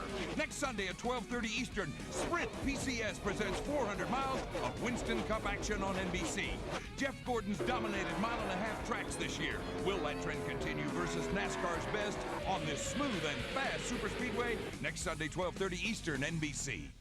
NASCAR on NBC from Dover Downs International Speedway in Delaware, where Ricky Rudd is the leader. The MBNA Cal Ripken Jr. 494 laps to go. Rudd out in front by 0.7 of a second over his teammate Dale Jarrett. Looks like Jarrett is getting a little bit closer to that 28 car. You know, and when this thing is over, they told me in the garage here this morning that Jeff Gordon, when he won the race here in June, was exhausted. And I can believe that. We used to run 500 miles here, and it was just all you could do to stand after the race is over. And 400 miles is really, truly not that much better. The unique characteristic of this racetrack, besides the steep banking of the corners, two things. Number one, the straightaways. Look how steeply that's banked. That's 9 degrees. That's as steep as the corners in Indianapolis. The straightaways are banked. And the other thing is the dive downhill into the turns. Let's watch Kevin Harvick, and we'll count down the straightaway, see how much he relaxes. When his wheels come back, 1001, 1002, 1000. About 2 3/4 seconds on each straightaway is all that he gets to relax. And when they ran the Indy cars here, the IRL cars here ran, they actually took a grinder and they really ground the racetrack down. This place was 5 times rougher than it is right now. It took a lot of the bumps out and made this racetrack smoother. It still vibrates really hard, but it used to be terrible. See how you go downhill when you go into the corners? The straightaways are actually elevated above the lower groove in the turns. That's not the same as in most any other track. And it really, it's a lot of drivers have talked to me, it's like driving a roller coaster, falling off that hill into the corner every time, twice a lap. Exactly, especially going into turn 1. When you go down into turn 1, the racetrack just falls out. And when you can actually see the wheels falling down if you stand down there and watch the cars go in. And then the car lands, so it is. Hey, Marty, what do you got down there? Well, actually, we were going to talk about Texas. Terry Labonte, who just lost a lap to Ricky Rudd. He's running 20th on the track. This is start number 700 for Terry Labonte. Of course, for the long time, known as the Iron Man of NASCAR Winston Cup Series racing. The day has not been that good for Terry Labonte. They've been up and down, all over the place. Right now, they're calling this race an experiment or a test to Bill Weber. Unscheduled stop for Ken Schrader. Car got so loose he had to come down pit road. Flat right front tire. Oh, man. Dropped him 2 laps down, back to 23rd place. So another one off. Looking low inside. Clear behind him. Earl Barber, the spotter for Rusty Wallace. Schrader's 2 laps down on tire. And you want to know that as a driver. If a guy just comes along and blows your doors off, you're going, man, what happened? So Earl's telling him, hey, buddy, he's got new tires. You don't. Rusty racing Bobby Hamilton there in the 55 car for 13th place.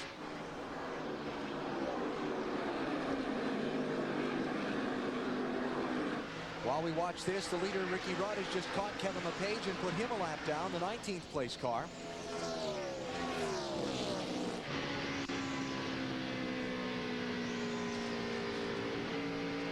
Rusty, he's just not been a threat to lead this thing all day. No, and he was the same way, exactly the same way here in June. Just somehow this year has not hit on the combination to get around Dover. Bill, what about the 36 car?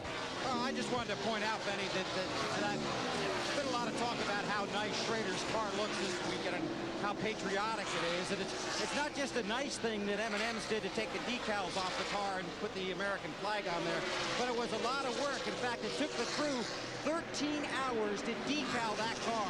They started at 5 p.m. one afternoon and finished at 6 a.m. the next day in time to get it up here to Dover. So it's not only a nice thought, but a lot of hard work, not only by the sponsor and the corporate side of it, but by the crew guys as well. Again, unfortunately for Schrader, a good lead lap run ruined by that unscheduled pit stop a minute ago. It's put him back in 23rd place.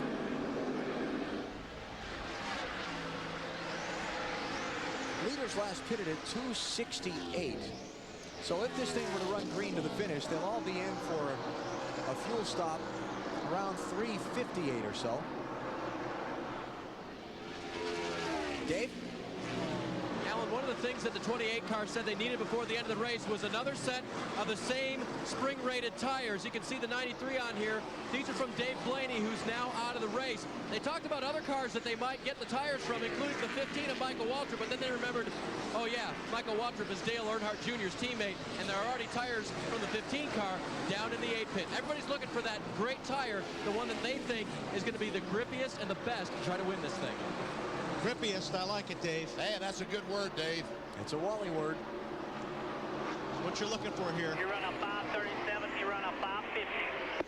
9/10 of a second. Now the advantage. Rudd has picked up 2/10 on Dale Jarrett. And there are 81 laps to go. Rudd, Jarrett, Gordon, Earnhardt Jr., and Nadeau, the top 5 in Dover on NBC.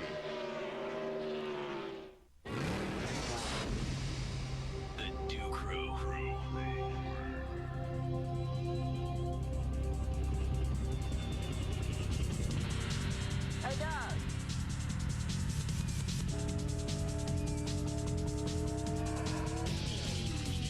$9.5. Not bad. You better not do this on Sunday. The Dew Crew. Fueled by Mountain Dew. So many bass, so little time. Time this. Gotta be Grand Prix drivers. It's the wide track attack. Nothing sticks to the curves like the Pontiac Grand Prix with wide track handling. Wider is better. I thought only bass had big mouths. Tommy, you know what mystery meat is? No, sir. Well, that's what's in those formed and pressed nuggets that you got here. Yeah, it's a pity, because you could be having KFC popcorn chicken. All white meat chicken, crunchy on the outside, juicy on the inside. KFC's crispy popcorn chicken is back. Get an individual size for only $1.99 or a party size for $6.99. This is springy and spongy, not worthy of a fine young man like yourself. Here you go, Tommy. Have a nice day. There's fast food, and then there's KFC.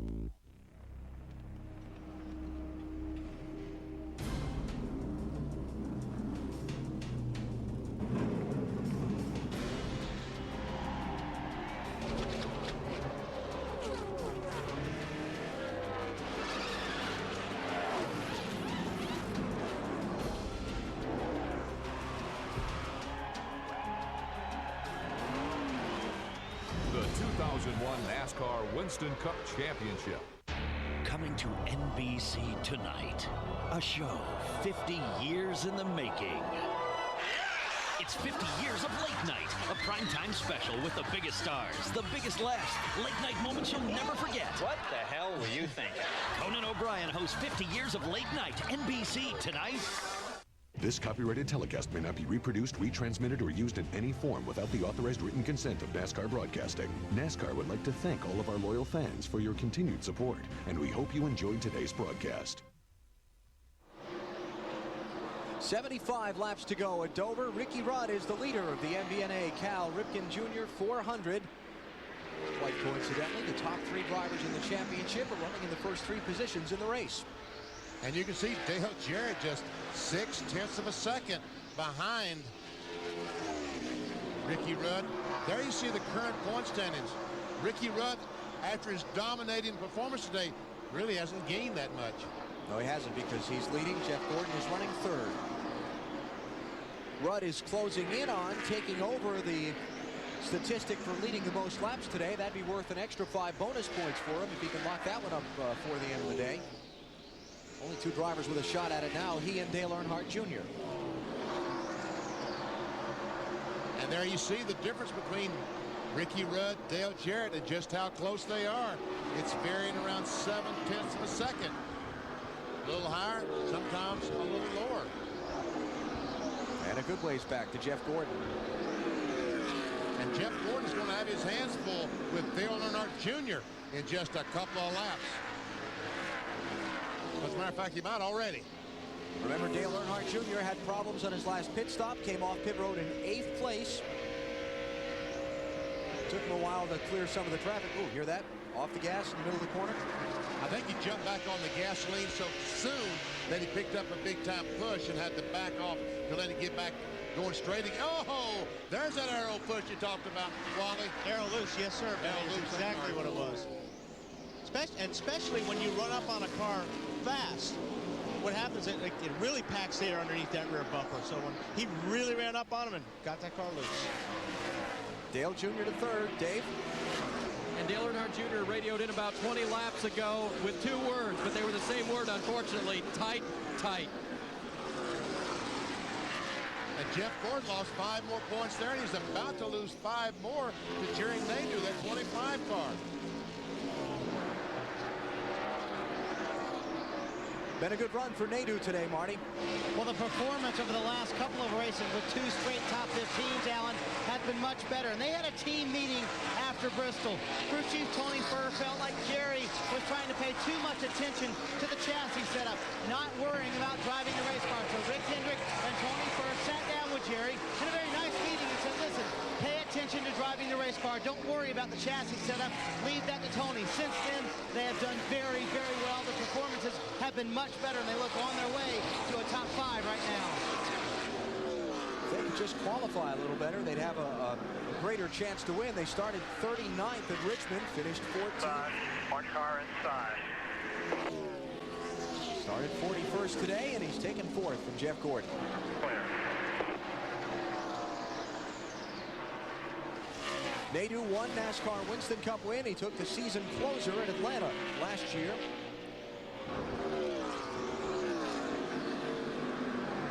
Remember back at the Chicago race, he led a lot of laps in that one, then had an oil leak, sent him to pit road for repairs. Took away a chance to win on that day.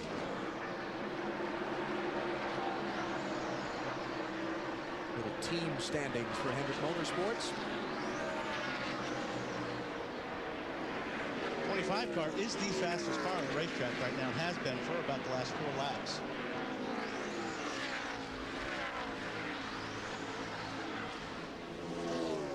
He's got 6 seconds to make up on the 28. Yeah, he's got to be awfully fast.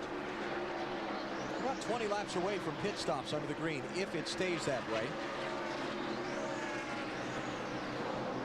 As Ricky Rudd continuing to catch the tail end of the field and being involved in that traffic is allowing Dale Jarrett to close in. He's put John Andretti a lap down. Now the 16th place car, Jeff Burton, goes a lap down. And it's all going to be about pit stops. If it goes green the rest of the way, the pit stops are going to make the difference on who wins this race. Now, probably the top 3 cars will change 4 tires, but a Jeff Gordon, a Tony Stewart, some of those guys back 6, 7 seconds behind. You think they might try to change 2 tires to pick up that extra 2 seconds? Absolutely. Extra few seconds? There'll be definitely a lot of gambling going on from about 4th place on back. And the key to that is you don't need a full tank of fuel. If you need a full tank of fuel, it's going to take you just as long to change 4 tires as it will to fill the fuel tank. But not needing, but what, 1 can? 1 can. 1 can be plenty. And this is the perfect situation for those guys to make that pit stop in under 13 seconds and get in my pocket. Why don't we take a break here so we're back in time for the pit stops. Rudd leads. You're watching NASCAR on NBC. NBC Wednesday.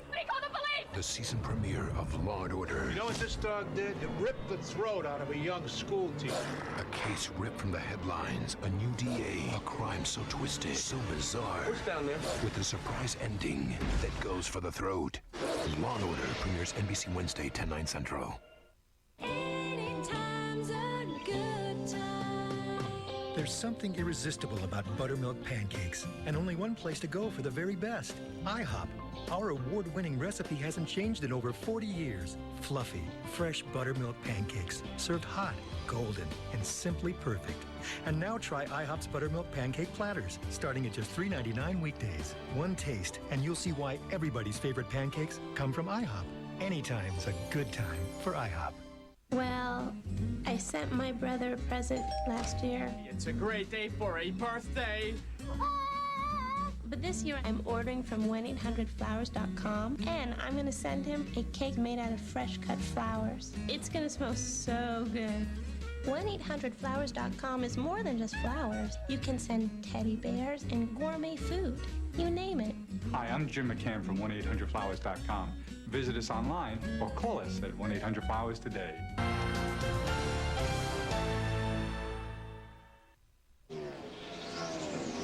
.59 laps to go in Dover. Ricky Rudd putting him laps down as he's catching him.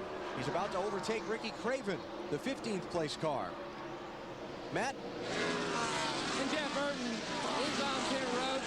They're taking a half a pound out of the right rear, and they adjusted on the track bar. He says the car is still tight as Mark Hollywood Armstrong has done with his work, and Burton is down and away. Good pit stop. 14.2, great pit stop. What I talked about, I challenged all these pit crews some time ago, folks, to if they can make a pit stop under 13 seconds, I will give each man that goes across the wall $100 apiece. The BP Challenge. BP Challenge. 4-tire pit stop. 4-tire stop, and they can't come back in at 20 laps with loose clutch nuts either. Yeah, yeah, that doesn't count.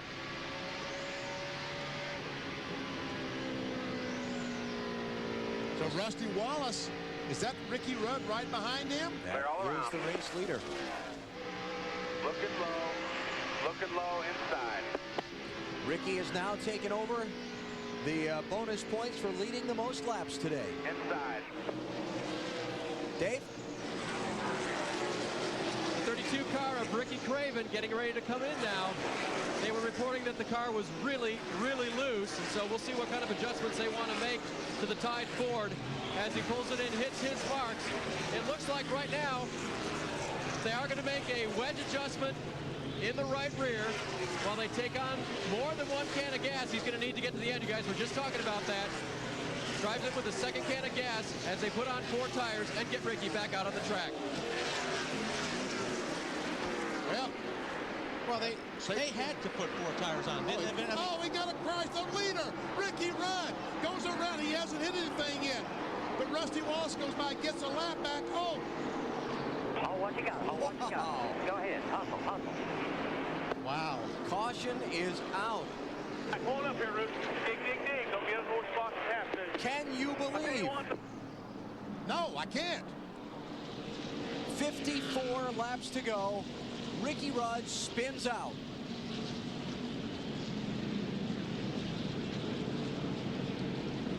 There we see all the spotters. He was trying to get around the 2. I don't know how close they were. We didn't get to see it yet. What's it look like, BP? See any evidence? No, but I do know he has remained in the lead lap. Pit road was closed this time by. Pace car hasn't picked up the field yet. That's kind of a break for Rudd. He gets the catch back up before they start coming in. Ricky's got plenty of time. He's still in good shape right now. He's back in 7th place. And another guy that didn't hit anything. How are they doing I don't know. Man, these guys are really good. These guys are really good to spin and not hit anything. I used to hit the wall so hard here, I thought I was Benny Parsons when I woke up. Thank goodness you didn't look like it. So now the challenge out for Rudd's crew. Track position. Let's see if we can tell what might have happened to Ricky Rudd. I don't think this is the incident there the lap before. Rudd trying to put a lap on Rusty. Bounce a little bit there. And we see Jarrett's right on the back bumper. Did Rusty hit him? Yeah, Rusty got into I believe the Rusty back got of in the him. back. Wow. Remember Bristol when they traded shots at the last lap and after the checkered flag? How about that? Marty? Jerry Nadeau is in, running third, tight off of the corner. He was the fastest car on the track for much of that last run. Half pound in the right rear and 4 tires. This looks like a very fast stop so far. They drop the jack. He heads on the track to Bill Weber.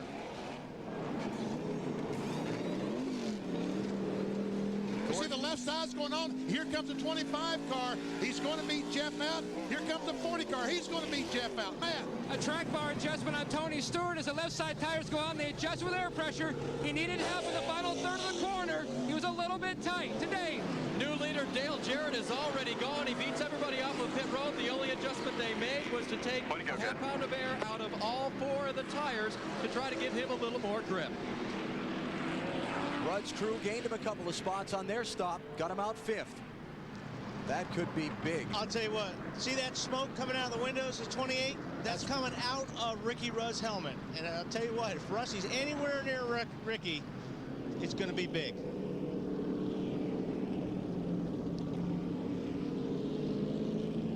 Ricky Rudd leading this thing.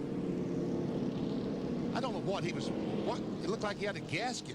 There once again, there's a 28 car. And I think all of a sudden Rusty closed up much more on the 28 car than he thought he would, because it looked like he started to try to avoid him just about the time he touched him. What a great piece of driving here by Ricky. Watch the brakes. Lock, unlock, steering, lock, unlock. And everybody else, too, by not hitting them. He almost backed out in front of those cars. That would have been big. Another look at it.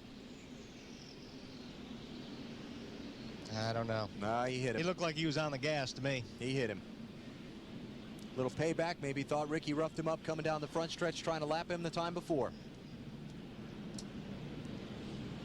Well. Not over yet. Because remember what the 29 and the 28 at Richmond. Remember I talked about Bristol a minute ago with Rusty and Ricky? Let's go back and take a look at that. This was on the final lap of the night race, the Sharpie 500 there. Racing for 4th position. Excuse me, I want to come through. Here we go. Here's what we're talking about. This is the last lap. Then we see Rudd gets to the back of Rusty, goes, takes that spot away. Now Rusty, the checker flag is waved. Rusty comes down and says, Ricky, why did you do that for, man? But they're racing for position there. They're not putting each other a lap down, or one guy putting another car lap down. Dave Burns. And I'm with Micah McSwain, the crew chief now. Fatback, what did Ricky tell you on the radio? He didn't say a whole lot, kind of like Richmond deal. You know, this just riled him up a little bit. I mean, you know, that's kind of a chicken deal, the way Rusty handled that out there, you know. He had a bad day and he took it out on us, but this racing ain't over yet. We're running 5th. So he just kind of ruffled old Rooster's feathers, did he? I guess he kind of ruffled old Rooster's feathers, huh? Oh, yeah. Swat. All right.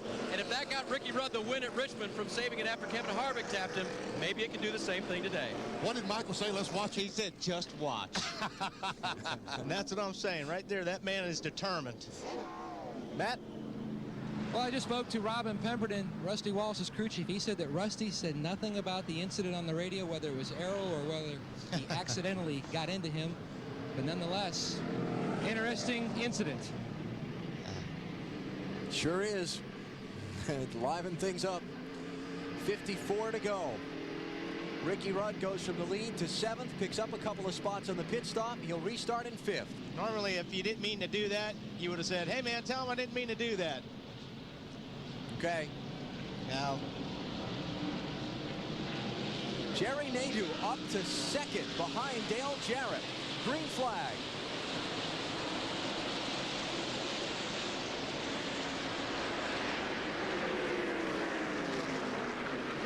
Kind of brings Dale Jr. back into the mix here, too. He's up into 3rd. Got Stewart 4th, Rudd 5th. Marlin 6th. The 32 and the 99 car, both those guys caught a tough break. They made their pit stop. The caution flag came out. Now both those cars are lapped down. Jeff Gordon back in 8th place now. Bill? Alan, they came down pit road on the long runs. The 24 car seems to lose grip at the end of the run, so they made a half round of wedge adjustment, 4 tires, and they put that wedge in the left rear. But on the long runs, the 24 car loses grip at the end, 15.52 on the stop.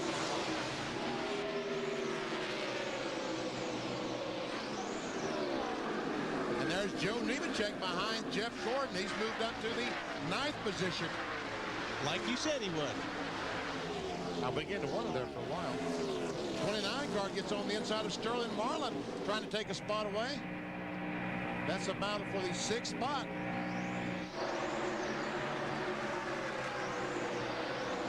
Harvick to 6th. Now Jeff Gordon challenging Marlin for 7th. Harvick looks out his back bumper out the rearview mirror and sees all this going on, and Jeff Gordon takes a spot away, moves into 7th.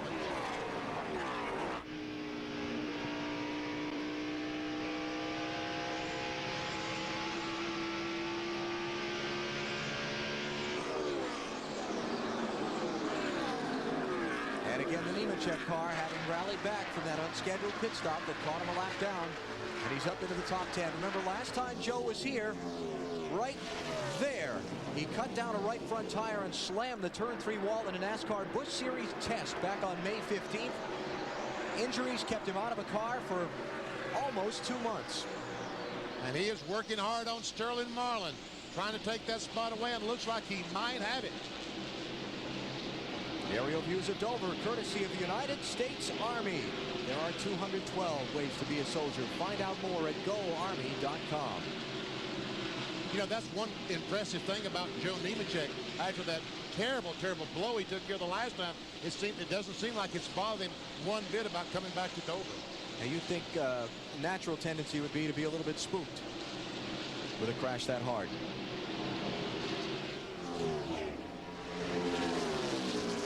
Harvick and Gordon, 6th and 7th. Try to put a lap on Craven. Clear, all clear.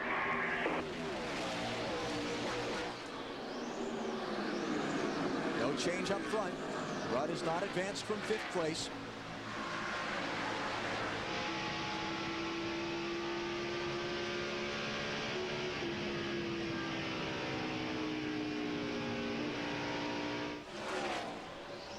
And now Nemechek trying to deal with the lap car of Craven.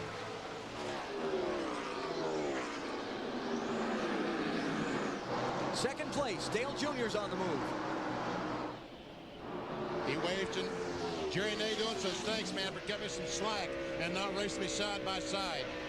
Because I want to go up here and see if I can't catch that 88 car. He's right there, right in front. Hit your marks, 41 to go, 41 to go. 41 laps to go. Dale Jr. to second, 0.6 of a second behind Dale Jarrett. Can he catch him? We'll find out when we come back to Dover. What's going on? Hey. Wow, this is nice. But I thought Stacy said if you bought new tools, she gets a new dining room set. Yeah, she did.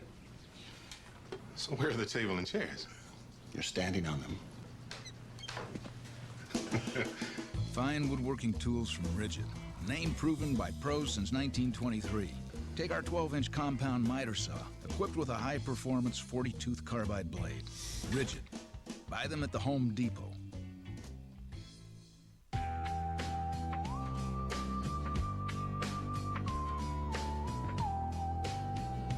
Beer is like a natural food product. The fresher it is, the better it tastes. That's why Budweiser has 12 local breweries right here in the United States. So you know our beer will always be fresh. This Bud's for you. And you. This Bud's for you. Back at Dover, Dale Earnhardt Jr. has just taken the lead from Dale Jarrett. 38 laps to go. And watch Junior stretch out away from the 88 car of Jarrett. Let's take a look at the pass for the lead. This was impressive. He goes in the corner, Jarrett goes up the hill, and Junior just drives by on the inside, keeping that car right down next to the apron. Now Nadeau applying pressure to Jarrett for second. Rudd still behind Tony Stewart. Back in fifth. I think Rudd has the potential to get up to second spot in the next 35 laps before this race is over, but I don't think he's going to catch Junior. Bad news for Ricky with Junior back out in front. He may lose those 5 bonus points for leading the most laps. Ricky by Tony Stewart for fourth. Junior leads another 12 laps, 13 laps. He goes by Rudd for those extra championship points. All right, here goes Nadeau trying to take over that second spot. Not yet. Can't quite get that run off the corner that he needs. 140,000 in Dover today. They're all standing.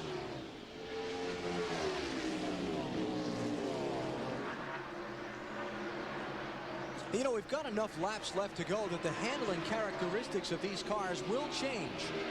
And you're absolutely right, Alan. That's why I think the 28 car still has a shot, because it seemed to me like his car was better towards the end or middle towards the end of a run.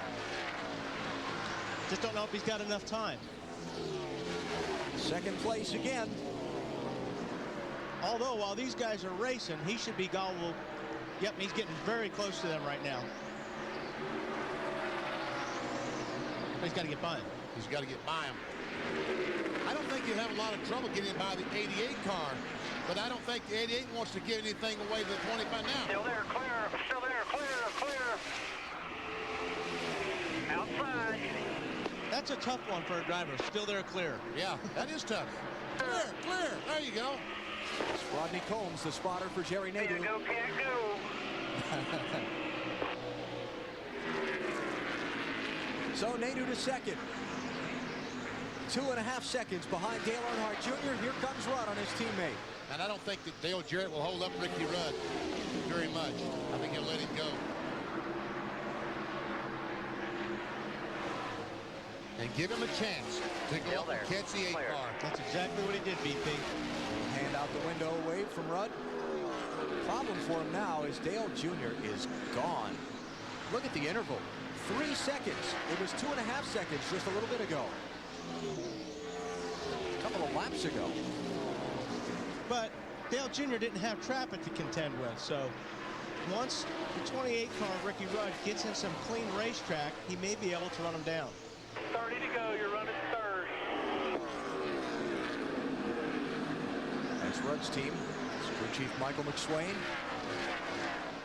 Gordon by Harvick. At 6th place. Gordon running in 6th, Rudd running in 3rd, Jarrett running in 4th. Rudd has led today, Jarrett has led today, Gordon has not. 5 bonus points for leading the lap in the championship. Jeff Gordon's car is lucky to be running what he's been through today. There's the interval. It was 2:22 coming into today. That's as they run now.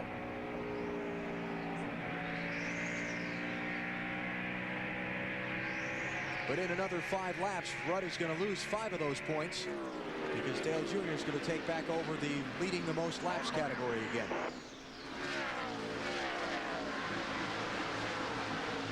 Jeff Gordon been playing dodgeball right from the drop of the green flag. Lap 21, a wreck on the backstretch with Bill Elliott and Bobby Labonte. He sliced through the middle of that one. He bounced off Ricky Craven at lap 79, damaged his left front finger. They fixed that at lap 129. He spun Ron Hornaday out on the front stretch. 4 cars involved in the crash, but not Gordon. He slipped through the middle of that. They had a pit stop problem at 168. He fell back to 18th, picked his way up through the traffic. And through all that, he's running 6th.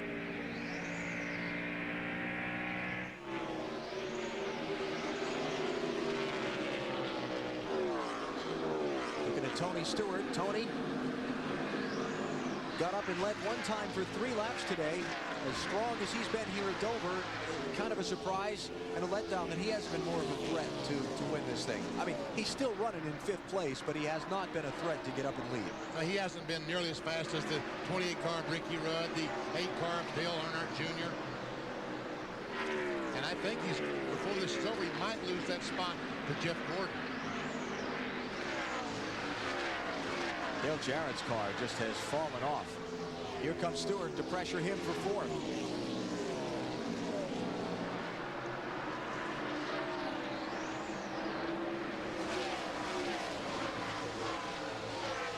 Checking speeds. Dale Earnhardt Jr. is running about a half a mile an hour faster than Ricky Rudd. He is opening up the gap. And Jerry Nadeau is slower than Dale Earnhardt Jr. So he is driving away from all of his competitors. Cole Wilson may get a trip to victory lane. I'll tell you one thing. If they win that race today with that soccer ball in there, with Wilson in there, I bet you he'll be in this car each and every race that Junior runs in for a long, long time. Not that they're superstitious or anything. There he is. We're plus 3.5 now. 3.5. We're still faster. Matt? Well, Alan, we have well documented Dale Earnhardt Jr.'s fascination with the movie Castaway. We talked about Wilson, but if you talk to Dale Jr., at home in his pool is a raft. He and his posse members went to a local hardware store and bought provisions to build a raft. Right now it's in its R&D stages of styrofoam and wood, but he said next spring when they do their final version, they'd like to take it down the Mississippi. They said if Kyle Petty can do his charity ride across America, he and his posse members can go rafting down the Mississippi, and they're taking pledges to raise money. And of course, his sponsor has donated some styrofoam coolers to help out with the provisions. I don't think I want to go. No. No. 5th place. All right, I can't get him on the inside. How about the outside?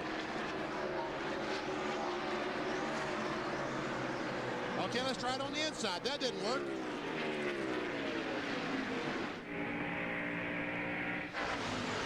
And looks like he might have it. He does. That's a pretty nice move. Big crossover there from Gordon. He takes 5th, pushing Stewart back to 6th.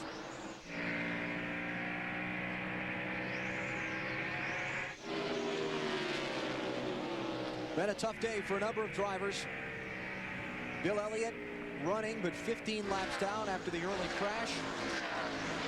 Matt Kenseth running. Long time on pit road for overheating. He's 10 laps down. Johnny Benson, Mark Martin, Ward Burton, Bobby Labonte, all back on the track after time in the garage from accidents. And the 32 car, Ricky Craven, has made an unscheduled stop and can't find out what's wrong with his car. He's now 5 laps down, running a great run he had going today. And here's Gordon trying to get by Dale Jarrett. Hey, Dave, what's going on with DJ? Slipping back. Well, BP, you know, one of the things that the teams look for in the tire sets that they put on the cars are that they be consistent so they can count on them and the numbers they put down every time. And according to Todd Parrott, as now Dale Jarrett is going to lose that position. According to Todd Parrott, the crew chief, this set of tires just does not match their expectations, what they thought they were going to do. And that is the trouble that Dale Jarrett is having right now. And in the slang that gets used around the garage area, they'll call that a bad set of tires. There's nothing wrong with the manufacture of the tires, but the performance characteristics don't match what the car wants at that moment. They don't get what they wish for. Yeah, these tires have a rate to them. And if the tires are not exact, you know, they're consistent, but they're not exact. So if you have a tire that, say, is a spring rate a little bit different than the last set, it's going to affect how the car handles. So you're kind of chasing the tires all day. And that last set obviously got away from them a little bit. And you got to ride it out until the next pit stop, get those tires off, make another adjustment. Unfortunately for them, the timing of this problem, right, not going to be another pit stop. They're out of passes. Yeah. Stewart working on Jarrett for 5th place. So Jeff Gordon gets a most fortunate break with Rusty Wallace spinning out Ricky Rudd. He's going to absolutely minimize his point loss because he's running one position behind him on the racetrack. Guys, I mean, I'm not trying to hype this thing up or what have you, but the last lap, Nadeau was faster than Dale Earnhardt Jr. Marty, what's happening to the 25? Yeah, Benny, it may not be over yet, although they're obviously running out of time on the radio. Jerry Nadeau is being encouraged by a spotter, Rodney Combs, and his crew chief, Tony Furr. They're telling him that he is faster than Dale Earnhardt Jr., and there's trouble out on the racetrack. Dale Jarrett spun around, backstretch. Contact with Tony Stewart. Caution is out for the 11th time in the race. These guys are going to feel like nobody likes them after today. They're having a hard time. Come on around here, spin around. Rough driving has been an issue we've talked about a lot in our NASCAR Busch Series broadcasts. Looks like we're going to have some hot tempers at the end of this one today. Marty? Well, guys, this is exactly what Jerry Nadeau needed. 2 laps before this, Tony Furr told him, if we could just catch up to Dale Earnhardt Jr., I think we can win the race because we're faster than him. This will give him that opportunity. And Dale Jarrett will stop and change 4 tires, and he will be 14th with 10 laps to go. How much distance can he pick up? See what happens here. Tony Stewart, big hole down there, and it just closed up. And actually, that's, you know, when Dale was, we were talking about the line he was running. He would drift up the racetrack. Then you remember we said he came back down to the bottom of the track, exiting the corner. Tough angle, but that's what it looked like happened. And another guy who spun at Dover and didn't hit either wall. We've seen that 3 times today. Is the 29 car picks the right way to go. As a matter of fact, every driver picked the right lane. Pit road's open. Harvick's going to be the first one to come in, the 6th place car. Harvick, Marlin, Atwood, Elliott Sadler, Jimmy Spencer, Bobby Hamilton, and Dale Jarrett. Matt? And Kevin Harvick comes in for his final service. You know, if you're not one of the top 3 or 4 or 5 cars, it does not cost you anything to try to come in and get some fresh tires. In fact, he was joking on the radio that his spotter had been talking to him so much it was bad memories of Fatback, or Fat Boy, I'm sorry, as they head back down to Dave. Dale Jarrett has pulled the 88 into the pit now, and they're going to put 4 tires on. I watched the tires going over the wall to see if they were borrowed. They are not. They all have 88 stickers on them. We're going to check real quick to see what the ones coming off have, just to make sure they weren't a borrowed set that might have spun them out. And I'll just try to get a quick look. Nope, they say 88 as well. So the tire problems they had were the sets that they had put together themselves today.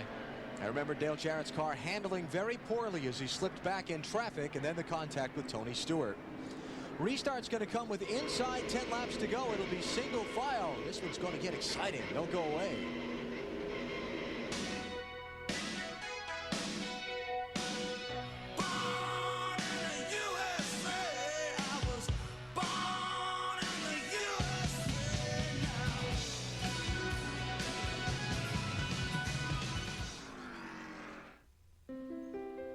Hey, Dad, what's that? That's a pink flamingo. What's that? Bullfrog. What's that? That, son, is a Chevy Monte Carlo. If you want to see 700 horses under a hood, spend a day by the lake at the famous Daytona infield. But bring your Visa card, the official card of NASCAR. Isn't nature great? Visa, it's everywhere NASCAR fans want to be.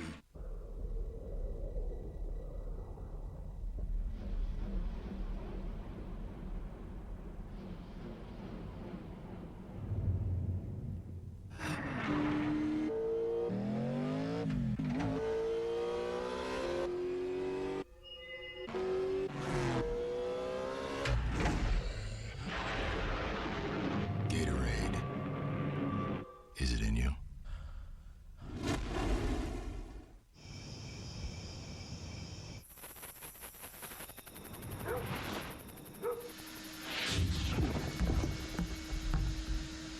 My turn.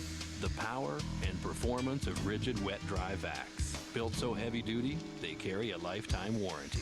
Like our compact and versatile 12-gallon vac. You'll find it at Home Depot's guaranteed low price of just $69 every day. Rigid.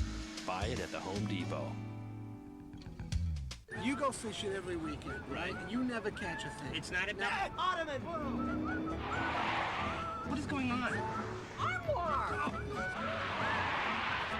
Furniture. Why is there furniture? Chafing dish. Chafing dish.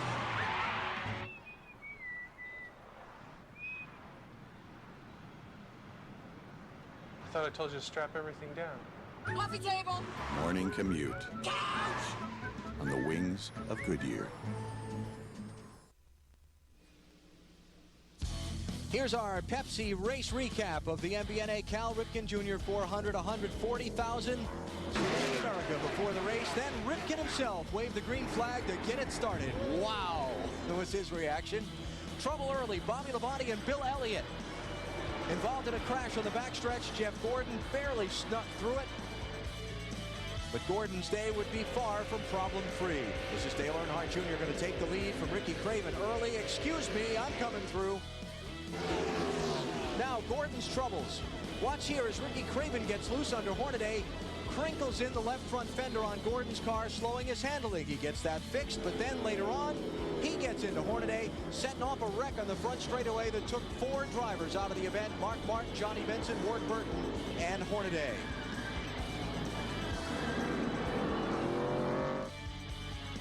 Halfway point of the race, Michael Waltrip. This gets up into the high stuff. Said he's heard something clunk up under the car before he crashed. One of 11 caution flags that have slowed this race. Dave Blaney running 4th into the outside wall. His team had not changed tires on the previous pit stop. And again, Gordon just behind that one. Another case of dodgeball. Now, Rusty Wallace, having been bumped by Ricky Rudd, the leader, as he went by him to lap him. A little payback in turn 4. The leader gets spun out. He comes back to 5th after a pit stop. He's up to 3rd now. Dale Earnhardt Jr. lap 362 by Dale Jarrett for the lead. Jarrett slips back in traffic with an ill-handling car. Then he gets tagged by Tony Stewart, racing for 5th moments ago. Cause for the 11th caution of the race. Eventful, to say the least. Very eventful. And now we're getting set for a last 8-lap scramble to the finish. Dave? And Tony Eury is the crew chief. He makes the calls. What about it? Can your driver hold him off for 8 laps? Well, we'll just hold them off during that run, so hopefully we can. Anything happen on a restart. If they get too wide or something, you know, we might not be able to, but as long as we get in this corner before they do, I think we can. All right, he's got a good seat up here. He's watching him coming out forward. Marty? Now, we were going to talk to Tony Furr. I asked him, do you have a shot? He said, absolutely. That's Derry Nadeau's crew chief. Single file restart. Now 7 laps to go as they come to the green. Earnhardt Jr., Nadeau, Rudd, Gordon, Stewart. Dale Jarrett's back in 14th with a fresh set of tires.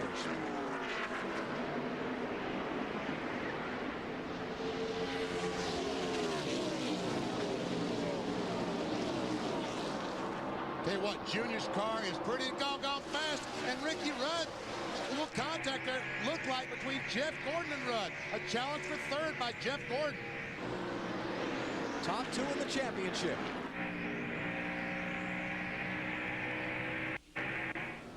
Remember, it's taken Rudd's car a few laps to get going, it seems like, on each of the restarts all day. Now maybe he's gotten away from Gordon. And Dale Earnhardt Jr. just driven away from Jerry Nadeau.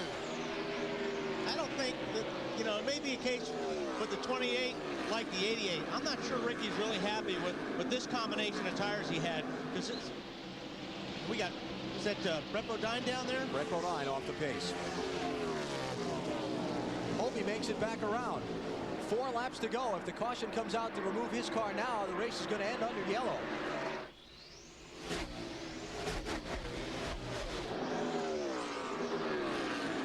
And Jerry Nadeau right now has to worry about the 2nd spot because Ricky Rudd is closing in. This season started very slowly for Dale Earnhardt Jr., but in the second half of the year, things have begun to come around. It started with the big win at Daytona in the Pepsi 400 Independence Weekend. That emotional victory. 3 to go, 3. Now here at Dover, he's led almost half the race. And the 29 car of Kevin Harvick. Stock changed 4 tires. He has moved back to the 6th position. Earnhardt Jr. in 3 tries here at Dover. He's finished 10th, 16th, 2 to go. and 3rd. In a Winston Cup car in 4 tries here. In a Busch Series car, he won twice. He told us earlier in the broadcast he liked this track because it was forgiving when you overdrive the car, and that's what he likes to do.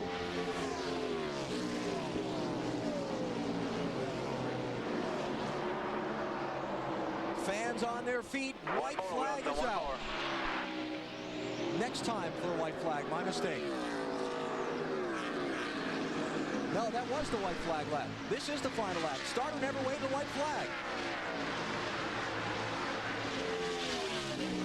Final lap.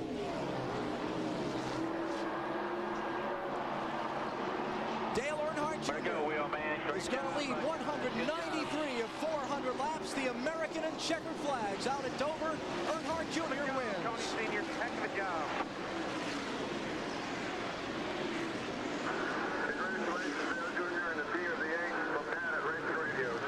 Did you say Junior get loose coming off 4th for the checkered flag? Wow. And Wilson's going to victory lane. 2 drivers dominated this race. Nick Wilson up in the stands now. Dale Earnhardt Jr. led 193 laps. Ricky Rudd led 169. Hey, where's that big American flag at? On front stretch. Joey's got it on the front stretch. Hey, guess what? There's one right there at the flag stand, right there at the start-finish line. Junior's going to carry the flag around the track. All right. Come here, buddy. Go get him.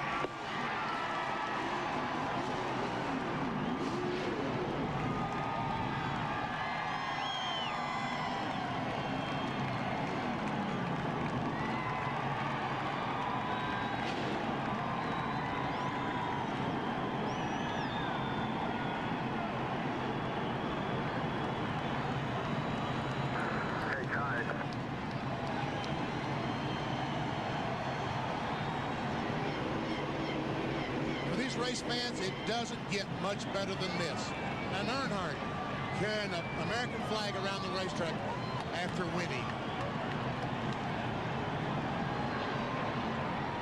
All 140,000 here today were given an American flag by the Speedway when they came in the gates. They're all waving right along with Dale Jr. now.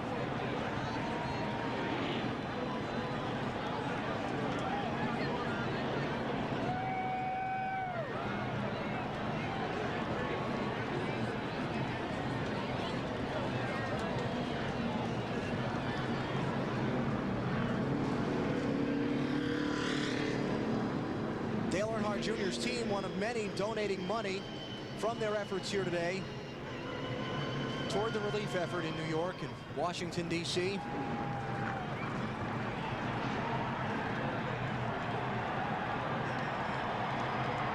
And we'll hear from him in victory lane when we come back to Dover. Dale Earnhardt Jr. has won the MBNA Cal Ripken Jr. 400.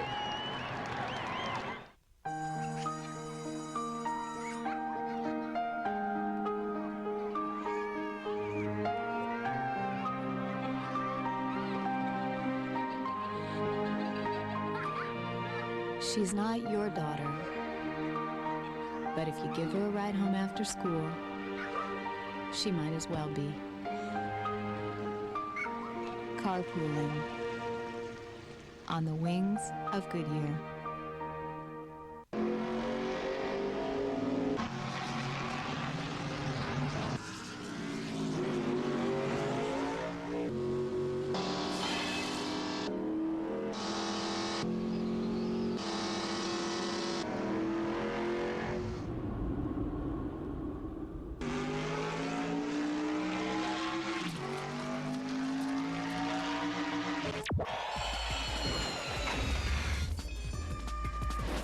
On a big win, and he'll tell you the only thing that comes close to Monte Carlo's reputation on the track is its reputation on the street. Monte Carlo, more champions depend on Chevy.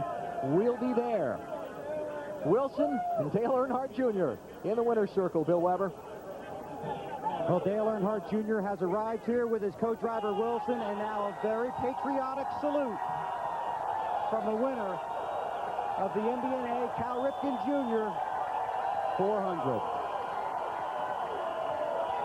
And you might be able to guess what the beverage of choice is in Victory Lane. Wilson getting a lot of credit for an outstanding run, and we knew that was coming.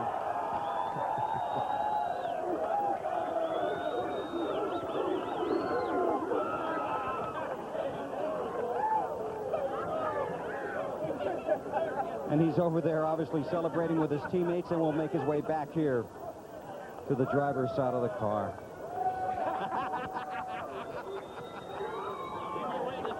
No, that's okay. I wouldn't have minded. Well, certainly an emotional day, a huge race, a great win. Congratulations.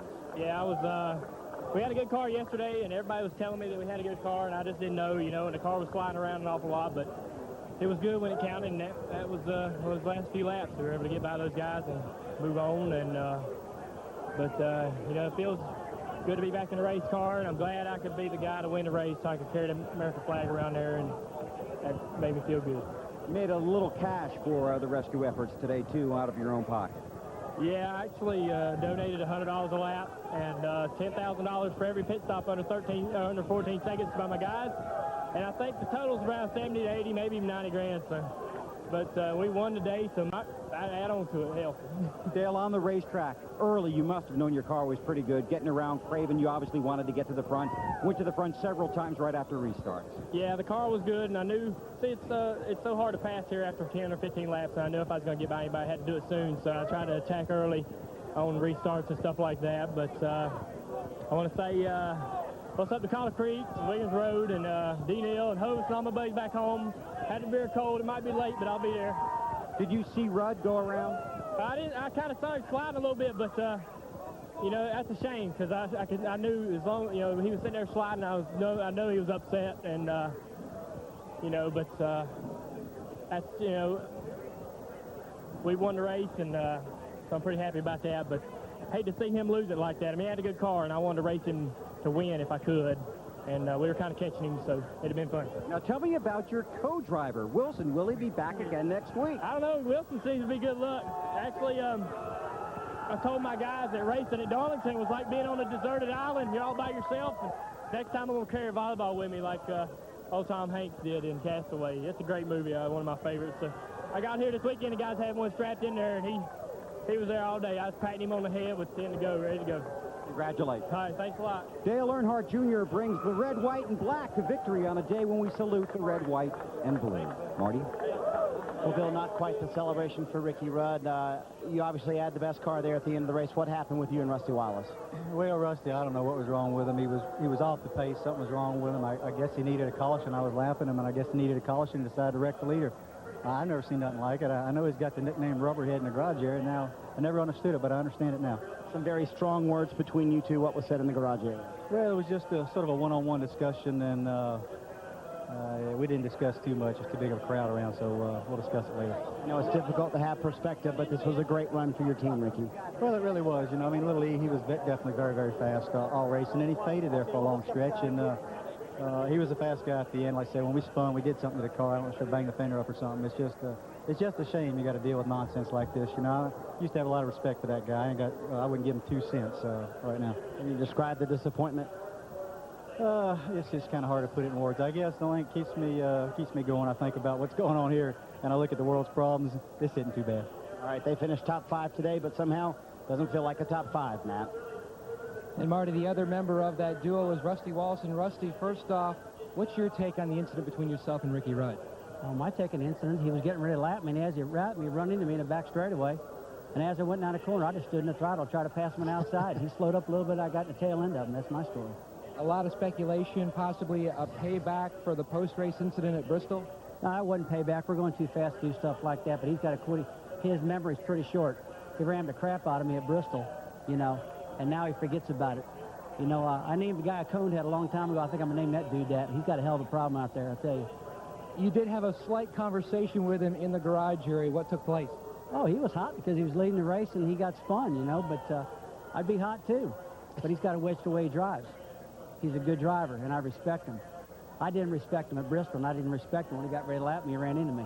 So, you know, but I tell you what, I was going to go for it, try to hold my lap back. I didn't run in the back of him to spin him out on purpose, to tell you that, but I was going to give him hell.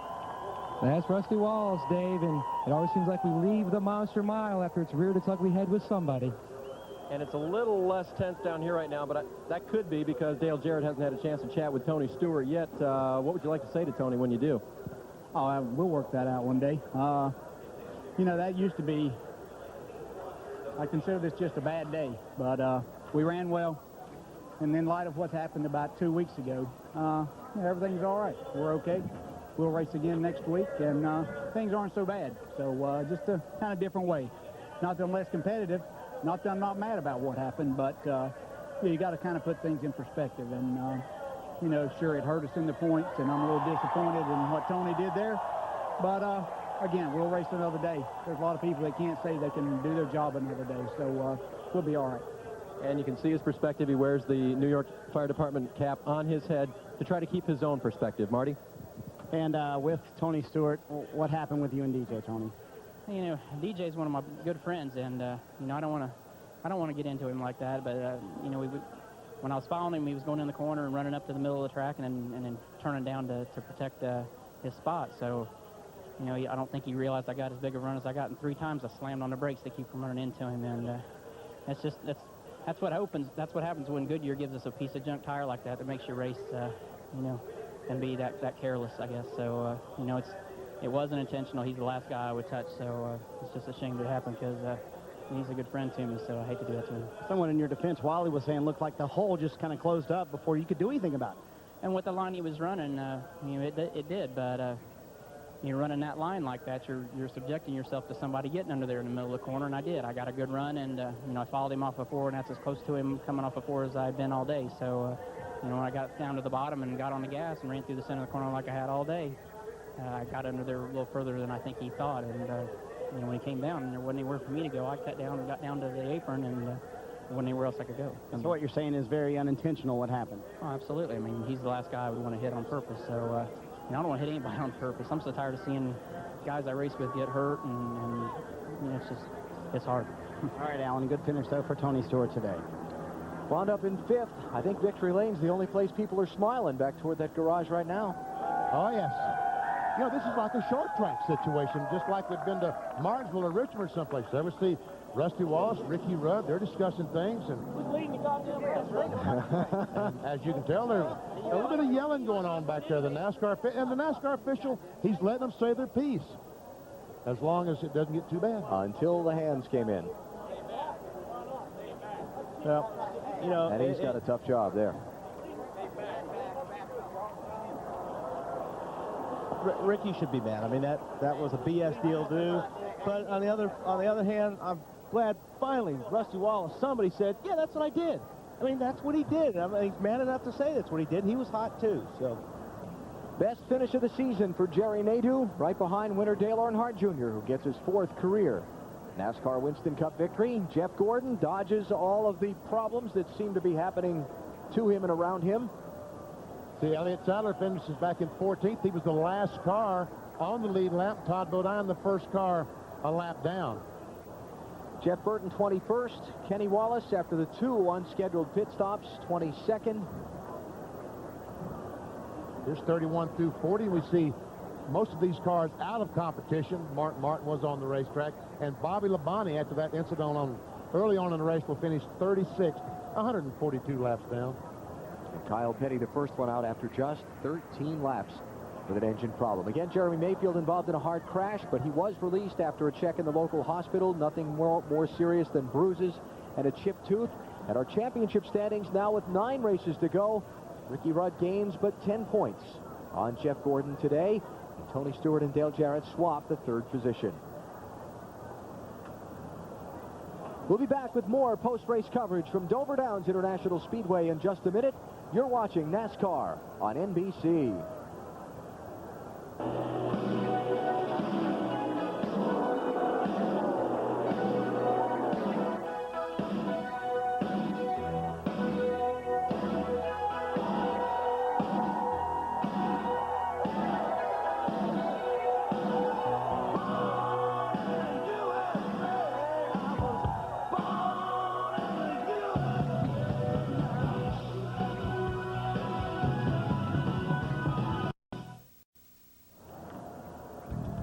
NBC Sports welcomes you back to Dover Downs in Dover, Delaware for our post-race special presentation, the 2001 Race to the Championship for the NASCAR Winston Cup Series. And once again, welcome back to Dover. And we had these great plans for this outstanding post-race show. We're just going to have to shorten it up a little bit, get to some of our roundtable a little later on. But first, let's continue with our post-race interviews and hear from the man that came home second today.